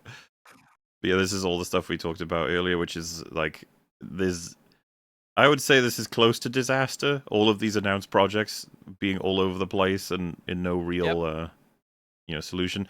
And then there's the Batman problem, or several. Despite strong efforts, any new movie featuring the Dark Knight seems years away. It's been 3 years since Matt Reeves' The Batman introduced Robert Pattinson. This is what I'm saying, man. Had they just got him on Batman 2, just go, like, it would have been out by now. And, they can figure it out from that. You know what I mean? Like, it's like all this fucking fussing over it is just actually delaying both of you from being able to make a Batman movie. And if it was out, then you could play the field. Yeah, if it's you'd at least really know. good, you keep them for the DCCU, and if it's bad, you say, well, we're doing a reset anyway, so here's the thing. That's an excuse to move on. Let's pretend they did make a Batman 2 in 2024, and it did the same, and then they said, hey, Reeves, finish the trilogy. Make one more, and that's that. That's the end. Whatever story you want to tell it, and that'll be that, and that'll be that Batman, and we're going to make our own Batman after that. Like, that probably would have been fine. I imagine Reeves doesn't want to make more than 3, and Pattinson probably feels similarly. It's not entirely uncommon or whatever, right? So it's just crazy to think that they could have been in production on the Batman 3, and it might be releasing next year. Like, that could have been the history we're dealing with, but instead, we're in this mess. We got all this like DC stuff that was all up in the air, and the one thing they can't figure out to save their lives is Batman. Like, guys, you're kind of fucked, aren't you? During the pandemic, no less, but a sequel seems no closer than before. He is yet to turn in a full script, but what we've read so far is incredibly encouraging. Do you like the way of using it, encouraging? It's like, man. Oh, this is encouraging. What a compliment to my script. It is encouraging. I mean, that's positive, technically. Yes, he'll be the first to see it. We went over that. Gunn went so far as to say now is the driving force of the title. Everyone knows I love Batman. It's so obvious what's happening here. He poured cold water. The small screen also seems to have trouble in the Batcave, while the Penguin, a spin-off of Reeves' Batman that continues to steal award after award. Yeah, it's fucking coveted at this point, the Penguin. It's like, what a crazy success they got for that show, which I'm kind of happy with because I thought it was really good. Really liked it. Good stuff. There seems to be no plan for a follow-up. When asked by us for a second season, Safran plainly said, we don't know. There's a lot of moving pieces, probably most importantly Colin himself, and 800 pounds of makeup. he is necessary. They probably for that called him and series. said, you don't want a season 2, Colin. No, you don't. Think of the makeup, Colin. Think of the struggle. It's like in Captain Falcon with that little when Harrison Ford loses his mind on the ship, you know? They're doing what the big braid leader man did. Broccoli face. Right now, however, the focus is back on Superman. Gunn is returning to Atlanta this week to continue the post-production process on the movie, and while there aren't any major plans for DC Studios to be at San Diego Comic-Con, the division plans on making a splash at CinemaCon, the annual gathering of theater owners at the top of April. And while some may wonder if the character and embodiment of so-called American values or human values can sidestep cultural debates, Gunn believes he's the right Superman because he's not part of the cultural moment. What does he mean by that? Sidestep cultural Not part debate. of the cultural moment? I guess he stands for He's not tied to universal and specific timeless politics? values. Yeah, that would be what he's going for. He's timeless, and the values that he espouses don't belong to any one time or side, so he can rise above everyone's tendency to read things politically these days. He's Boy, got you the should have follow-up. said that. Well, we got the follow-up here. That's what the Okay. article said. What Gunn said is, I think he's the right Superman because he's a character that stands for something that is solid, stands for basic human morals, basic human integrity, basic belief in protecting others and protecting the weak from, protecting the weak, being good to people and being honest. People are looking for heroes right now. They're looking for values of goodness, looking for people who are good and decent human beings, and Superman is that. And they will leave no stone unturned in order to get the word out on their first movie. I would think so, yes, adding that the full weight of the WBD is behind Superman. I mean, they need to work on getting stones unturned on explaining to people who 60% of their roster is. Yeah. Let's just see if they can get Superman first, shall we? David Zaslav loves what we're doing, loves the movie, and has really rallied the entire company behind Superman for this summer. You've seen what can happen when Warner Brothers Discovery gets together behind a Barbie or a Beetlejuice or a Wonka or a Kong, and that's how it's being treated right now for Superman. Everything that DZ has promised us 2 years ago when we got the job, and it's all been a reality. Well, you know, they're spending the money on advertising Superman, that's for sure. All I'm learning from all of this is just how much of a fucking catastrophe it is for all of these studios. God, it's like, yeah, you do kind of get that feeling where you're watching two large ships about to collide, and they're gonna hit each other in like 10 minutes, but they can't turn away from each other, so you're just waiting to watch them crash.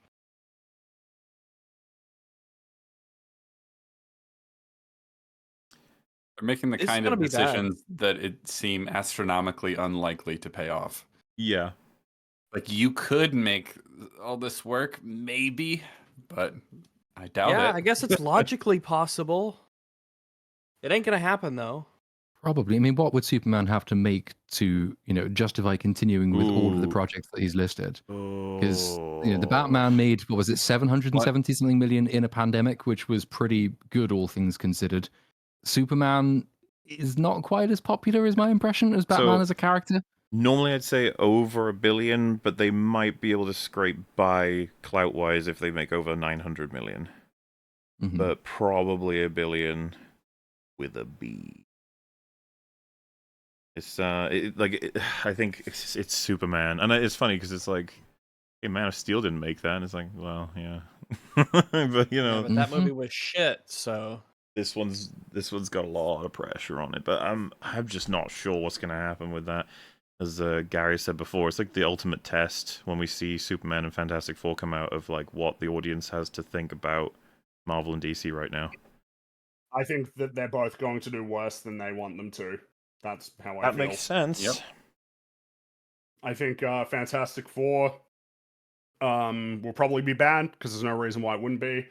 And then it will have a similar trajectory probably to a lot of other films. It'll probably do better on its opening weekend, but I imagine it'll collapse pretty quick, and I just don't see that it would make $1 billion. And Superman's the same deal. If the Batman couldn't make $1 billion, I just don't see that Superman. I feel like Batman's always going to be more successful than Superman.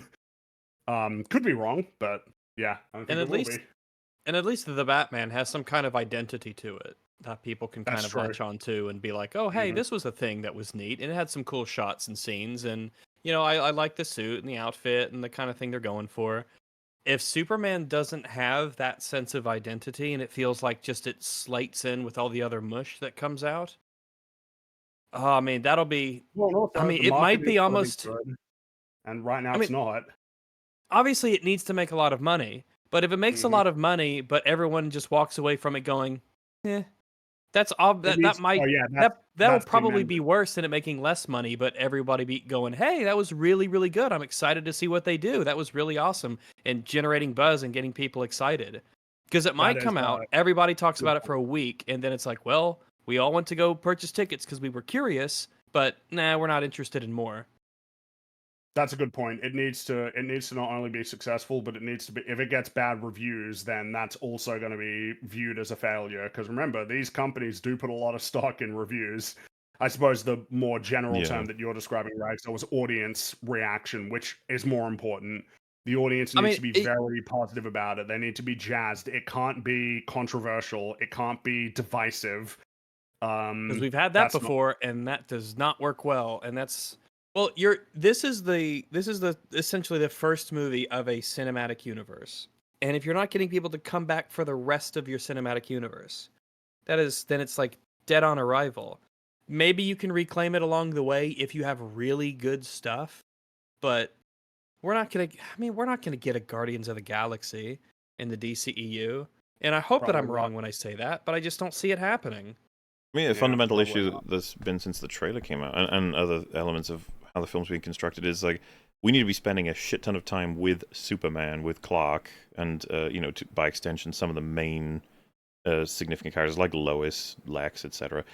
But it's like, fuck, the cast is huge, and it's all launching all these different things at once to get this universe running as soon as possible, and it just seems like a bad idea. Mm-hmm. I mean, compared to Iron Man, right? Easy thing to do. Well, it's just a great movie. Yeah. Great movie. Everybody likes well, it. and just how much it's focused on Tony Stark. Mm-hmm. And people fell in love with that character. He was the core.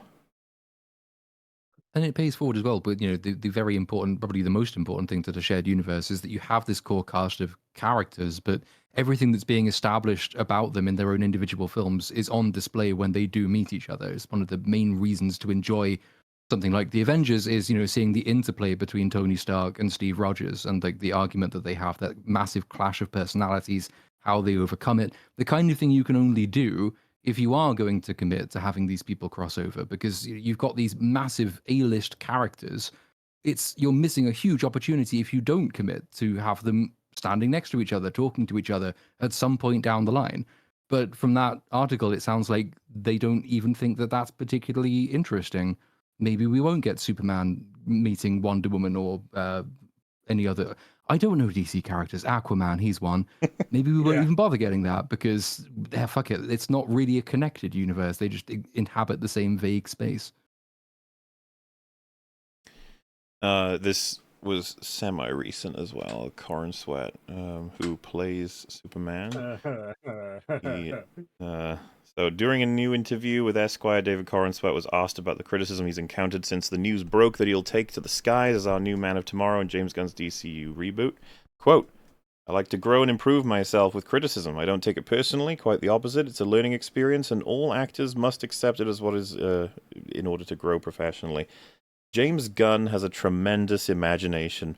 I'm only here to deliver the lines he's written. It's a very particular vision, spiced up with some wonderful elements and performances. I hope I can measure up to it in the audience's eyes. A lot of people have read into this that he's basically said, in response to the idea of criticism, they're not my lines. I enjoyed the attention that's here. This was a very I don't write good the news. response. I just bring it to you. This was a really good response. I'm open to criticism and it's important, but it's not my fault. And I'm going to do my best to do the thing that he specifically wrote for me to say. For the record, I like this answer. Yeah, I like it too. I just find it funny that that's that little bit of they're his lines, man. I enjoyed, because I don't know much about him, but I saw a clip where he was like reenacting A New Hope while listening to the soundtrack. and I was like, that's fun. Mm-hmm. That's like a fun meme. You know? I don't know. I like this. I like this response. It's good. It's clever. And now, since that ends my run of Star Wars, Marvel, and DC, I thought I would just throw this on all of you as bad news. Oh, Oh, yeah. nice. No. Nice. Yep. Yes. It will completely... Categorically, everyone who's seen this is like, no, just no. You will fuck it up so bad. And you know the will miss reason the why? point so much. In the works at Sony, it's because of fucking Helldivers. Helldivers. That's why. And they're already making Helldivers anyway, so they want to double dip. Greedy. Starship Troopers is so greedy. fucking awesome, they will never be able to recreate anything close to it. Go away. No. And a lot of people have already It'll taken to probably- the thing of, like, they want to make it again so they can correct everyone's interpretation of the movie. It's like, I think God. it might be shallower than that. I think it'll just be that they think what it will be is what Helldivers is, right? It'll be like kind of that, where that's my guess. In the way that Helldivers is like, yeah, democracy, liberty, and killing the bugs. They'll be like, yeah, okay, we'll just do that. But like they don't. You get what I mean? It's like a. I don't even know whereas how to Helldivers describe it, was right? very obviously tongue-in-cheek, funny, exactly funniness that is not to be taken seriously and knows that. They're going to try and do the opposite with Starship Troopers, and they're going to be like, no, but this is the serious one. But they're going to fuck it up. Oh, yeah, they will. Yeah, they will. It'll be about, aren't people bad? What if the bugs really have a reason to do it? What if we were the bad guys? The bugs started it! Why are we actually, that was a false flag, Rags. If you watch the movie, there's implication. Listen, I'm from Arkansas, and I say kill them all. The only good bug is a dead bug. Let's make some good bugs. And that brings the episode to a good, close. Good times. This is an exciting time for movies. Isn't it I'm excited about the future. Well, by the way, I hope that with the Helldivers movie, I hope they have like Michael Ironside in it, doing like his little cameo role, and same for who's Rico's actor? Casper Van Dien. Yeah, he could be in it as well. That would be fun to have. I would rather see them as cameos in a Helldiver movie than see them in a Starship Troopers sequel. I mean, the thing is, if you genuinely wanted to, out of like respect for the original, make a reboot of Starship Troopers, I would just be like, you just shouldn't, because you're not going to be able to beat it out, even if you like had every good intention. Remember, there were like 4 Starship Troopers movies, and there was like a couple. There was like an animated series, and then there was like an anime series. It's rumored that there's like books or something out there. I don't know. But yeah, I think it's gonna be an absolute disaster, and it's gonna be terrible. I will be shocked if it's any good. Anyway, what can you say about the conclusion there? It's like we had this enormous pipe, and it was just gushing slop, and we all stood on the edges of the bank, and we were just looking at it with little, magnifying glasses. Wow, that's a lot of slop. That is a lot of slop. Worst thing is that like a load of it is just hypothetical slop, though, so you don't even know if you're going to get That's covered the worst in it kind, necessarily. in a way. Pre-slop. Just thinking about it, that's the slop that I when I stare at the ceiling at night as I try to go to bed. The hypothetical slop is what keeps me awake. We had telescopes The looking at actual slop slop, I can mounted just as it wash erupts and threatens to rain slop upon us all. But I was gonna go into that slop. Not until the appointed Saturday, and until then, fuck you. I just think it's amazing just to see the comparisons between all these major studios with these crazy huge budget projects, and all of it being a mess. All just a fucking mess. It's the definition of insanity. They're trying to make money. That's it. That's all they want, but they don't know how. Please, we have all these IPs. I don't know what to do with them. All these characters. It's a boring answer. We'll be saying it over and over, but it really is true. The key is to just make good movies with good characters and then connect them. And that's the key. I mean, I'm sure they would say, yeah, we know that. And it's just like, yeah, but you've You just have You say awful you know ideas. You that. don't care about the script. That's the big thing. It's just even if they're like an awful writer, just force them to redraft, please. Give them more time to the script. Even if they're the worst writer ever, they should probably be able to make something instead of writing scripts as you create it. The only group here, like Gunn, seems to have promised that is absolutely a part of the production of these sorts of things. They must make the script first, which maybe is the one thing I believe about what he has said. I hope. His ability to distinguish a good script from a bad script, though. Yeah. I mean, it's we'll see. We're gonna see. We'll see what his script for Superman is. In any case, hey, capital O opinions. What have you been up to? Where can people find you talking about things? On my YouTube channel, linked in the description. And tomorrow we will be completing our coverage of the 2025 Oscars Best Picture nominees. Ooh. Just in time, under the wire for the Oscars themselves, which I believe are tomorrow night. And so we're gonna be talking about A Complete Unknown, Nickel Boys, and I'm Still Here. the three that people care about the least. So, what do you think of A Complete Unknown? It's kind of lame. It's lame. Yeah. Fine. It's it's okay. There's no point. I don't care about anything that happens. Bob Dylan is a dick in that movie, and I don't really care what happens to him. And I mean, he is. He's a terrible person in the movie. Anyway, I don't really recommend it. A Complete Unknown. Fair enough. So if anyone wanted to see any coverage of any particular movie, you've got them all for the Oscar nominations. Yeah, go watch Anora if you haven't seen it. That's the best one of the lot. That's my recommendation. Yeah, thanks for joining us, of course. Oh, no problem. Look at that, an episode where we have one guest, and yet we have 5 people. Aha! That's how crazy things are these days. That's the power of math, people.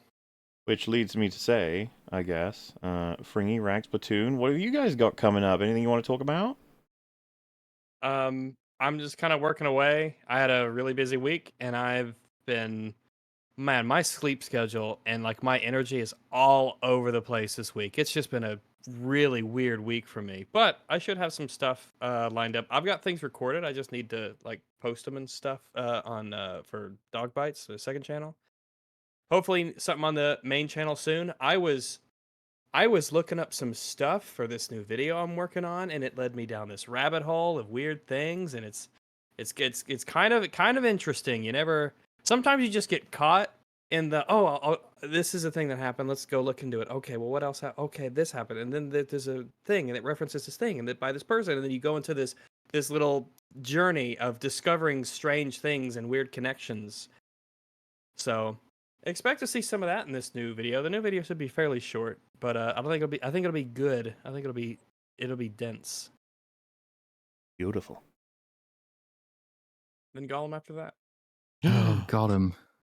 We've had some wonderful Gollum art that people have been people have noticed this Gollum adventure is expanding because Random Film Talk and Platoon have both done their first parts on it now as well. Let me find. Here, let me get a link here. Boop. I got to the end of chapter 2 of Gollum, and naively, for a 10-chapter game, thought I was maybe 20% done, but I gather that is not true. No.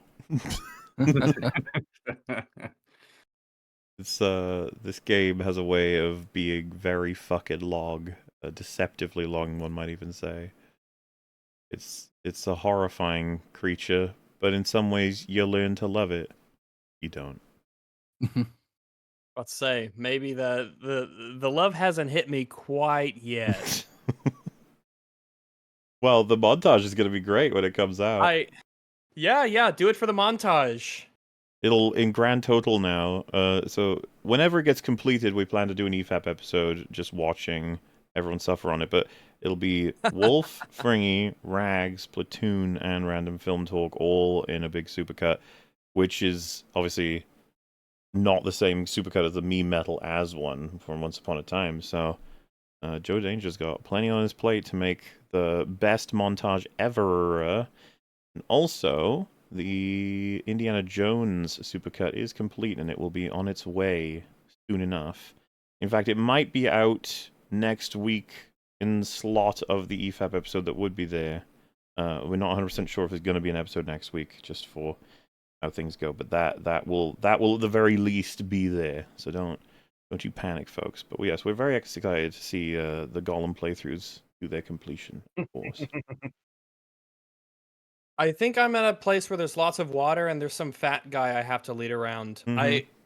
I think that's where I am, and I was really not enjoying that so far. But I'll have to remind. Oh, really? It's a journey. Fat people should just float. True. I shouldn't have to ferry him across the water. Just push him in, and he should just Bob. That's what I'm gonna call him. His name is Bob, because that's what he does when I push him in the water. Oh no, he sinks like a stone, and it's game over. Okay. All right. Was there anything else, fellas, that you wanted to mention or anything? I'll be doing Gollum this week, probably maybe Wednesday again, and the Captain America 4 video is also hopefully Yay. out this week, maybe. Yes. I need more time. There's not enough time in days, but if I survive Gollum, then I'll finish that video. Mm-hmm. I'm working. I knew it. Working. That's the update. I am also working. Lots and lots of working. Working all day. Working all night. Maybe even the afternoon. Who can say? But I was just gonna think it was like Working and also rewatching Daredevil because yes. that's next. Oh yeah, That's like a Yeah, partial watching- update we can give. We're watching Daredevil. close to the end of season 2. Going to make sure season 3 and Defenders are watched and before Defenders and the Hawkeye. I'm sorry, and kind of Echo as well.